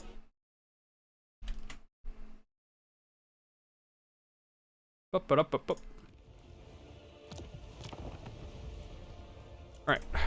Don't look at a damn screen, because that's gonna spoil you of stuff. But yeah, for now, let's just turn things off. Naunish this time going up against Wraith. Skavens versus Grand Cafe. Oh, and Grand Cafe going for a melee rush build. Interesting. And Skaven also going for a Skaven going for a kite build. Interesting. Let's see what happens here. Because the Grand Cafe doesn't have any shields with their infantry, and it will be rather susceptible to all the slingers shooting in. But then again, the Grand Cafe army is just going to be rushing the Skaven backline, and I don't think Skaven have enough mobility to defend. For the army builds here, front line of Skaven slaves and a bunch of Night Runners, plus a ton of Skaven slave slingers, Gorich and Packmaster guarding a Kick Claw on his Doom Wheel with Howling Warp Gale and Flensing Ruin as spell. The other toolkit is pretty much the same thing. Storm Daemon, okay. Haven't seen this one in a while. Unlimited Power and Brass Orb. There's also one single Dwarf Menace for a little bit of mass to counteract enemy infantry and cavalry. For the Grand Cafe army, going full melee here. Onyx Crowman will be providing that Yin Harmony buff to the Yang Harmony units. So the Harmony is still in play for Grand Cafe despite the lack of missiles. 4 Onyx Crowmen, one of them the Empress Crowmen with their double grenades, Jade Lances, Peasant Horses, Jade Lions as that terror they only cost fear, right? Yeah. Fear causing monstrous unit that will be pushing through the Skaven infantry, but the Jade Lion's Breath will be quite interesting to just burn down some Skaven chaff. Jade Conduit as well, providing extra power recharge and just more mobility all over the place, and a front line of Peasant Long Spears. Zhao Ming, though, already rushing in and dropping a Dragon's Breath spell attack, also final transmutation to nuke those Skaven single entities. Let's get a battle started as the Night Runners already suffering extensive casualties from that one spell cast. And Skaven slaves will be moving forward. Night Runners are firing at Zhao Ming, but Zhao Ming just doesn't really care here. Jade Breath doing some minor damage to the Night Runner. It's still very good damage overall, considering you don't cost extra for using that spell, bound spell. Zhao Ming, though, took some minor damage and will be quickly pulling back. Those ammo spent on hitting a foot character is not worth it, unfortunately. And yeah, as soon as the Skavens got routed because of their lack of mobility, they can't really stop the Grand Cafe army from chasing off their routed troops. So Skaven already on a back foot here, and the Jade Breath attack is just nuking Night Runners left, right, and center, being the most expensive infantry of the Skaven army here. Another half a unit of Night Runners gone. At least the HP wise is gone, and another unit of Night Runners have been routed with nothing that the Skaven can do to resecure them until they regroup with their HP.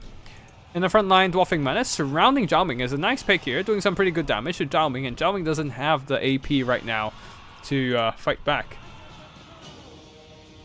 And Zhao Ming will have to pull out of the fight, but the Dwarfing Menace were tying him down for a bit, but the Jade Lion is coming in, and the Dwarfing Menace decided to back the hell out of there before they get caught in a fight against an armor-piercing single entity. But Jade Lion did land a hit on the Dwarfing Menace, and another Dragon's Breath. Another quarter of the HP from the Skaven Slave gone, while over here Gorich and the Packmaster are trying to repel some of the Peasant Horses. on a little bit of a Howling Warp Gale, locking down the Empress Crowman. Very nice pick from the Skavens. They just need to follow up with a bunch of missiles to really focus down the Empress Crowman before they can drop their Nangao grenades. But right now, a lot of the Skaven firepower are distracted by the other units, unable to actually finish off the Empress Crowman. They did some okay damage, but that's about it. Over here, Peasant Horses being charged by Red Ogres, although the Jade Lancers are also... No, Jade Lancers also taking a lot of damage here, but here comes the Onyx Crowmen swarming the Red Ogres. And having 30 attack and 32 defense, they actually should be able to handle the fight against Red Ogres just fine.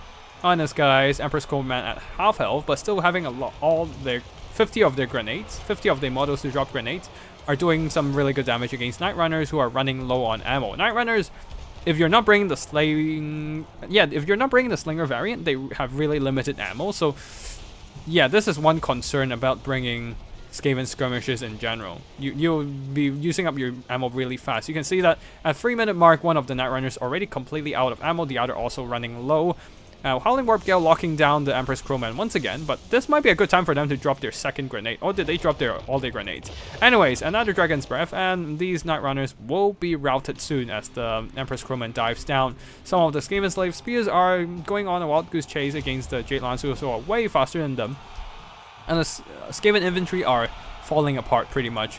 Peasant Long Spears pushing in, and then they have the Jade Lancers charging in. And the Skaven Skirmishers, the missiles, just can't really hold against all of these melee pressure. Balance of power is still in favor of Skaven though, because they have some really strong single entity presence, and the Dwarfing Menace is still very healthy. A Kid Claw just driving around the battlefield, doing some drive-by shooting, but yeah, now the Skavens are going after Zhao Ming, as the Packmaster and a Kid Claw both are going in. If Gorich can go in as well, that would be great. Another breath attack. Ooh, this is a 2-for-1, hitting both units of Skaven Slave Slingers. And yeah, the Skaven's best hope is really just to snipe out Zhao Ming, but Zhao Ming can just transform into a dragon anytime and activate the Burning Vambraces. So having this guy running low on health is not exactly the main problem. Of course, if they can actually snipe him out before he transforms, that would be great, but as soon as he's transformed and drops a final... No, this is a Flensing Rune. Okay, that's good. That's good. Doing more damage to Zhao Ming. But Jade Lancers are still very much healthy here. And, oh, here comes the Burning Vambraces. Mitigating a lot of that. Having that damage resistance also very key in mitigating the Flensing Rune damage as well. Balance of Powers is still in... Skaven favor, but oh, that was a big miss. Not directly casting Flensing Ruin on Zhao Ming, instead casting it on the ground. So as soon as Zhao Ming moves out of the area of effect, he was no longer damaged by the spell. So a bit of a misuse on the spell there. Brass Orb onto the Peasant Long Spears, because there's only the Dwarfing Menace in the vicinity, doesn't do much friendly fire damage, and are just nuking down some of these Peasant Long Spears. Now Zhao Ming in the dragon form is diving down. Of course, Zhao Ming in his dragon form is still kind of buggy, so if the Skavens can just go 3-on-1 onto Zhao Ming, this is still a decent chance for them to win, but oh, it took some pretty big hits there. Now Gorich is in a fight and is hacking down one of the Jade Lions. And yeah, maybe he can finish off one of the Jade Lions, trying to eliminate some of the single entity pressure from the Grand Cathay army. And yeah, Dwarfing Menace might want to come back and help out on this fight, because there's so many Peasant Long Spears piling in. Does AK still have any Brass Orb? Yep, there's still one, but it is on cooldown, and he is singled out. Zhao Ming is in. Zhao Ming is in on the character snipe, and the other single entities are too far away to help out. A Howling Warp Gale desperately trying to pin down the Flyers of Cathay and bail out a Kick Claw. He really needs to drop in that Brass Orb onto this blob of Peasant Spears as soon as possible, especially when there are Jade Lancers around to get hit as well. But I guess it's still on cooldown, so there goes a great opportunity. Now the Dwarfing Menace are being ganged up on by a ton of units. Oh, Storm Demon right onto the Jade Lion, doing some okay damage. I guess Skaven is just trying to eliminate some of these Cathay constructs now. And yeah, AK is being heavily focused by the Grand Cathay army. Very reasonable choice here. You kill off the leadership, and then these two Skaven characters will be a lot easier to just break off. But yeah, Gorich and a Kick Claw plus the Packmaster now hacking down the other Jade Lion, since they can't really catch up to Zhao Ming there. Oh, nice brass orb. Getting a blobbed up unit of peasant long spears, and they are being dragged into the effect of the ability. Gorich is still very much healthy, taking some minor damage, but because of the healing from the Packmaster, it's very nice for him. But oh boy, a final transmutation upgrade, a very unfortunate loss for the Skaven, as Ikit is almost out of health, and he's definitely out of leadership, leaving only Gorich in the fight. And this is a major turning point, as the Onyx Crowman will keep these characters of the Skavens honest, and suddenly things are looking much worse for Skaven, as they can only rely on Gorich to fight back. Nothing else is available for them. Ikit is completely shattered, and yeah, that might just be it.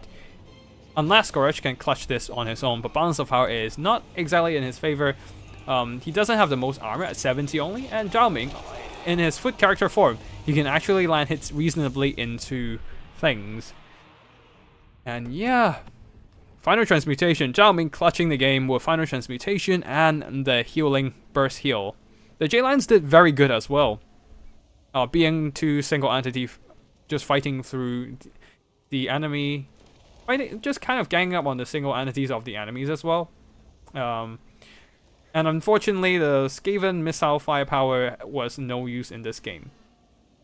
They just couldn't do much damage against the cavalry. Cavalry just run them down without any problems whatsoever. My god, 276 kills, only 350 gold. God damn it. That doesn't make sense. But yeah, overall, they just...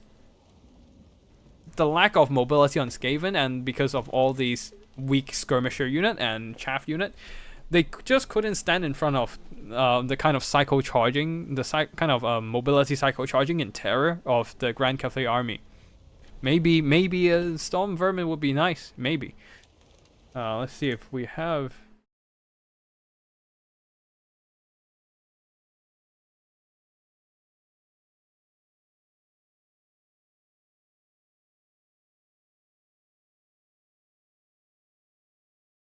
Should have brought Clan Wars. Maybe. Yeah, so let's check out the next battle. Oh wait, actually no, let's just walk around and see if Race and Pigmen are around. I suppose they still have a lobby, right? Oh, they're already done with their match. Alright, cool.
Okay, give me a second. Just gonna send some messages and see if we can get some replays for the semifinals.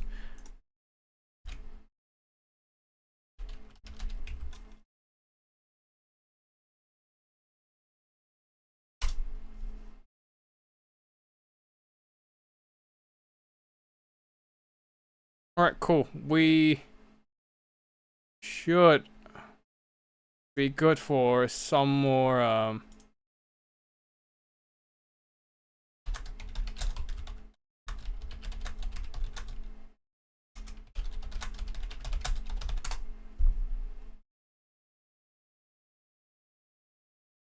Alright, cool. we'll probably have to wait till after finals for the games between Race and Pigman. For now, let's just keep casting the next battle, this time between still between Naunish and Race, but this time between Greenskins and Dark Elves. Greenskins is a very versatile faction, really. You can use them to do a lot of things. Having a lot of units, good for each for their own purposes. Turtle Punch, this is a cool Cathay build. Yeah, I don't think I've ever seen something like that from Cathay before. Mostly they just box up with missiles. Stone and Steel, that's Stone and Jade, and yeah, Stone and Jade? Maybe, A Skyjump would have been such a good meme here. Absolutely, but they will also be very vulnerable to Skaven missiles. And what do you think if Skaven brought Plague Monks and Storm Vermin? Don't bring Plague Monks. They kind of suck in most situations. Storm Vermin may be better, but they will be vulnerable to rockets. So that's a concern. Anyways, army built over here. Now Niche going for the greenskins on the green side. Very thematic. Front line of Night Goblins mixed in with regular goblins. Just better goblins and worse goblins, really. And then backed up by some Savage Orc Biggins and Orc Boarboy Biggins. A lot of anti-large in this fight. Stone Trolls guarding a single Night Goblin War Boss who does have both Fermented Fungi and Tormentor Sword in spite of the Bad Moon. Oh no, just the big loons to unleash some Vortex damage. No spite of the Bad Moon though. And Giant River Troll hack with Fate of Buna and Spirit Legion. Mifler? Is that Mifler? Yeah, that's Mifler to slow down enemy units. Savage Orc Air Boys for some solid missile damage, but they do lack accuracy, so that is gonna be a concern. And yeah, so that's it for the army builds over here. And on the other side for the Dark Elves, the front line of Dread Spears, second line of Witch Elves, and third line of Quant Knight and oh shit, and Dark Riders. In the skies leading the army, Supreme Sorceress of Soul Stealer and Siren of Red Ruin riding along. There's also a single Feral Manticore to provide additional terror. That's a lot of terror costing pieces. 3 of them in total that can terrify greenskin units who already lack the kind of leadership to stay in the fight. Anyway, Siren of the Red Ruin approaching close to the enemy formation, but because of this slope here, unfortunately she can't really get a line of sight to aim at the units behind the slope. Juking some shots though, so we'll be fast forwarding a bit as the Black Dragon Breath attack roasting, not really roasting, but corroding, poisoning some of the Savage Orc Air Boys here. And the Savage Orc Air Boys will be fighting back. Oh, that's a big miss from Race here. Diving down the Supreme Sorceress means that the Orc Boarboy Biggins can quickly swarm in as she is locked down in the fight by a Fermented Fungi. Now the Supreme Sorceress is completely blobbed up, but this might be working in the Dark Elves' favor, in Race's favor, as all these Greenskins troops blobbing up is a perfect target for a massive Soul Stealer dropping in. That is a juicy Soul Stealer. That's a total of 6-7 units hit by one single spell. Yeah, sure, the Sorceress is taking a lot of damage, but she's not going down without a fight, and all these units of Greenskins blobbed up is also making perfect targets for the Siren of the Red Ruin to just keep shooting. Now, the Supreme Sorceress have survived thanks to the Feral Manticore blocking off some of the enemy units, allowing her to bail back into the skies. Siren of the Red Ruin fighting back against the Orc Boarboy Biggins, terrifying them.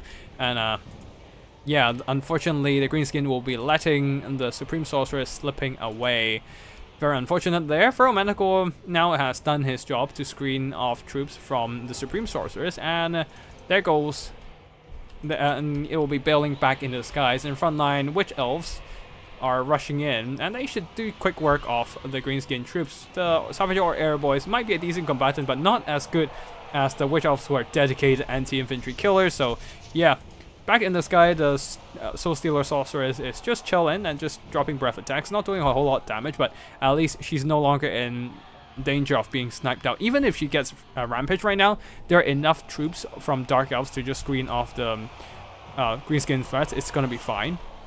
Anyways, Witch Elves cutting through the Orc Arrow Boys like hot knife through butter. Now the Goblins are trying desperately to stabilize, but not that it's gonna matter against the Witch Elves, as they are just rampaging with the Witch Brew into the Goblins.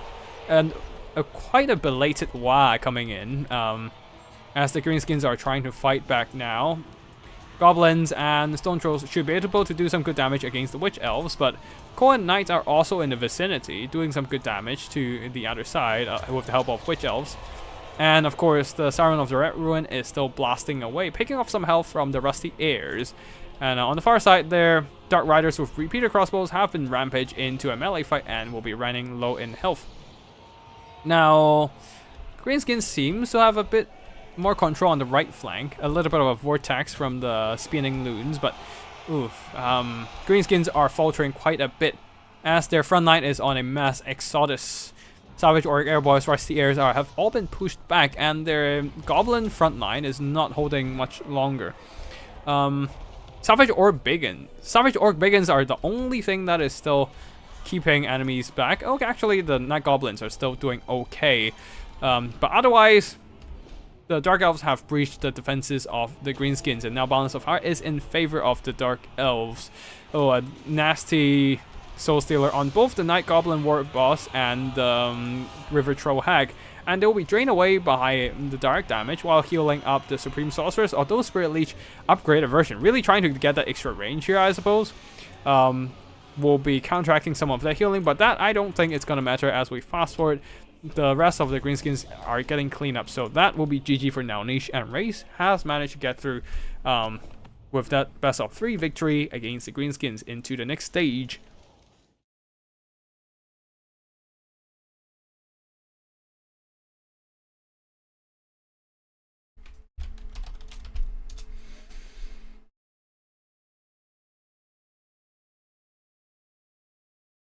Alright, let's just keep an eye on the tournament, and yeah, let's have a look at the army performances here. Stone Trolls did okay, but the rest of the Greenskins front line just got crumped by the Witch Elves. Very unfortunate there. And we're not able to hold against such a reckless rush.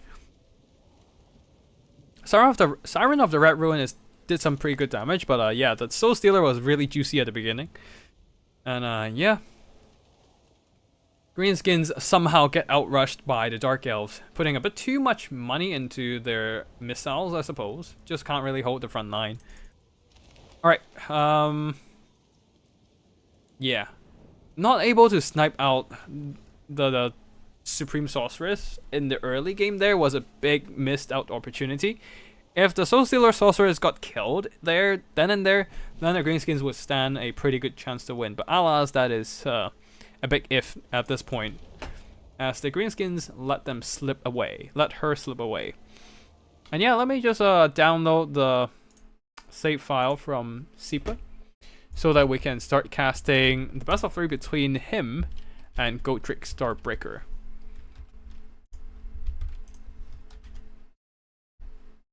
We are getting some replays in now, so that is pretty good. Alright, first battle. Teench versus Elizabeth, same army build. It's just that unfortunately we were not able to see it through on a live scenario.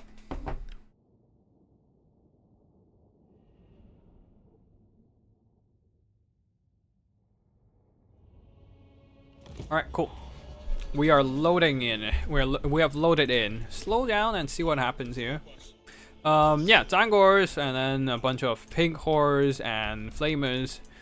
Multiple Zantigals, and we have a Chaos Sorcerer Lord of Metal with only Final Transmutation and the Sword of Change, Chaos Spawn Summon. On the other side, Skink Javelins, Skink Skirmishers, and Amaxon's Barb.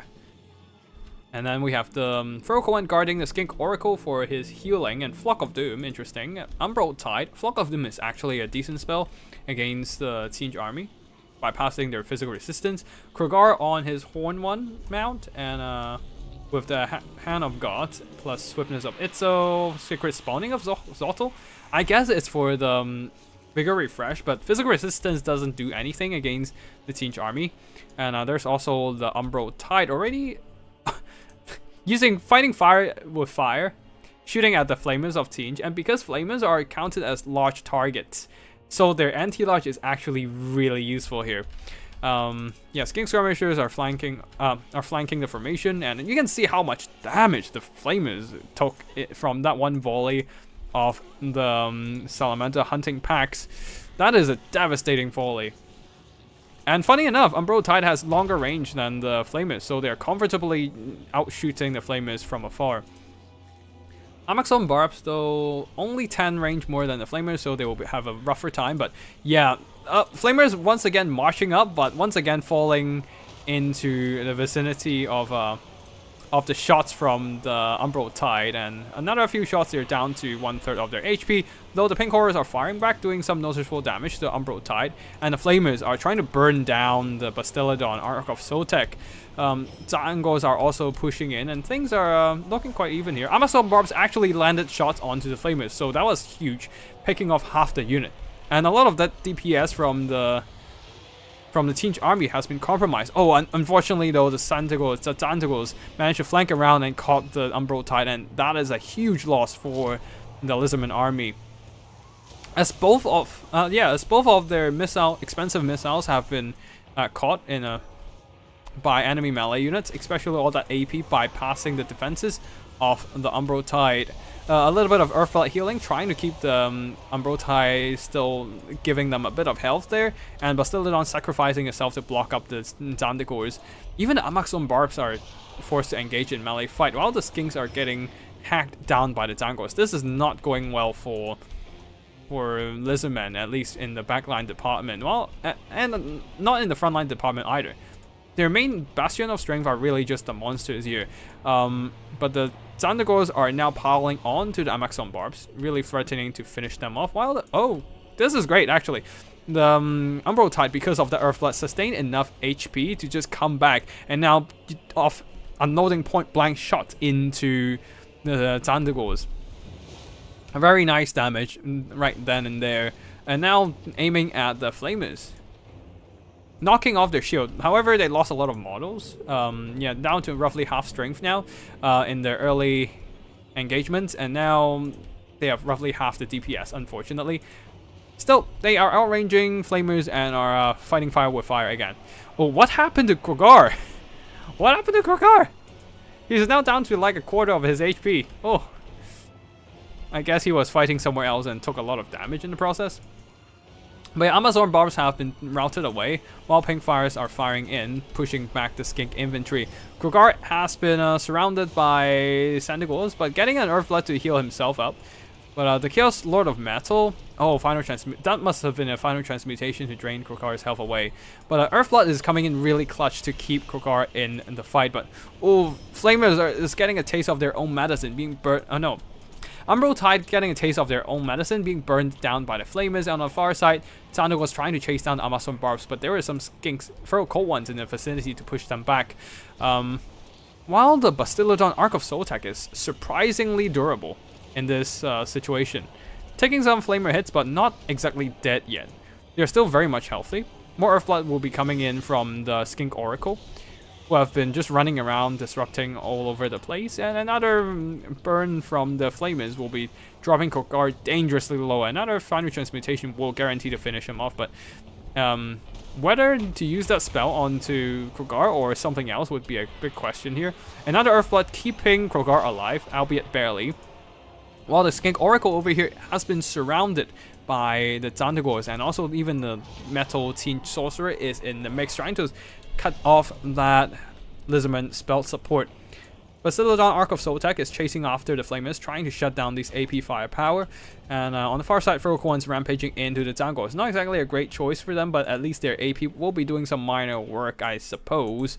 This Ark of Sotek is still pretty healthy, as it is just running through some Zangos that can't really threaten them, and dropping in the Vortex time and time again. Another Earthblood from the Skink Oracle. The Earthblood is really key in keeping all these single entities alive right now, as Krogar is running low in health, but because of the Earthblood, still alive, and fighting back to back with the Skink Oracle, managing to beat back the Zandagors of Tinge. And things are looking quite bright for the Lizardmen right now, as the Bastillodon Ark of Sotek, being tied down by Marauders, is just doing fine, as it is immune to flanking, so it doesn't suffer any flanking, doesn't suffer any loss in melee stats when it's being surrounded by enemy spears, and because it has such a thick armor, it doesn't matter. The anti-large on the spears doesn't matter.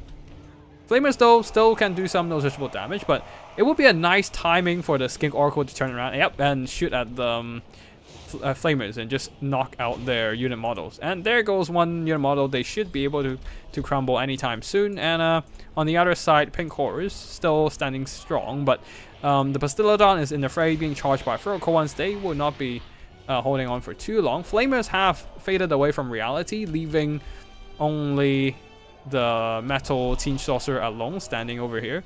Oh boy, that is gonna be nice here. Final Transmutation. Swiftness of Ether not going to help him at all, but that shall be able to finish off Krogar. Though that at this point it doesn't matter. Oh, barely. Krogar survives, albeit barely, and the Kill Sorcerer Lord of Tinge is stuck in. Yeah, has doubted his maneuvers for a little too long there, and took a hit from the Skink Oracle, losing even more HP. Krogar is now still alive, albeit barely, but another Earthblood has healed him back up to 700 health, and that shall be GG for Tinge, I'm afraid.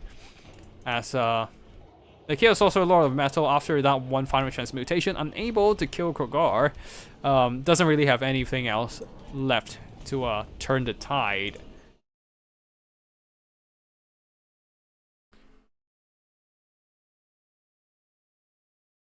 Alright, and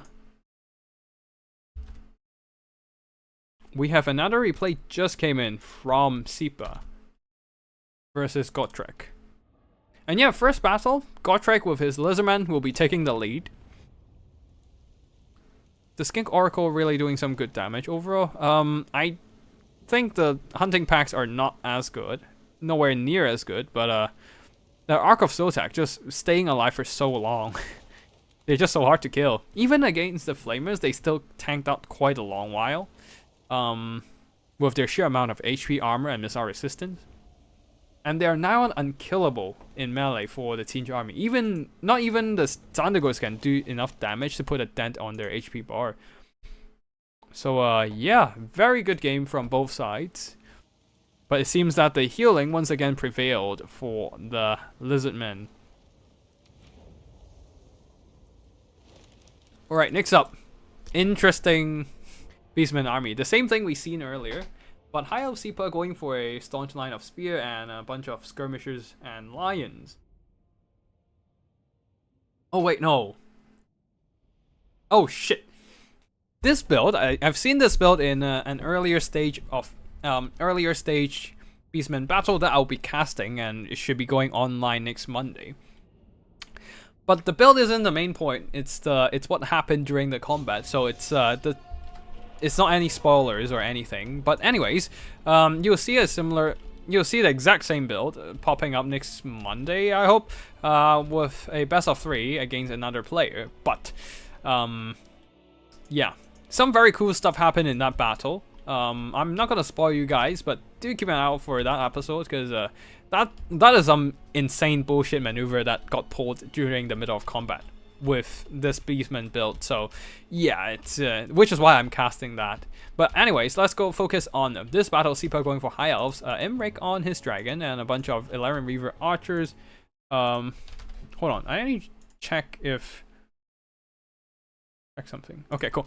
Yeah, Elaren Reaver archers, a front line of sturdy spears, and some war lions, a bunch of more spears, and then archers at the second line, Lothan Sea God guarding their rear, providing even more missiles, and Mage of Life on foot.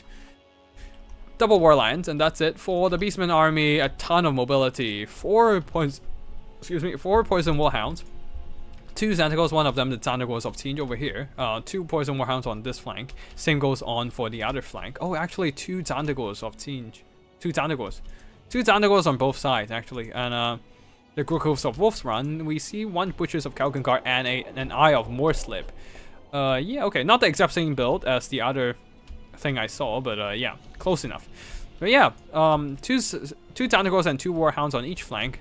Some monstrous presence is in the middle, and Grookhoofs of Wolf's Run for those AP fire. Now, the Xanthagos and Warhounds are moving in, trying to pressure the High Elf skirmishing play, But it seems that the High Elves are moving back behind Spears, and the War Alliance, Warhammer's Pride, especially with the leadership debuff, will be perfect in countering those Warhounds, immediately nuking them in HP, and now they're moving on to killing the Tentacles instead. Yeah, the Loven Seaguard backline is just so rough to disrupt if you're just wielding a bunch of Warhounds and Tentacles. At the back here, Imric diving something. Trying to dive something? Not sure what he's trying to dive, but he was stuck on the ground surrounded by Tentacles and Butchers of Kalkengard. And yeah. Things looking quite rough for Imric, but he might be able to pull back if the Elaren Reaver archers can get in there in time and screen out the enemy monsters. But yeah, overall, it seems that Beastman is still ahead on the balance of power, but the High Elf backline is mostly secured, while Beastmen took a ton of losses with their mobility. Tentacles, one unit has been shattered, one unit of Warhounds have been shattered, while the High Elves, most of their units are still intact. Rahagara's Pride took some damage, same goes for the archers, but nothing too serious. These Elaren Reaver archers is probably the biggest casualties the Wood Elves are, the High Elves are suffering, not the Wood Elves. Why am I saying Wood Elves? Anyways, the High Elves are suffering right now. And but now, as the Elaren Reavers pull back, dragging the Minotaurs into the Butchers of Kalkengard into the Spears, the Butchers are exposed to the focus fire of so many archer line, now doing some pretty noticeable damage to the Butchers of Kalkengard, though the Eye of Morslave is chugging in rocks, nuking some poor Loven Sea God. And over here, the Spears are being overloaded by a ton of Beastmen troops, being flanked on all sides. One Spear is getting low in HP and leadership, but Beastmen are not enjoying this fight whatsoever, as their mobility is quickly eliminated by the focus fire of all these archers. So things are not looking great for the Beastmen, as the balance of power is ebbing towards the favor of the into the favor of the High Elves. Yeah, they don't even have much Warhounds left in the fight. Okay, one Warhound, but other than that, the archers are still very healthy for the High Elves, and are just focusing fire at everything they can see. And the Beastmen don't have any healing or armor to mitigate incoming damage, so yeah, they are just getting nuked on all fronts. Warhammer's Pride are coming back, and we'll be delivering a rear charge into the Sandagors maybe? Nope. Seems like they're just kind of staying back. Upgraded Regrowth to heal back up Imric. Oh, here comes the Warhammer's Pride. Not sure what they did there. I don't think the ability actually covered the Sandagors, so it doesn't really matter, as they are going to rear charge the Sandagors of Tinge and the Grookhooves of Wolf's Run. And we're routing another unit of Beastman mobility off. Malagor the Dark Omen trying to snipe out the Mage of Life, but that earns the ire of Imric himself, and he will be going after the Beastman Lord, who is trying really desperate to juke the attacks of Imric, but that is not going to end well for him. At least he got out relatively unscathed. Yeah, that's some really good micro with the units just retreating through the spears, using the spears to screen off enemy mobility. But overall, now the Beastman army is just doesn't have a good engagement anywhere whatsoever. I guess the Elaren Reaver archers will be routed by the Butchers of Kalkengard and a flock of Doom and Darkness combined. Flock of Doom draining the health of these archers / spears away. Rahagara's Pride rear charging in. Imric might lose if the Butchers of Kalkengard are allowed to fight and surround him, but there are some spears in the vicinity, so unfortunately, not much the Beastmen can do to turn this back. Cygor still chugging out rocks, but only 1,000 gold so far, after throwing rocks for 5 minutes straight. So yeah, Cygor still kind of sucks. Imric is solo at this point, yeah, pretty much. Especially with the Butchers are pretty much finished off. We can fast forward on this one here. And as the Cygor being now slowly shot to death. And yeah, it seems like Seapod pulled back this game. And is still in the fight in this best of 3. 1 win against Gotrek Starbreaker. And I'll just have to wait for Sipa and Gotrick to finish the last best of 3 between the two players. And yeah. And then we'll be moving on to finals. I said I'll be casting the battles between Race and Pigman before the finals, but I don't think we have time for that, so we'll just skip that. But now let me just have a quick look again at the micro, because I want to like check out the micro again since Itask highlighted this about the screening with spears. So yeah, the Reaver Archers are being chased by the Warhounds, but they quickly retreated behind the spear line, including the Loathsome Sea Guard, which means the pursuing Zandagors are forced to just run into the Loathsome Sea Guard and are now stuck in melee, and then the spear quickly comes in and fold behind the Zandagors, surrounding them, and then they would just get dragged down in a melee fight. But yeah, now it's just a ton of units getting stuck in the fight over here. Yeah.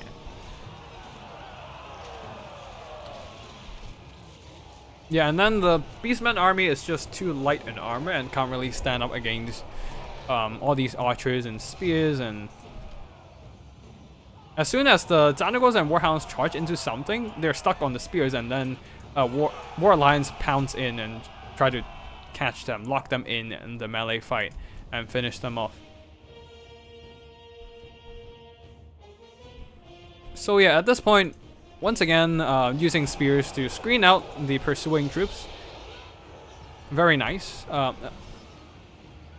This is not an intentional lure, but more just allowing for archers running into the spears, using the spears to push up and screen out. So yeah, pretty solid maneuver there. And yeah, this is just too fragile of a build to fight a high elf spear box. This would work against like a lighter faction that doesn't have such a solid melee front line, but definitely not against high elves who are so good with their staunch line of spears. And yeah,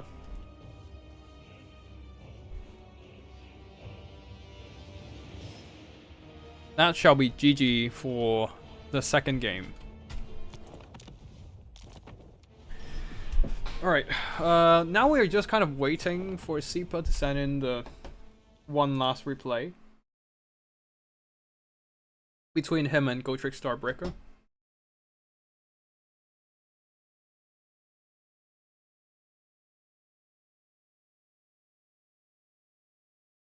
And I am gonna get more tea.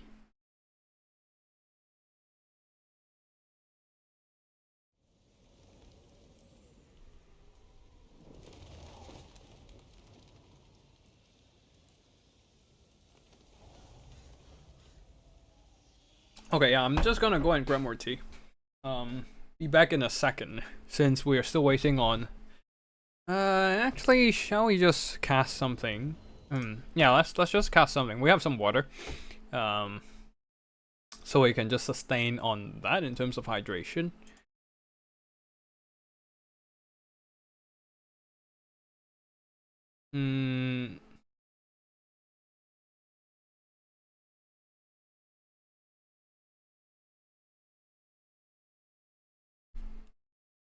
Oh, right.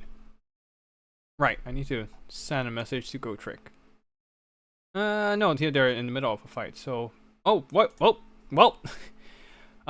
we just got a third replay from Sipa and Gotrick. Guess we are casting that one. I don't know which one of them win, so I'm just gonna have to quickly...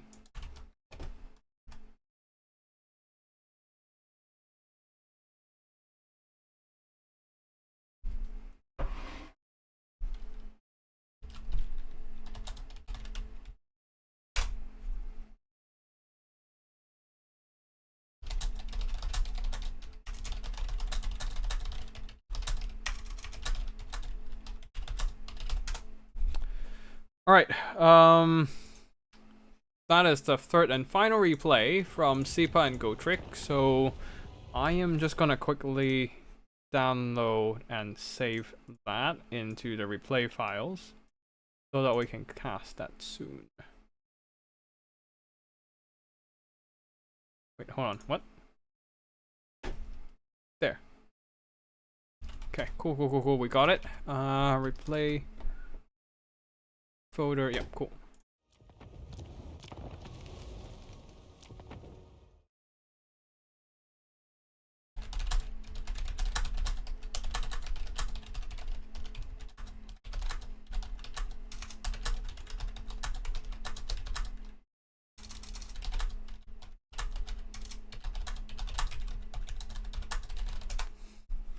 Alright, third and final game between Sipa and Gotrek, and we'll see who actually advances into the finals of this last chance tourney and decide the final seat of this tournament. Yeah, okay.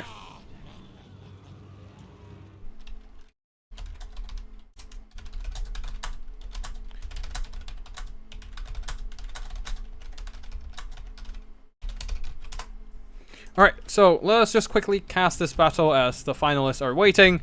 Army belts. Skavens split into two parts. Night Runners and Dwarfing Manas on one side, Red Ogres plus a bunch of Skaven slaves, Skaven slave slingers, and Wolf Rats with poison. On the other side, similar build, but no extra Doom Flayers. Wolf Rats with poison, Ashen Triads hiding away, Skaven slaves spears, and Skaven slave slingers, Night Runners with their shurikens, and a Claw plus Gorage hiding in the forest, and some, Wolf Rats, we've seen that. For the Grand Cafe, they're not boxing, but spread out quite far away. Peasant Long Spears in the front line, and some Jade Lances for mass and mobility, plus a couple Grand Cannons already opening fire at the Skaven monster. Did some minor damage to Ikit Claw, but Ikit quickly hit into the forest, so he is fine for now. But the focus fire of the Grand Cannons absolutely blasting away at the Red Ogres. And a couple casters at the back, alchemists with no spells, just here for the mastery of elemental runes for extra spell mastery and extra damage and extra effectiveness of their spells. Jade Shield, Blossom Wind, interesting. But yeah, Yuan Bo is leading the army with a bunch of Onyx Crowmen, diving on to the Skaven slaves slingers. But yeah, such a spread out Skaven army seems to be a bit rough, as they're just kind of focused down by the overwhelming force of Skavens. And yeah, it's hard to cast when things are going on two opposite sides of the battlefield, but that is some really cool tactic and quite a high demand micro maneuver. Yuan Bo has been dragged out of position though for trying to go after the Red Ogres, and he is not in place to really support his rest of the army. Ashen Triads are piling onto the Jade Lances, who is also stuck against the Red Ogres. And on the other side there, Cafe infantry are being broken off, and also cavalry are also being broken off. Dwarfing Manas is really a menace right now, grinding through infantry and cavalry alike. And also the skirmishing firepower is also dragging down some of the Cathay troops. Yuan Bo is now trying to go back and help out the rest of his troops, but all the units are kind of isolated and is suffering quite badly right now. Grand Cannons are unprotected because the Grand Cathay formations are so spread out, and Gorge was able to just dismantle some of these artillery pieces. The other Grand Cannon has been finished off by the Wolf Rats. And yeah, Grand Cathay not boxing up doesn't really have the tools to deal with so much mobility threats. And on the far side there's Celestial Lion. I missed out on these guys. Dive down and try to apply some fearsome royal leadership debuff onto the Red Ogres, but here comes Wolf Rats charging in and trying to finish off these Crowmen, doing some really good impact damage. And the Celestial Lion is left all alone. A bit of a Jade Shield trying to mitigate damage for these Onyx Crowmen, but I don't think that really matters because Gorich is just doing a number on Yuan Bo right now, while the Grand Cannon crew has no cannons to operate whatsoever. Wait, one cannon left, two cannon models left. Okay, one cannon model left now. Not that it matters because they're routed and Oh, is that a Shim's Burning Gaze? Yes, that's probably it. And Ikit Claw took a lot of damage, but not quite dead just yet. Yuan Bo is also...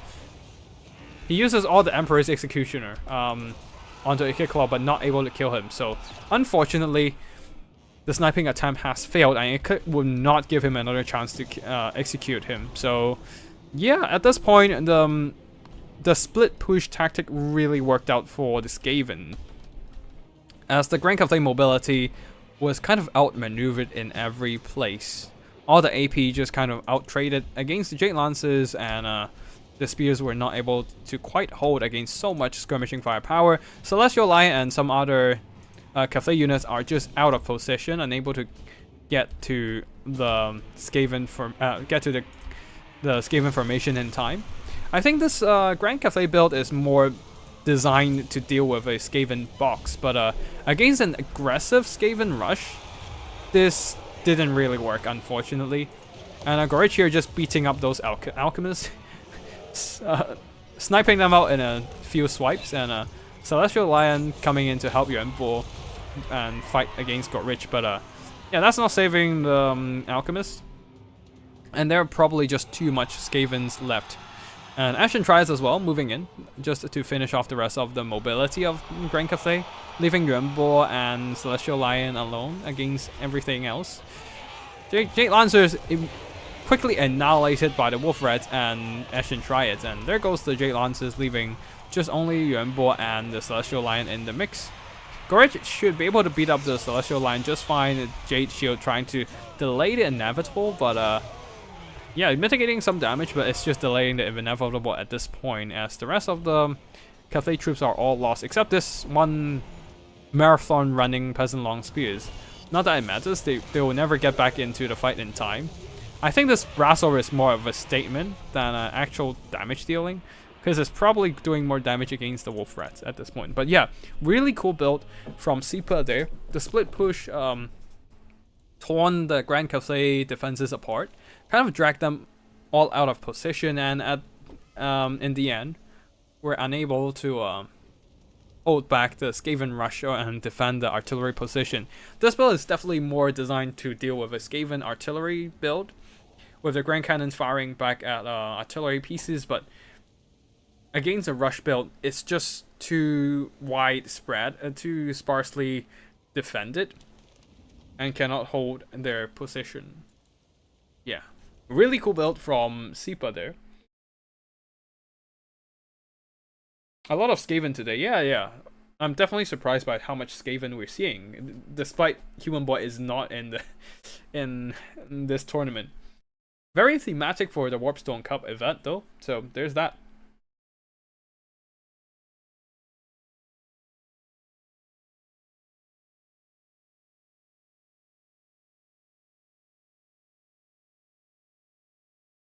But yeah, Yuanbo did some good damage, but just not quite enough to carry the game, unfortunately. Shim's Burning Gaze and Grand Cannon, yeah, that's definitely a combination to deal with Skaven weapons teams and artillery.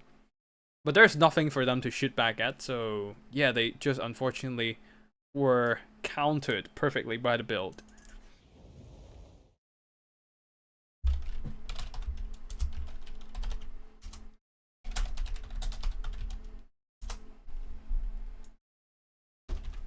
Alright, let's see if...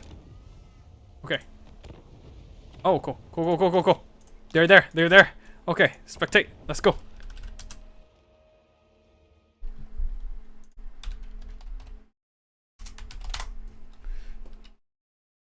Alright, thanks guys for waiting.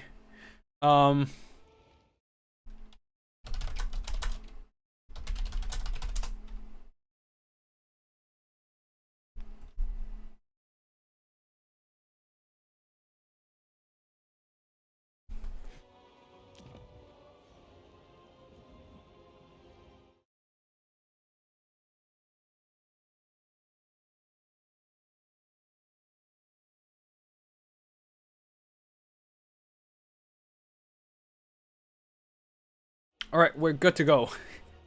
Just waiting for them to ready up. Oh. Is this Lizardmen versus Demons of Chaos? This is gonna be interesting. Demons of Chaos is, in my impression, they are more of a faction that's gonna blue fire the Lizardmen to death. In general. I don't know if this is the case here. We shall see. But that might, or maybe it's gonna be Flamer. I don't know. This is gonna be an interesting matchup that I haven't seen a lot. But yeah, with more and more factions being introduced, it's the game is getting more and more, like the matchups are getting more and more diverse, and yeah, you rarely see the same matchup a lot, except the meta ones, of course. Still, yeah. I still don't think it's worth, and the Alchemist tech was worth it. I would say, depend on the situation. Sometimes it can be really strong. Like they're just, if you bring them without anything, they're just like what? They cost like a peasant long spear anyways, maybe a bit more. So like you're sacrificing a little bit for a single entity that can help you hold back, just that you can sometimes just throw into combat. But mostly they're just standing around providing a lot more damage boost to your attack. Like Final Transmutation, maybe Shim's Burning Gaze as well, if you want to counter weapons teams. That build was definitely designed to counter weapons teams, so or artillery. So the damage they can do with Shim's Burning Gaze would be really important here. But of course that was not the case in what we saw, simply because yeah. Oh wait. Oh.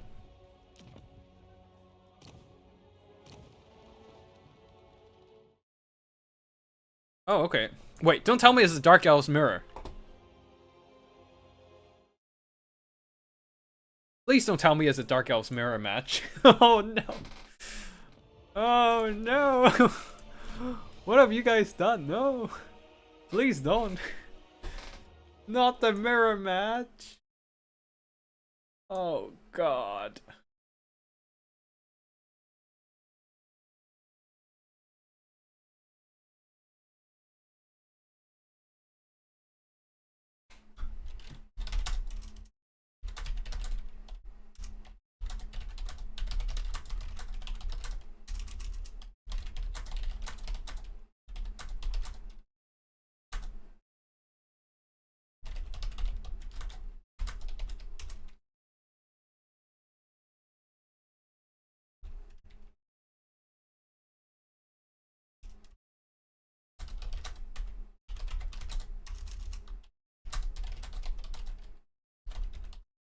Okay, sorry, just gonna do some quick messages.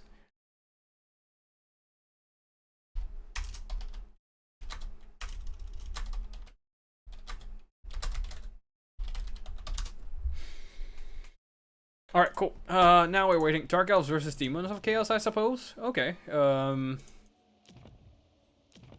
Elves, this matchup. I don't think I've seen this matchup before. I mean, after all, Demons of Chaos aren't exactly the most popular faction.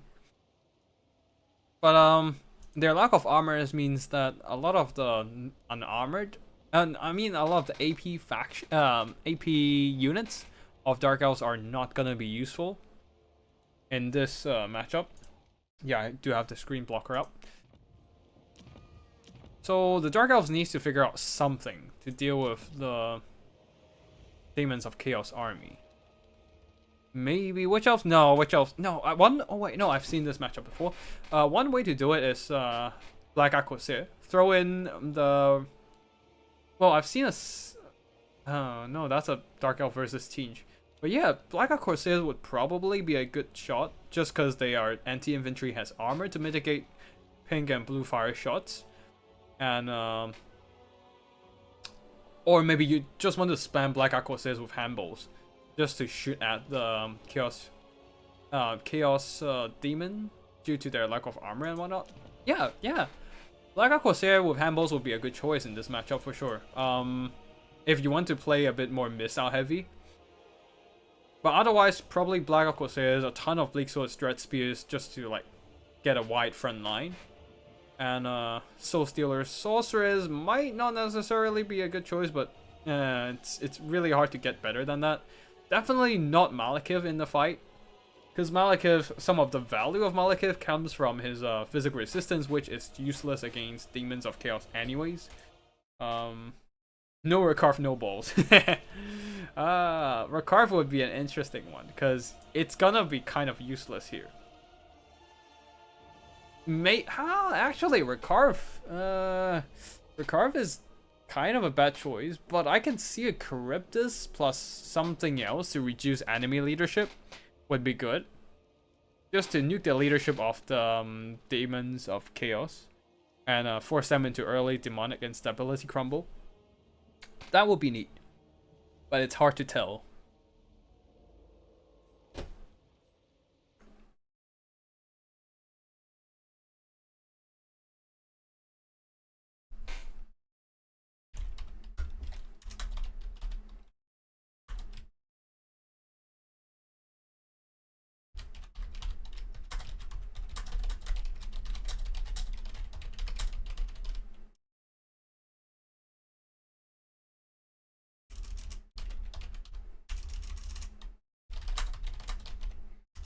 Okay, give me a sec. ID bomb and leadership bomb and self healing. Yeah, low Q would be good. With their Kraken, with the I forgot which ability, but it's the minus for leadership thing, right?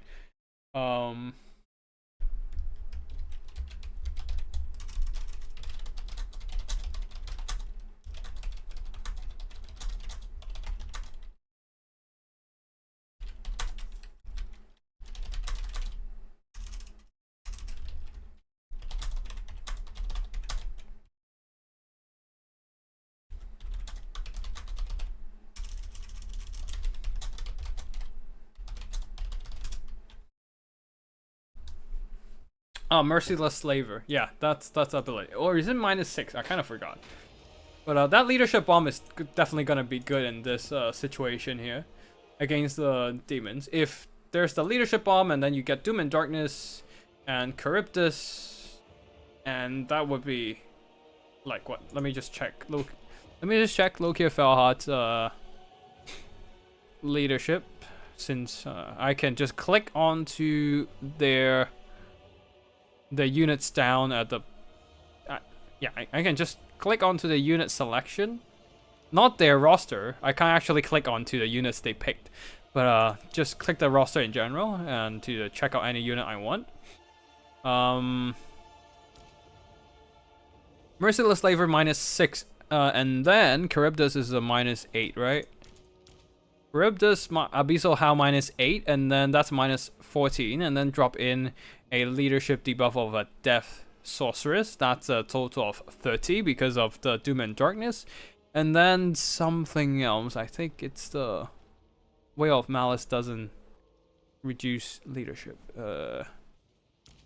Wait, no, that's the... Oh, Bloodwreck Shrine, yeah. Bloodwreck Shrine, Aura of Agony, that's a minus another 4. So -34 leadership.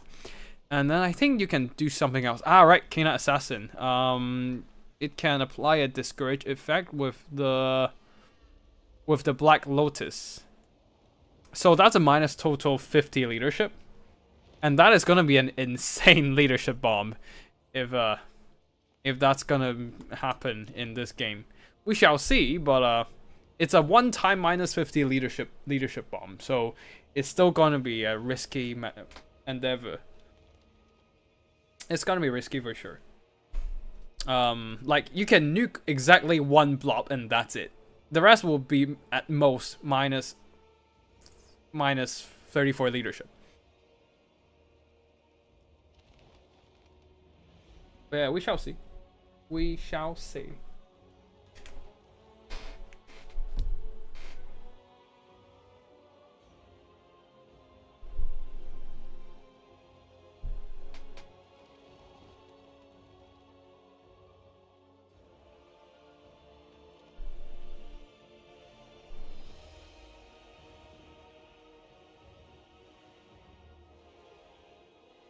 Alright, we are just waiting here now.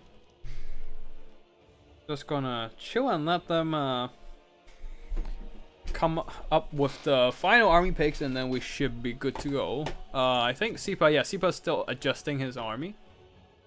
We'll wait a bit. Oh, right! If you bring in missiles, with the leadership debuff, then you get the attack by missile debuff, and if you bring artillery, attack by artillery debuff.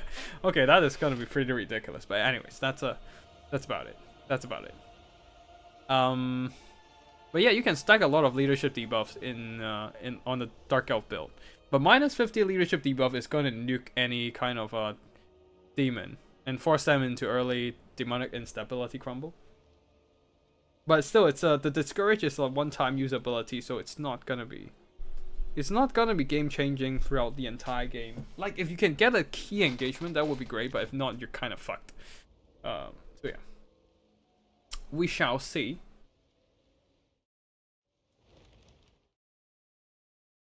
We're still waiting for them to pick an army. I think Sipa is getting his final funds adjusting, and I'm just Pigman has been ready for like a good 5 minutes. Yeah. I think I have time for like 1 or 2 more best of 3 after 2 or 3 more best of 3 after this after casting the finals, and then I think we'll call it a day. But yeah, we're chilling for now. Mm-hmm.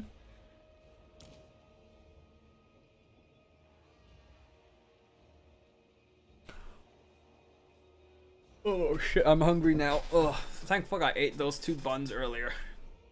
Otherwise I would be starving. I'm just glad I'm always well prepared with food. I don't know why I use the ogres. I don't know why I main ogres, but maybe because I just relate to the faction a lot. Like they love food, I love food, and yeah, we both like eating, I suppose, and cooking. And now we're just waiting. Okay, Dark Elves are ready. Demons of Chaos might be doing some final adjustments. No, I think Pigman is just a bit AFK because okay, nope, both are ready. And yeah, our best of 3 begins, and we'll be deciding the final slot on 8th and final slot on the Warpstone Cup stage 3 between these 2 players. Is it gonna be Sipa or is it gonna be Pigman? We shall see here as we turn on the scoreboard that I totally forgot about earlier and put Pigman's name in there. Both are on 0 right now, so we chillin' and waiting for them to load in. On one side we have the Dark Elves, and on the other side we have Pigmen going for Chaos Demons. Sipa going for Dark Elves on the left side. Yeah. Anyways, it seems that both armies are loading in, and indeed Sipa is going for leadership debuff, stacking Loki of Felhard with Merciless Slaver -6 leadership and Helm of Kraken for the melee heal. And then on top of that, we have the Charybdis here, providing a nice and -8 leadership debuff. And then we have the Sorceress of Death with, of course, Doom and Darkness and Spirit Leech. No Kena Assassin though, so no extra leadership discourage debuff. But they do have Bloodwreck Shrine. So there is the Aura of Agony. So that is a 34 leadership debuff. And it seems that the Dark Elves are boxing a bit here. 2 Blackouts of Nagaron in the front line with a 1 single Dread Spears, 3 more Dread Spears at the back, and 1 single Blackout Corsair, providing some skirmishing firepower. Speaking of skirmishing firepower, Scourge Runner Chariots. They're no longer the menace they used to be, so they'll still do some good anti-large damage, but that's about it. Bloodwreck Medusa does have some explosive eye laser, and that's it. For the other side of the battlefield, Demons of Chaos going for a melee rush. This is going to be rough against a box build. The Bloodletters of Corn, 4 of them, plus 2 Plague Toads backing them up. And then 3 more units of Fiends of Slanesh. And 4 more units of regulars. No, Slanesh Furies. 1 unit of Slanesh Furies and 3 units of Slanesh Furies, and I assume they ran out of money, so they just went for the regular Furies. Yeah, a lot of mobility, but I don't know how it's gonna fare against a box build like that. Scourge Runner Chariots having 4 shots, 4 models. Divide this 150. Divide 20. Okay, 24 volleys. on these 4 models. They're now shooting at the Plague Toads, doing some, and some of the Chaos Furies doing some minor damage. Ooh, the laser eyes from the Bloodwreck Medusa definitely doing a number on the Plague Toads. And the Bloodletters really don't have a choice other than just to rush forward and try to get into melee as soon as possible, hoping to break through the Dread Spear front line. Black Gods of Nagaron is going to be a bit more of a tough nut to crack, but the bigger problem comes from the firepower. Bloodwreck Shrine is just wrecking them.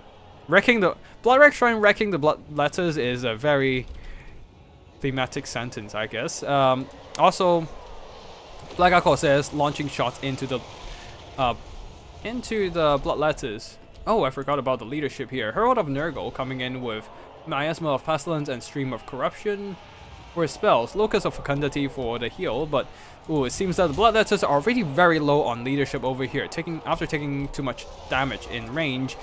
Fury's diving into the backline, but yeah, Black Alcohol says will hold for a bit. Though the Slaanesh Furies do have anti-armor elements in there, so they will be piercing the armor of the Black Alcohol, but here comes the Doom and Darkness, and of course the Charybdis charging in, and the leadership debuff stacking of minus 30 from all these leadership debuff. Looking for Hot is in the mix, so that's a minus 24. That's still enough to just nuke all these Furies. Another Fury is dying, so all the Slaanesh Furies are dead. This is really bad, and on top of that, because of the Dead Furies fulfilling the quota for the Murderous Prowess, the attack boost has been procced for all these Dark Elf troops, and they are doing more damage to the to the Demon's troops. However, Black Gods of Nagaron is not trading well into the anti-armor, anti-infantry Bloodletters and are taking substantial casualties, but that will be worth it as they're holding back the Demon's infantry while the Herald of Nurgle is running out of gas, taking a little bit too much damage, being bumped by the Bloodwreck Shrine, and also fought Loki Fairheart just wrecking the guy in melee combat. After all, he is indeed a very good duelist, getting some okay damage, but yeah, the Nurgle Herald is dead from all the leadership debuff, straight up fading away from reality and leaving only the Fiends of Slaanesh in the mix. However, the Fiends are still very healthy, so they can do some damage, but against Loki Felhot and the Charybdis plus Bloodwreck Shrine lowering their leadership, yeah, you can see the Fiends of Slaanesh already on 15 leadership.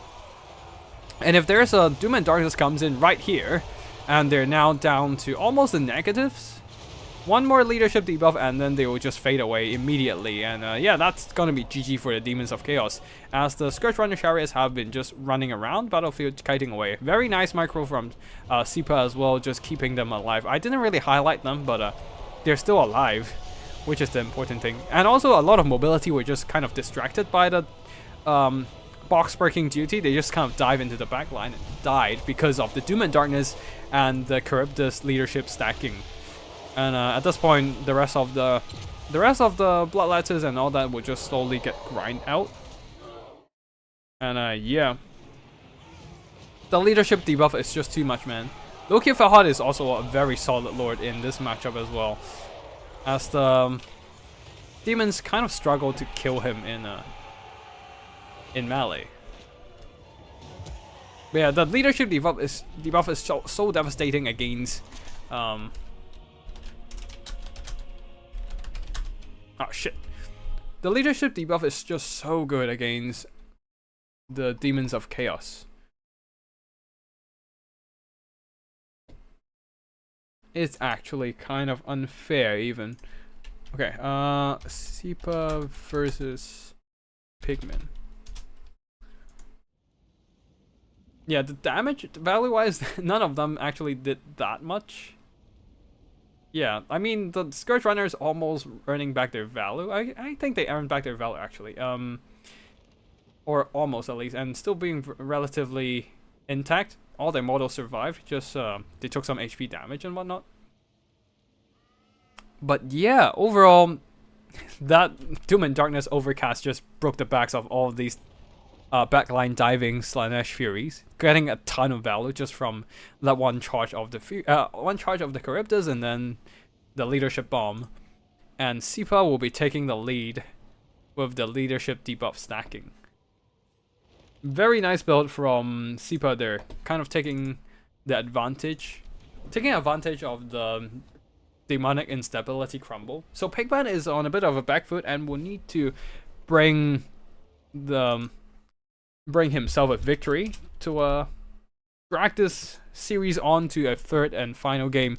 But right now it is match point and we're on the second game, so we shall see if Pigman is able to take back a win. If you want to if you want to see a third battle, you shall support Pigman.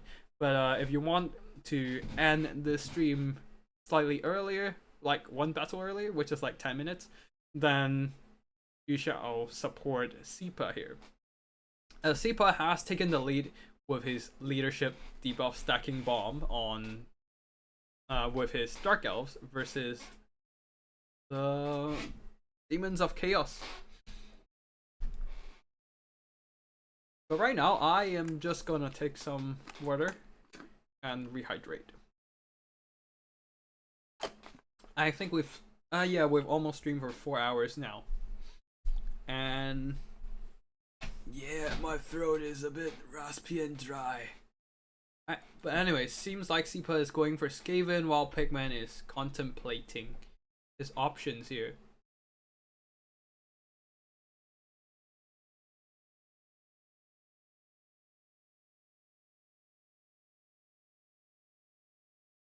We shall wait a bit.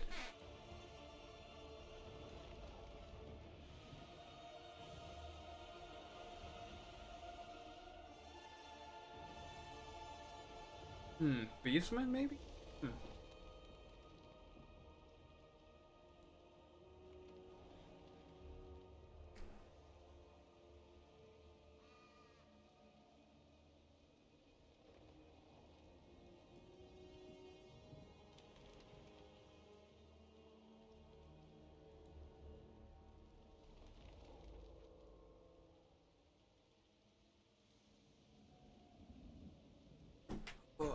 Beastman versus Lizardman, perhaps. But oh boy, Beastman. This is gonna be rough. I'm not too familiar with this matchup actually, since I occasionally play Beastmen, but I haven't played them for a long time ever since they've been strong. So Beastman versus Lizardman, still a very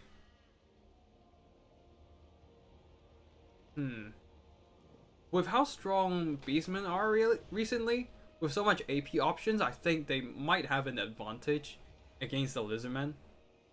Like, they just have a lot of good AP options in general. The Tantagors, the Pestigors can hack through armor, and they beat down skinks anyways. They even have missile resistance to mitigate shots from javelins and low dot, so yeah. And on top of that, they have throwing axes, Traderkin, and Jibber Jabber, the double Jabber Slife. No, the double double Gorgon Jabber Slife build. That is minus the Jabber Slife, I guess. You don't really need anti-infantry against Lizardmen, but Gorgon's anti-large armor piercing is still gonna be good here. And what else? Minotaurs with great weapons also gonna be good into this matchup, but yeah, Xandargos is gonna outtrade against Xandargos gonna outtrade against Cohen Cavalry for sure. So Cohen Cavalry is no, Pigman is is no longer looking. Wait, what? Is it gonna be Beastman versus Lizardman? I mean, I guess Pigman is. Oh yeah, Lizardman. Pigman versus Beastman versus Lizardman. So yeah, anyways, Xantagors is gonna outtrade.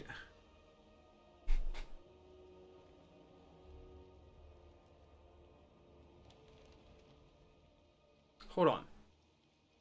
This build might not be. Wait, fruit rules. Let me just quickly check something.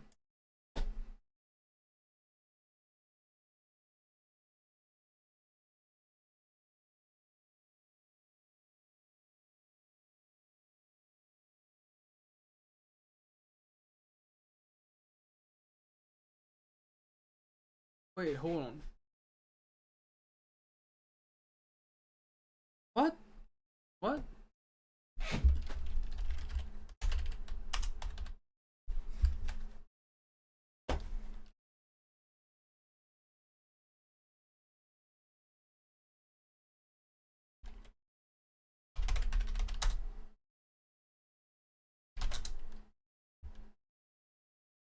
Oh, Beastman versus Dark Elves now, huh? Or Nurgle? Okay. Yeah, no, I was looking at the Lizardman build and I was like, wait, that's illegal, I think. So I can't really... So I was just quickly looking up fruit rules and see if there's anything explaining my, my doubt. I'm not sure.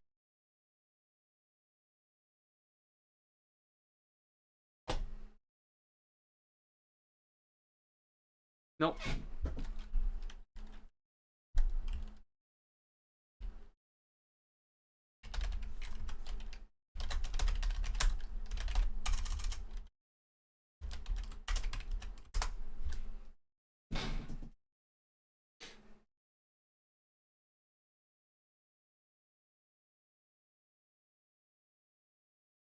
Well, let me just quickly send a message on the Discord chat.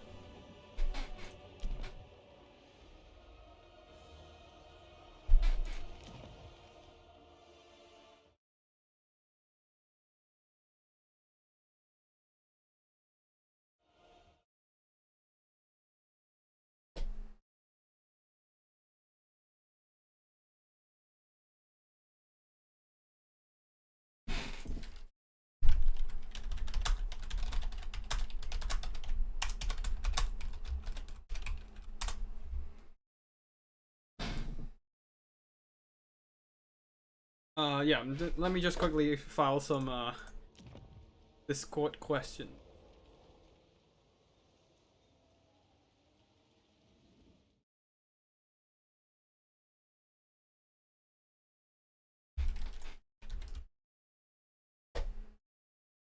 Wait, is that...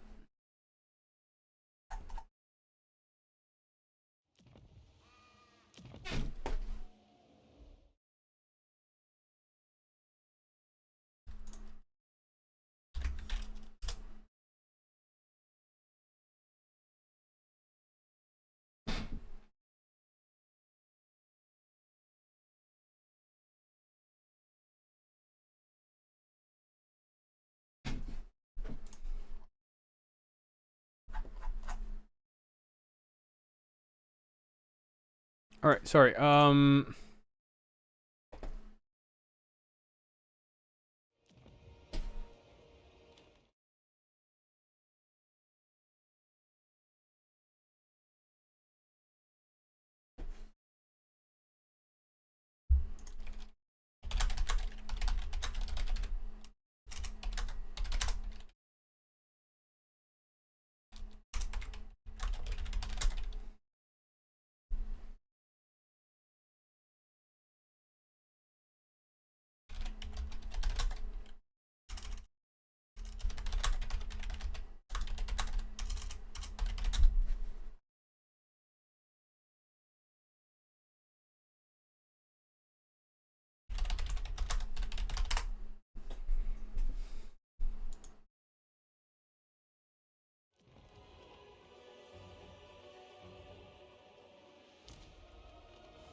give me a second. I'm still checking on the...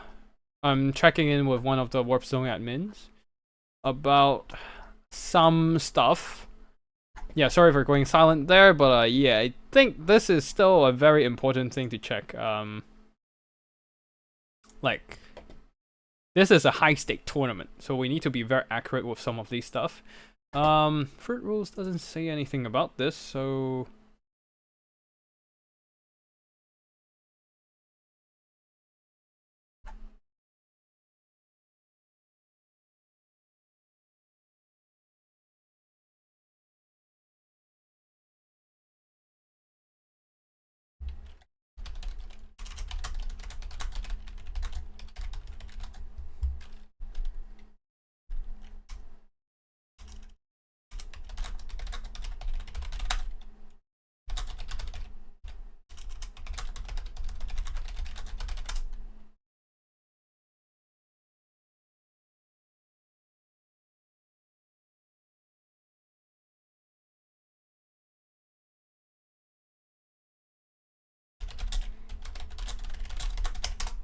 Okay, looks like we're good to go. Okay, got some clarification. It's all good. So, yeah, all good.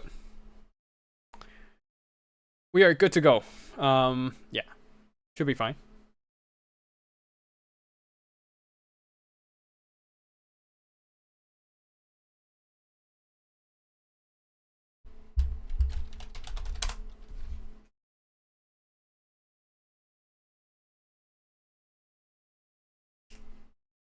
Yeah, just better safe and sorry, and just gotta make sure. And yeah, there's some checking with the Warpstone admins. We're all good, ready to go.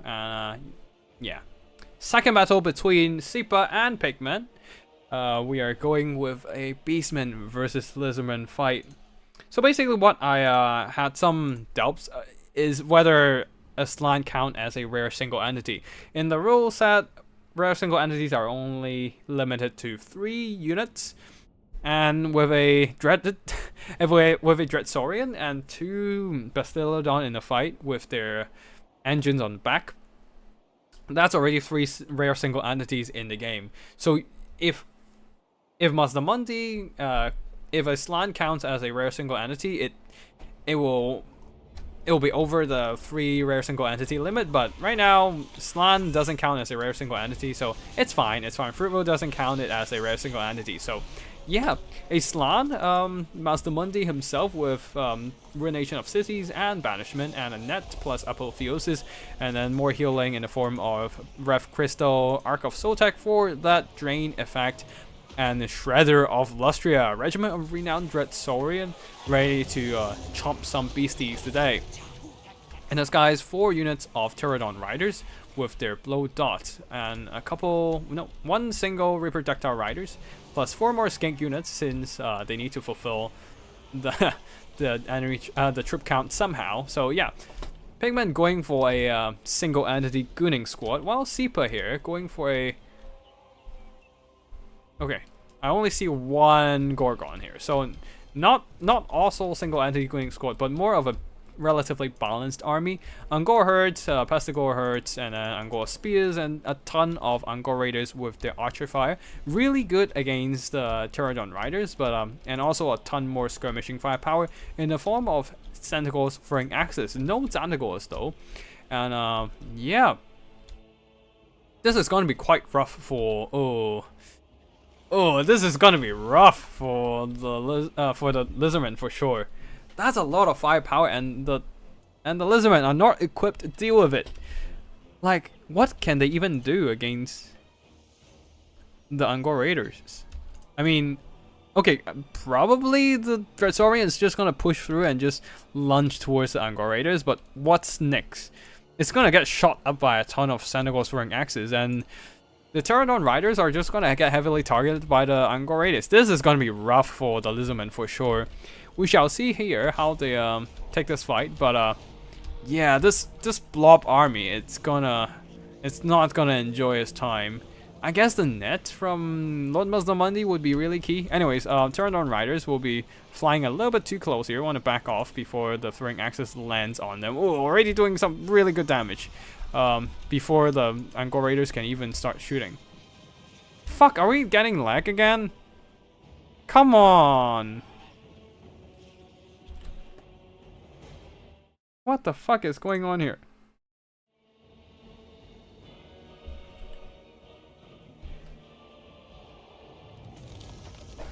Oh, for fuck's sake, what is going on?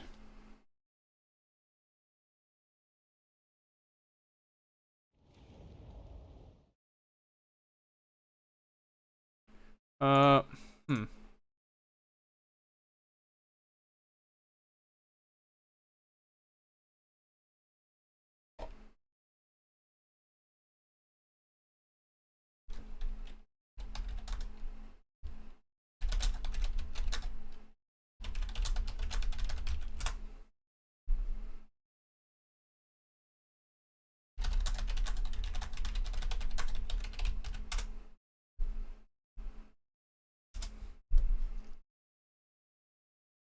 What the fuck is going on?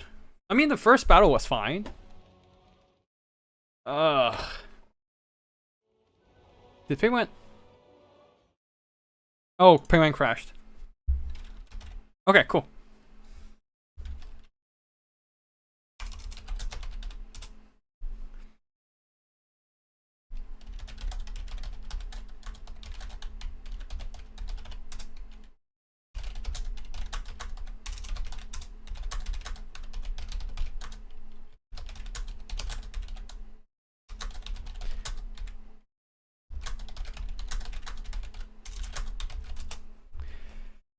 Oh, please don't crash.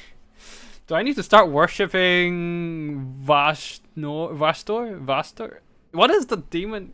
What is the demon of tech thing that the Iron Warriors worship? Forgot the name. Vastor? That's in 40k anyways. Or I need to snort Warpstone or some shit, or worship Change or something to get it going. But like, the internet in this case is stable. It's stable. Okay, both sides are using the same builds. It's fine. Mazamundi's still the same toolkit. Yep. Same toolkit. It's fine.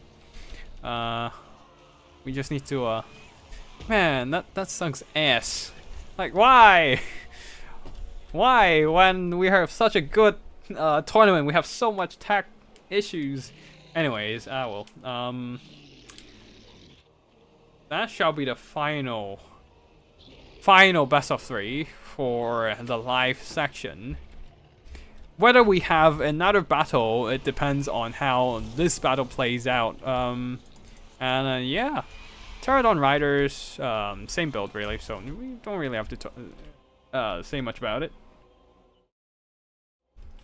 But yeah, once again, Sipa is 1 point ahead of Pikmin, so if you want to see another battle, support Pikmin. If you want the stream to end like 1 battle early, then support Sipa. But we still have quite a few battles to cast, so yeah, it's not gonna be ending anytime soon. Probably gonna go for another hour and a half, I reckon. But yeah, seems like both armies are ready, and we shall go ahead again. Please, no crash. Anyways, I do think the Beastmen have a major advantage here. Ungors are gonna unload into the flyers here, and oh, for fuck's sake! Yep, I guess we're not watching this live because looks like it's crashed again.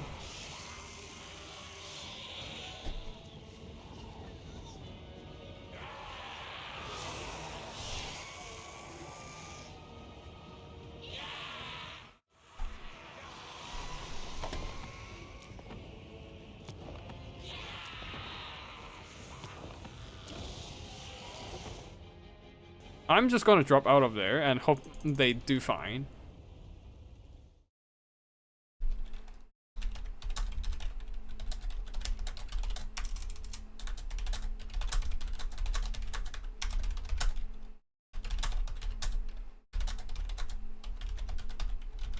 Dressorian was too OP. Too much mass on the map. None of our internet can handle it.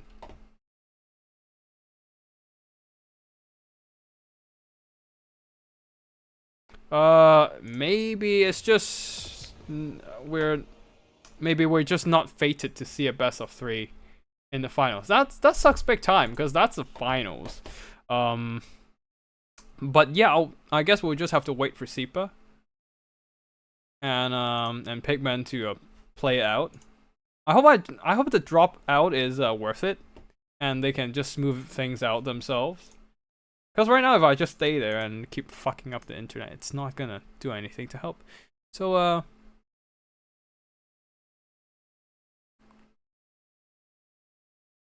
yeah.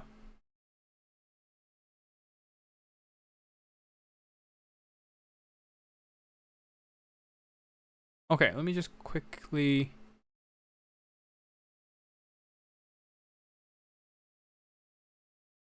do this. And... yep, anyways, in that case, we can go and look at some other games then. I did receive a couple replays from Grochick, Starbreaker, from his best of 3 against Alfredino. So we'll just check that out. while we wait for Sipa and Pigman to duke it out.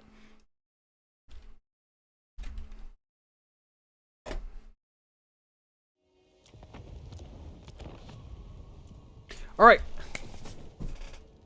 Gotrek Starbreaker versus Alfredino. Also, I'll just keep the scoreboard up so everyone remembers how much Sipa has in terms of score against Pigman while we watch Gotrek Starbreaker Slanesh go after Skaven of Alfredino. This is gonna be rough for Skaven for sure, with so much mobility threats from Slanesh. They can't really protect their missile line, I reckon, but Alfredino might have a secret weapon here. We shall see. Slanesh army going with a front line of Devoted Marauders plus a bunch of Fiends of Slanesh. With the extra unit models, they are pretty lethal now. And on the flanks there, we have some Chaos Furies of Slanesh plus a bunch of Marauder Horsemen of Slanesh, similarly going for the other flank. And Herald of Slanesh will be leading the army. On the Skaven side, a ton of Gutter Runners with poison and some Wolf Rats with poison. Just a lot of skirmishing forces and mobility to possibly counteract the Slanesh forces. For the main infantry formation, Skaven Slave Slingers, backed up by a bunch of Red Ogres.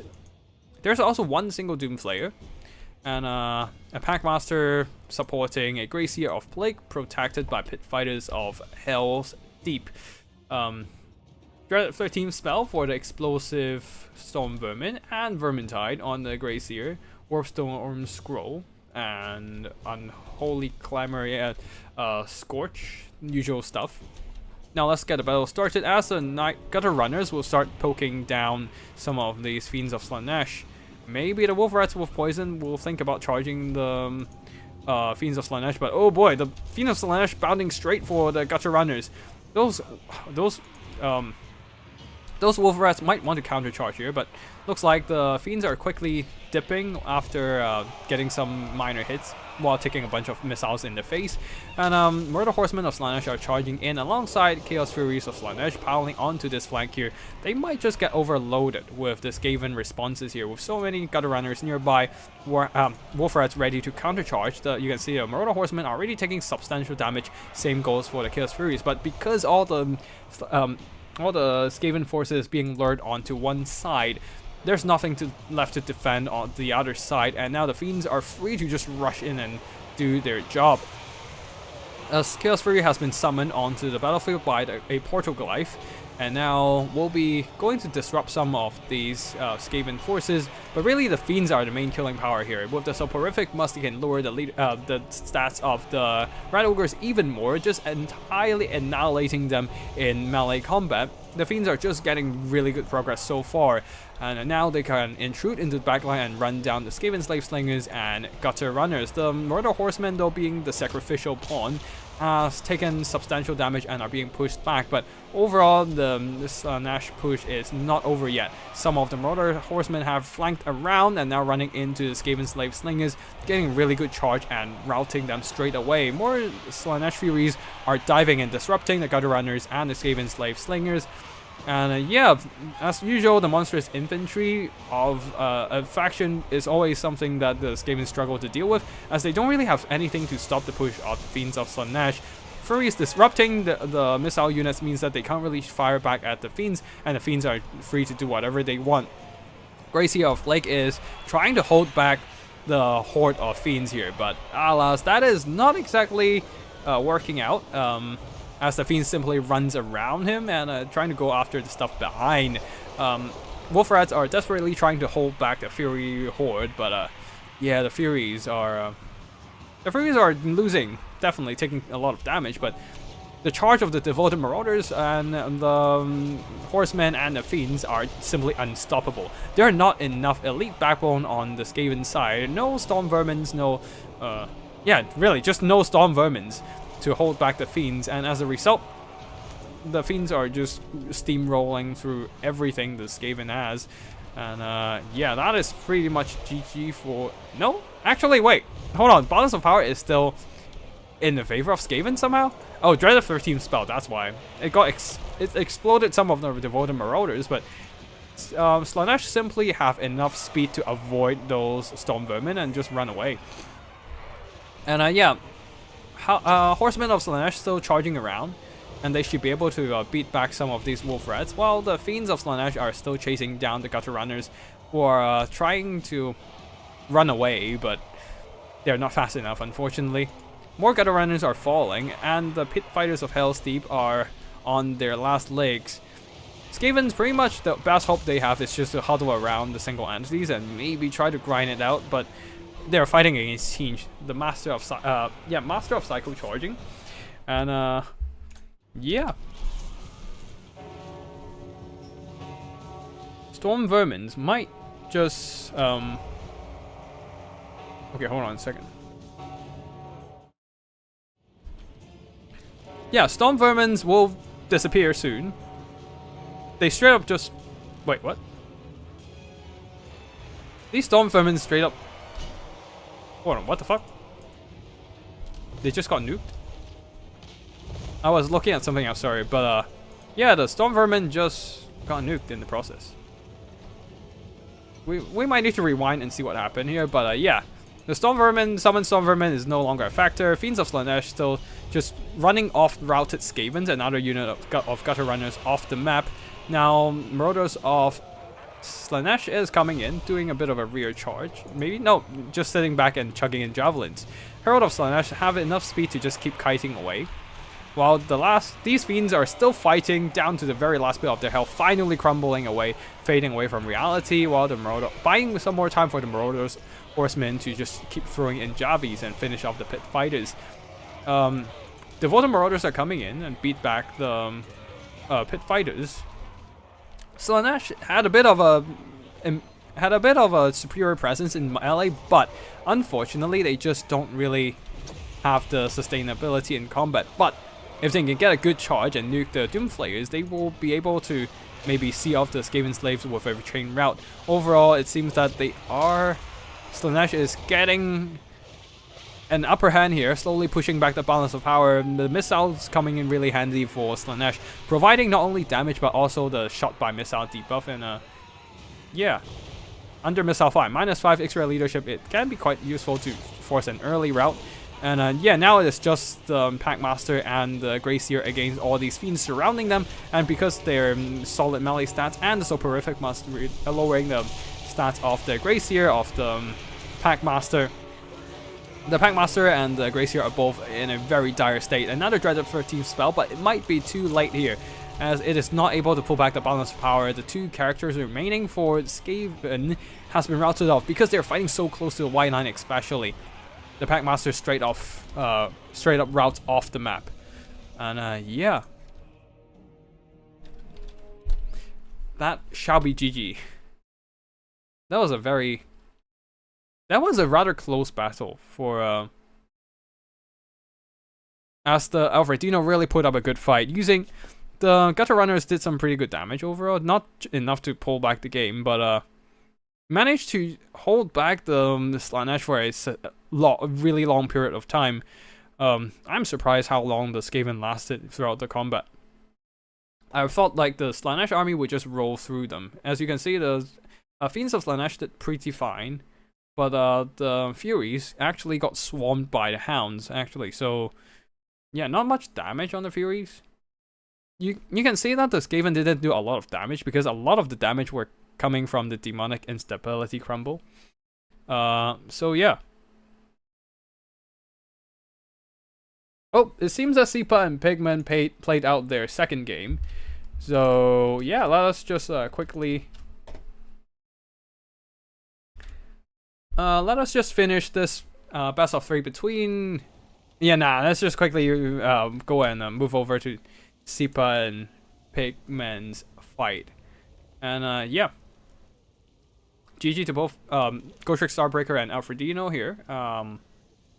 Fiends is a really nice pick. I really like that. They are really strong now. But still, Alfredino put up a brilliant fight. Just unfortunately, yeah, the Skaven Slave Slingers and Gutter Runners spam might be a good tactic here, actually. Just unfortunately, a lot of troops being run too close to the white line and straight off routed off the map before they can recover their leadership. So that was quite unfortunate. But yeah, second battle, I'm just gonna turn on the screen blocker for a bit.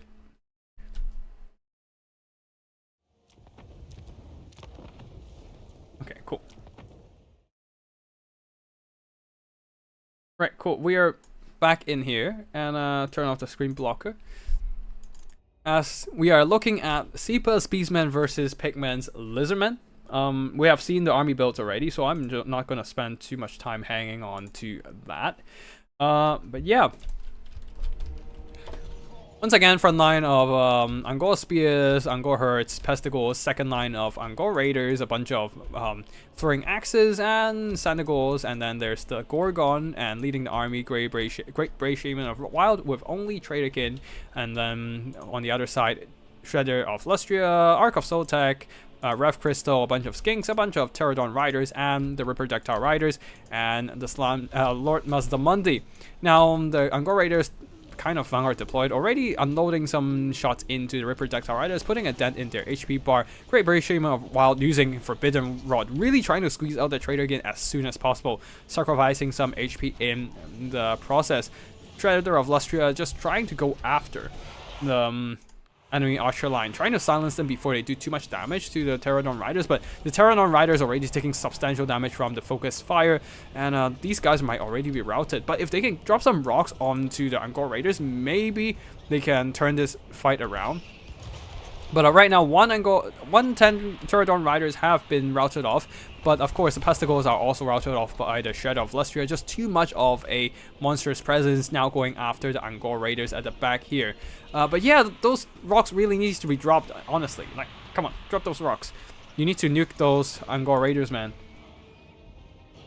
And yeah. Throwing axes kind of staying out on the side though, just chugging shots at Ripper Dactyl Riders. Still not a bad choice, honestly. Just trying to whittle down these aerial mobility. Come on, Pigman, drop those rocks. You need to drop those rocks and nuke the Angor Raiders to stand a chance. No. Why are you standing around with your Pterodon Riders? No. But yeah, a little bit of a nuke from Mazdamundi, dropping the Ruination of City, ruining some Gore infantry. But the throwing axes are still free to just roam around. Oh, that was a big mistake here. Leaving. Oh, actually, rocks have been dropped. Okay, that's probably why some of these Angor Raiders are a bit more whittled down. Oh yeah, all their rocks have been dropped. Damn. I missed the rock drops. God damn it. Oh, some of them still have the rocks on there, but yeah. Angor Herds are no match against the Shredder of Lustria, but as we were distracted by some other engagements, Gorgon have managed to push off the Bastiodon with Rev Crystal, and yeah, the Angor Herds are routed, but that is fine. The Lizardman lost a crucial source of healing. Mazdamundi dropping those apotheosis there, trying to sustain his own HP, while the Kite of the Beastman continues. Angor Raiders continues to shoot, and yeah. Now I'm trying to fall back away from the Shredder of Lustria. Shredder of Lustria just braving those throwing axes with his massive HP bar. And yeah, Angor Raiders, they're getting lower and lower in terms of HP, and Lizardmen really don't have any options. Doesn't have any good options against the enemy missiles here. Everything is too slow or too fragile to go up against the enemy missile spam. Now the Gorgon is back and he's coming for the second monster, this time going for the Ark of Soltec. Mazdamundi trying to body block for the Ark of Soltec? Damn. Speaking about a brave leader. Now the Sandigors are charging into the rear, slamming into some of the skin cohorts. Shredder of Lustria trying to burst down the Gorgon here, doing some really good damage on the charge too. So this is not entirely out of the hands of the Beastmen, of the Lizardmen, although their Pterodon Riders are indeed dwindling and losing more and more support.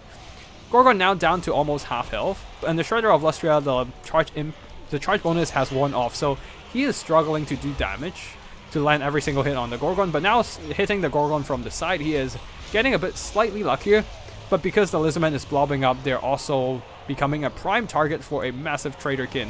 Not an upgraded version, but still very good damage into all these single entities. Gorgon is getting lower and lower, but it might be a worthy sacrifice. Another ruination of cities into the back line here.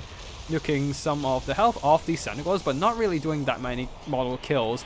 A banishment even, really trying to nuke the blobs of Beastmen, but the Ark of Sotek is running low in health, and not long it will be just the Shredder of Lustria and Mazdamundi, these two left around, and then it's gonna be, what is this? Net of Amentok upgraded version?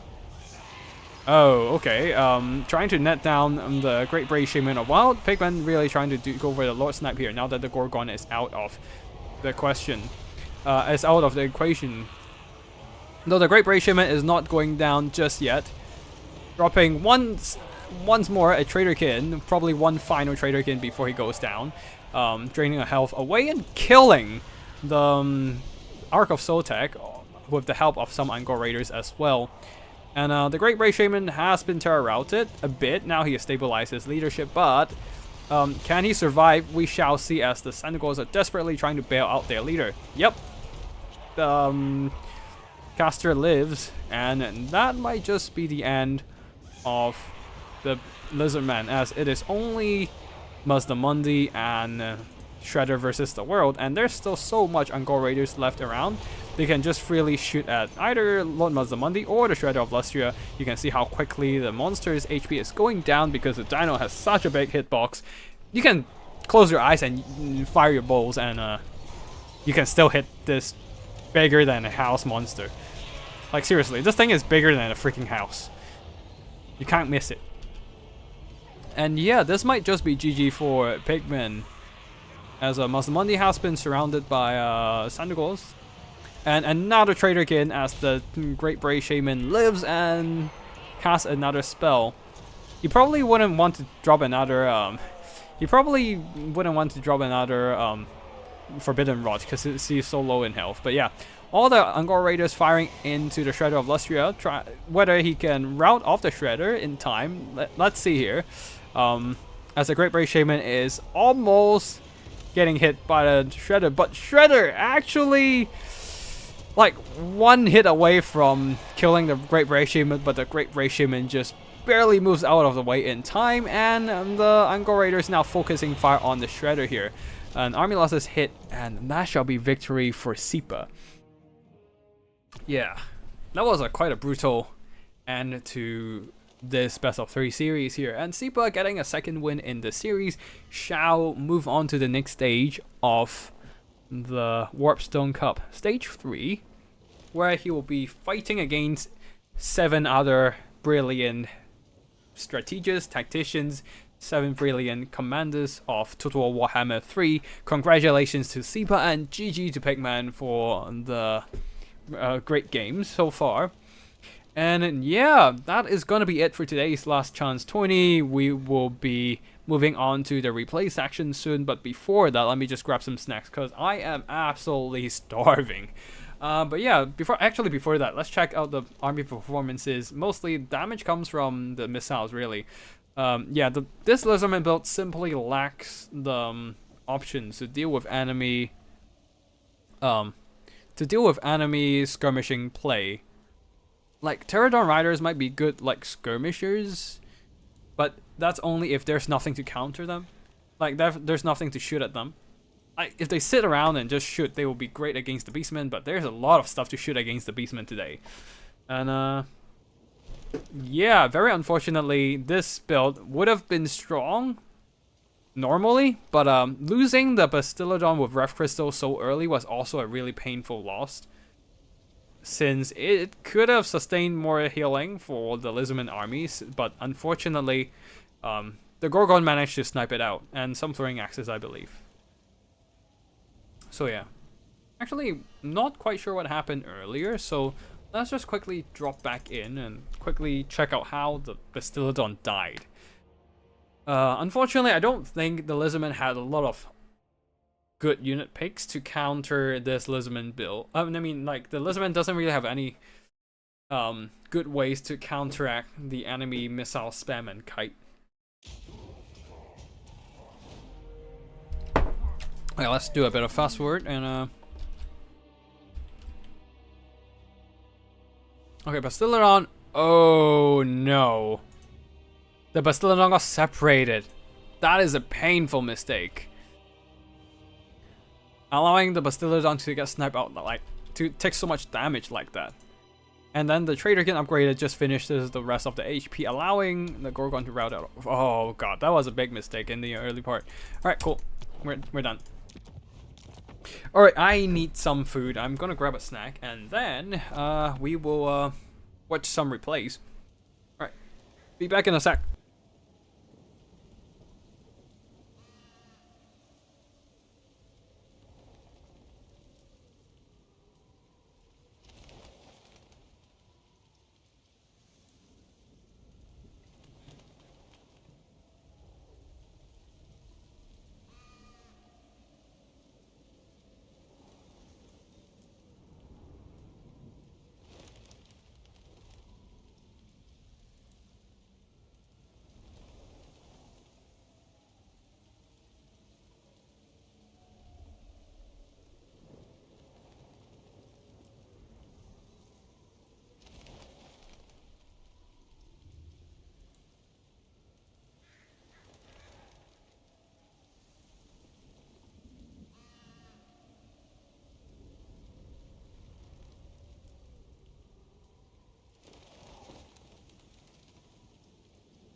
Alright, we're back. Oh, that was not...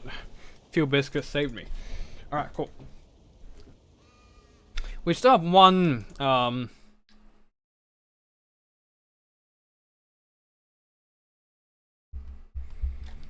you know...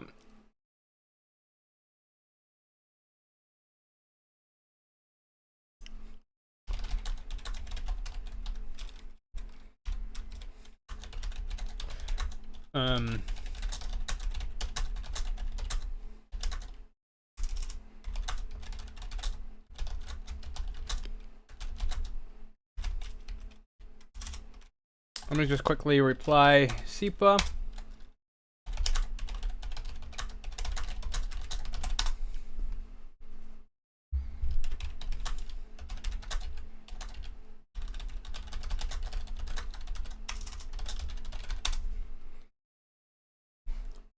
Alright, cool.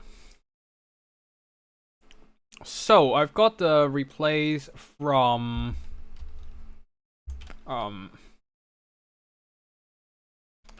Raised versus Pigman earlier.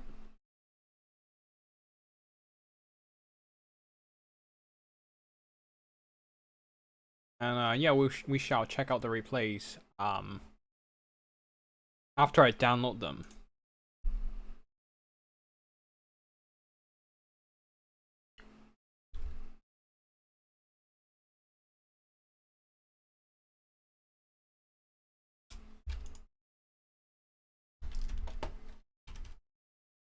Give me a second there so I can move those replay files around.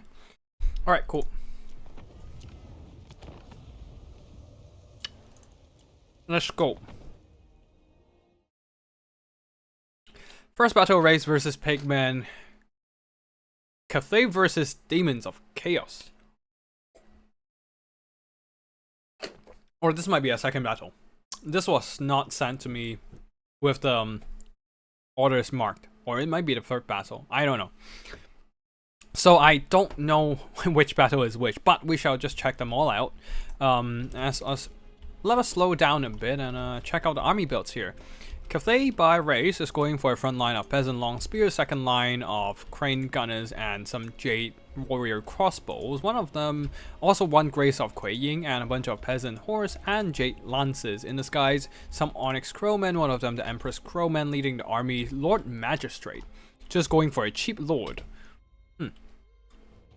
With a Tactician passive skills to give units a bit more defensive buffs. And an Alchemist with Searing Doom and Plague of Rust. Yeah. Going for a rather balanced army, not like a box army, but a Pigman. Going for a YOLO melee rush. Bloodletters of Corn mixed in with Exalted Bloodletters. Going all in on the melee rush, because they are even reinforced by Fiends of Slanesh. And leading the army, the Teen Demon Prince with pink and blue fire plus a Gaze of Fate to lock down enemy troops. And yeah, that's it. The front line is just a YOLO rush. And let's turn off the scoreboard. And yeah, it's gonna maneuver around a bit. So let us fast forward a bit here. As the Bloodletters and Exalted Bloodletters and regular Bloodletters are moving up, blue fire going after the Crane Gun is trying to cut down some unit models. But yeah, the Grace of Kuei Ying and the crossbows are doing some really good damage to the Bloodletters. Pink fire though absolutely nuking these Peasant Long Spears, and also Empress Crowman dropping those Nangao grenades, already doing some pretty good work here. But not shooting the Exalted Bloodletters might have been a mistake, but let's see here, as the Fiends of Slanesh are flanking around, going after the Jade Lances, and because they have the Soporific Bust, are doing really good damage as they lower the Jade Lances stat. But Onyx Crowmen are diving down, swarming the Fiends of Slanesh. One of the Bloodletters are dead, but the Exalted Bloodletters on the flanks are still pushing just fine, especially these guys reinforced by the Fiends of Slanesh and stacked on top of some regular Bloodletters. Pink Fire once again dropped in and doing some good damage to the Crowman. More Fiends of Slanesh pile in, and the Jade Lancers falter. These Jade Lancers probably should start a counter charge here, but they're being maneuvered to the other side, trying desperately to stop the rush of the Demons of Chaos, as some Fiends have managed to breach the gaps. Now going after the Grace of Kuei Ying at the back. One of the Jade Warrior crossbows are already being pushed back by the Bloodletters. Bloodletters slightly faster than the Jade Warriors will eventually catch up and cut them down. So it's a massive loss for the Grand Cathay, as they do not really have the resources to bail out those crossbows. The other crossbows of Jade Warriors are also down, as the Fiends of Slanesh and Bloodletters, Exalted ones, fully charging up that Hellblade ability. Even getting a bit of a ward save from the Tinge passive. Oof. This makes them very lethal and relatively tanky as well. And these tattered Exalted Bloodletters are still in the fight, despite taking half health damage like halfway through. And yeah. And at this point, the Exalted Bloodletters is going to be a major problem for the Grand Cathay army to finish, but they do have the sheer numbers, and maybe this will help them out in this scenario here. Grace of Kuei Ying still firing and trying to chip away the health of the Feathered Prince. Great Moonbird, which we missed out in the deployment, is now going after the enemy Lord, as it does do magic damage. What else does it do actually? Let me check. Moon Flare Vortex, not... it needs to be flying to be used, and we haven't seen much being used here. Searing Doom onto the Exalted Bloodletters, not doing the most damage since they do have 35% spell resistance. And yeah, killing these Exalted Bloodletters fully charging up their Hellblade is going to be a pain in the arse for Grand Cathay. Maybe if he drops up a couple more well-placed Moon Flares, it can do some good work here. But yeah, Nangao Grenades still have one use, but all these Bloodletters are just cutting through all the peasants here. And I suppose the Nangao Grenades, being dropped now. So they are The final bombardment from the Emperor's Crowman has almost been completed, doing some minor damage to Exalted Bloodletters, and Cafe really struggles to have... I mean, they still have a lead in balance of power, but that's partly because how healthy their lord is and how tattered the Zarevik is.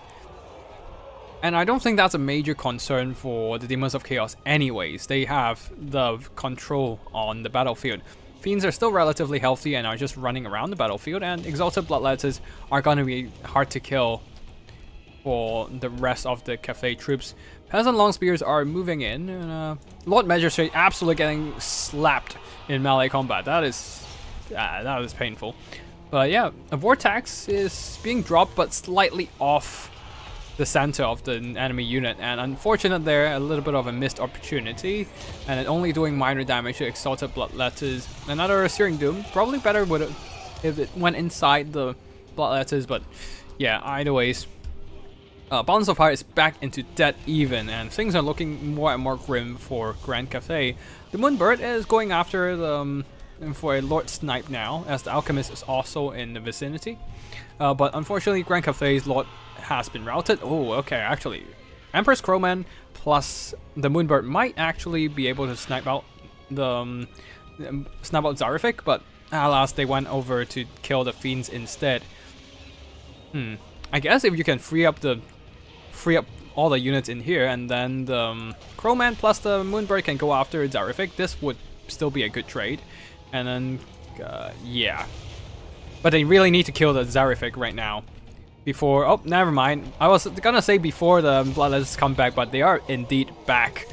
A bit of a Searing Doom, chipping away some of their health, but they will still fight on just fine, still over half health. And the Moonbird desperately trying to land a hit on Zarevik.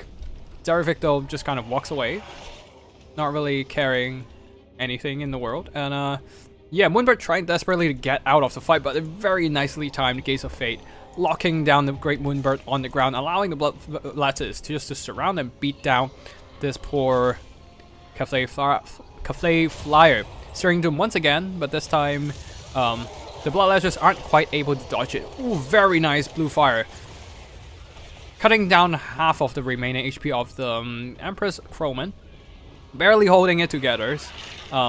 Not really crumbling just yet, but yeah, the Demon Prince going one-on-one against the Great Moonbird, and will probably get finished here as it enters demonic instability. But the problem really is, how do you finish off these Bloodletters in melee combat? I guess the Jade Warrior crossbows with shields are still there, so they can probably provide some missile support. Bloodletters are on the move, so they're managing to barely, but still managing to dodge the Searing Doom. Very unfortunate there. The Demon Prince is dead, but there are still 3 units of elite Bloodletters. Moonbird will do some psycho charging while Jade Warrior crossbows try to fire. Very nice dodge from Pigman there, and there goes the Jade Warrior crossbows. Another Moon Flare, but mostly missing.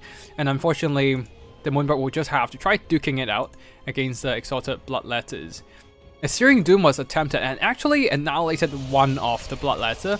The other remains and keeps and do some really good work against the Exalted Bloodletters.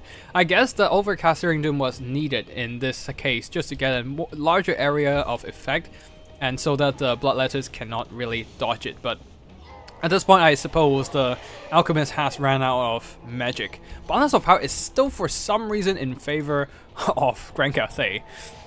But yeah, as soon as the Alchemist routs, the Moonbird will be stuck in melee combat against these Exalted Bloodletters, who managed to rout off the Moonbird, who is pretty much tattered on the last legs, and I don't know why Balance of Power still say it's fairly even. And yeah, Exalted Bloodletters, damn, they clutch it out. But yeah, that was a risky build there.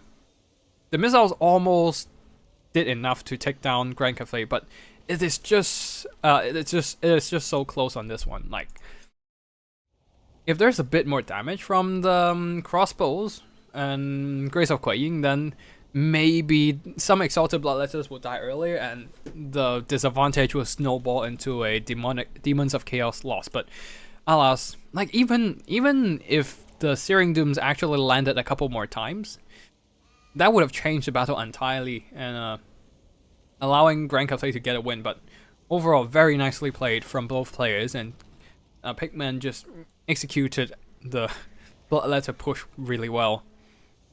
Yeah. But yeah, Race also put up a really good fight as well. Almost got it, but unfortunately, almost is the keyword. Almost.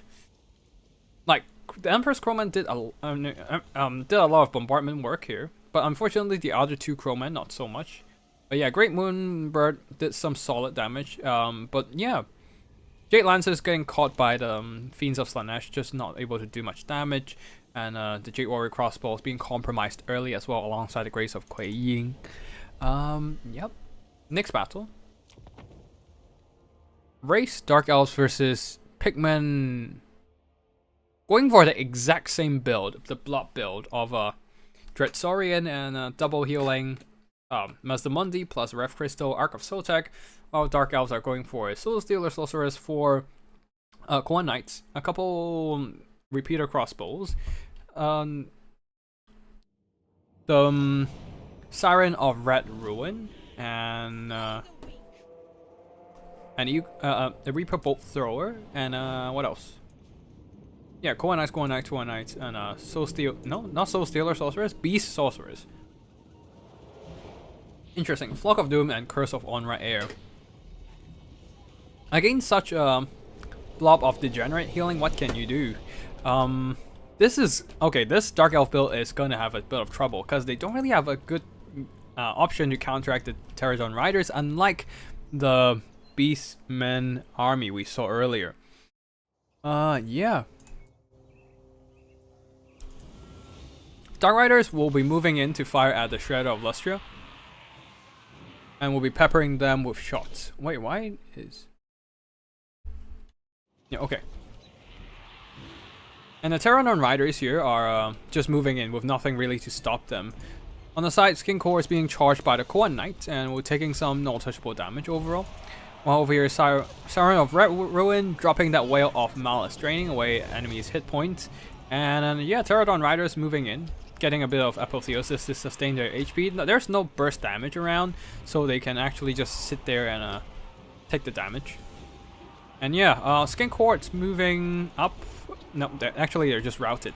But the Arc of Sotek and the Dreadsaurian are in and absolutely punishing these Dread Spears, who are really suffering from this monstrous blob. Koan Knights will try to pile in and try to do some damage, but the Dread Spears are not holding. And the Dark Riders with repeater crossbows have been pushed away by the Pterodon Riders. Flock of Doom. That's a massive flocks of Doom. It's so big. I never noticed that's gonna happen. I never noticed the Flock of Doom effect scales with the with the enemy unit. Okay, that's just one discovery. But yeah, because the Dread Spears are also blobbing up around the monsters, the ruination of cities are perfect in nuking them down. Koan Knights are also being beaten back by the swarm of AP monsters. A bit of Apotheosis healing back Lord Mazdamundi, keeping him alive and making sure he can keep dropping those Apotheosis. Ref Crystal will also be providing healing in the vicinity, but really, what can you do with such reckless monster blob? Koan Knights are charging in, trying to surround those monsters, but the healing is gonna sustain them. There's no question about it. It's gonna be rough though, for the Dark Elves for sure, as they don't really have the AP options to keep nuking down the health of these guys. If there's a Soul Stealer, that would definitely be great. But there's no Soul Stealer to target single entities here. Another blob punishing spell, this time the Banishment, nuking the Dread Spears, and oof. The Dread Spears suffer quite badly here. Pterodon Riders in the skies moving around the battlefield, just dropping shots here and there with nothing to shoot back. Maybe the Dark Riders can, but they're too focused on shooting at Mazdamundi, but that is not a good option. He has 50% of missile resistance. You might as well just shoot at the Bastillodon with Ref Crystal. Anyways, the Colossal Dawn Hunters are getting piled on by the Koan Knights, but Shredder is here and he is dumpstering anything he's fighting for sure.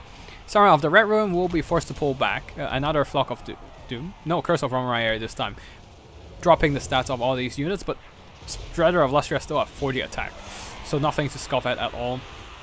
Core Knights are piling in, but they are really struggling to do the damage against all these single entities. And whatever damage they dealt are just being healed up by Ref Crystal or the Apotheosis healing. While the Pterodon Riders are free to just drop shots on the Reaper Bolt Throwers and the Siren of the Red Ruin without taking much damage in return. Skinks are all routed away, but not that it matters, and we see an oversized flock of Doom birds dropping on the Shroud of Lustria. But yeah, it doesn't really matter at this point since they're only like single entities around and are just fighting back to back, blobbing up, and it's really hard for the Core Knights to deal with right now. There are no single entity sniping elite. No, if there's a Malekith in the vicinity, you can probably try to snipe out Lord Mazdamundi after dropping a breath attack and dropping a Soul Stealer. But alas, this is not the case here, and that is gonna be GG for Dark Elves as they are running out of resources to grind through this unholy blob of Dino units. And yeah, that is the semifinals where Pigmen managed to beat Raised and get into the finals there. Very strong build from the Lizardmen. Definitely I would say is slightly on the degenerate side, but definitely a very strong presence of single entities in general. All the healing and just Shredder of Lustria, this big bulky monster ready to just clobber you. It's just hard to deal with if you don't have something specifically designed for this kind of scenario. All right, so that is the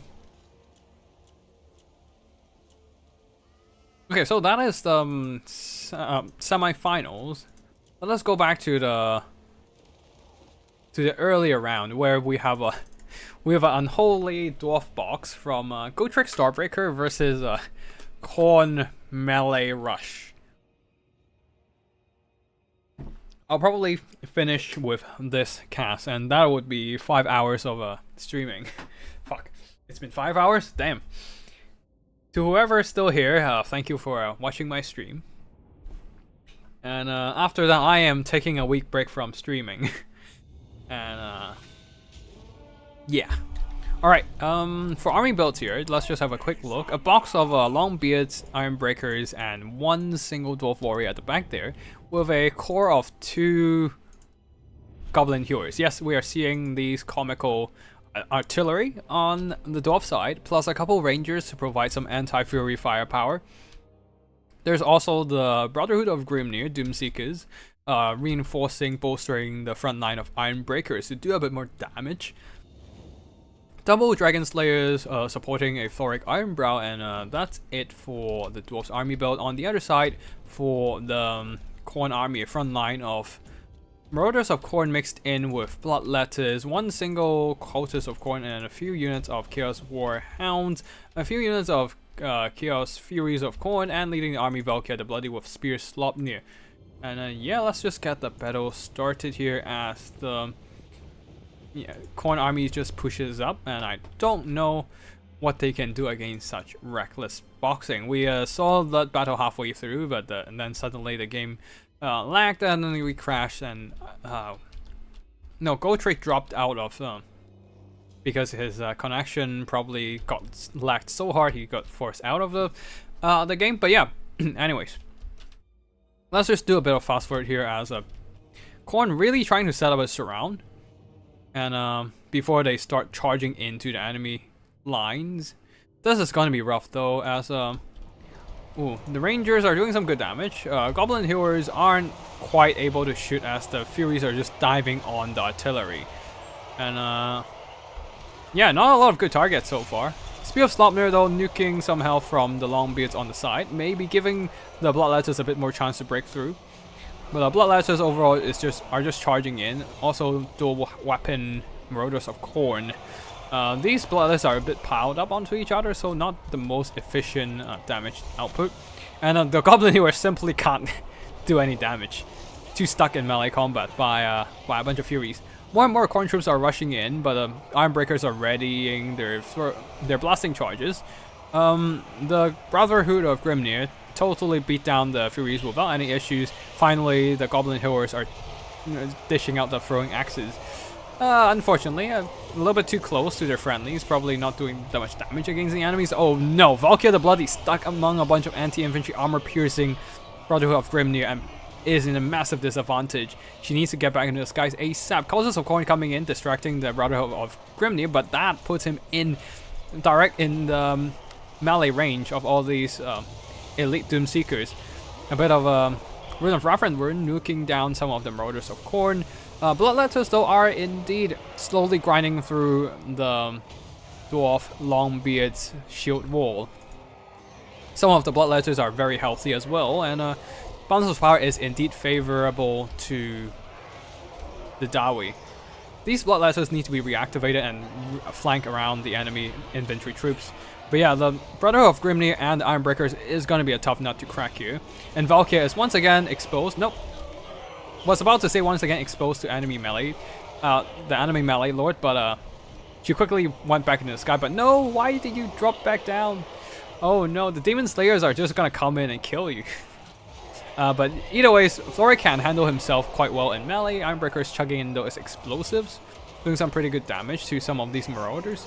But now Bloodletters are in and will be swarming the Longbeards with some AP anti-infantry. But Valkyria took more damage from Thoric, so that is not great. But yeah, balance of power is further in favor of the dwarves here, as the single entities of them are still very much healthy while Valkyria is running low in health. The cultists try to do some damage, but nothing too successful so far. And yeah, Ironbreakers and Brotherhood of Grimnir is just a bit too much for the Khorne army to deal with, especially when there's another another Rune of Doom here. Because the dwarf troops are so tightly blobbed up, Thoric actually managed to hit everything that is still fighting in the vicinity with the Rune of Doom. And on top of that, Valkyria is now targeted by double Dragon Slayers coming in to kill her. So before she can kill Thoric, she has to bail out of there. But balance of power is slightly stabilized because Thoric took a bit more damage. Longbeard still fighting hard in the mix, and same goes for the Ironbreakers, Brotherhood of Grimnir and all that. So yeah, oh no, that is a massive Rune of Wrath and Ruin. Doing some really good damage to the Bloodletters. But at least they're kind of tanky against spell damage. But either ways, that doesn't really matter. Balance of power once again in favor of the Dawi, as the cultist has died in the mixture. Now it's pretty much just these elite infantry here. Brotherhood of Grimnir and the Ironbreakers, plus the double Dragon Slayers and Thoric, who are supported by one single unit of Longbeards. And Khorne really struggled to deal damage against these single entities, unfortunately.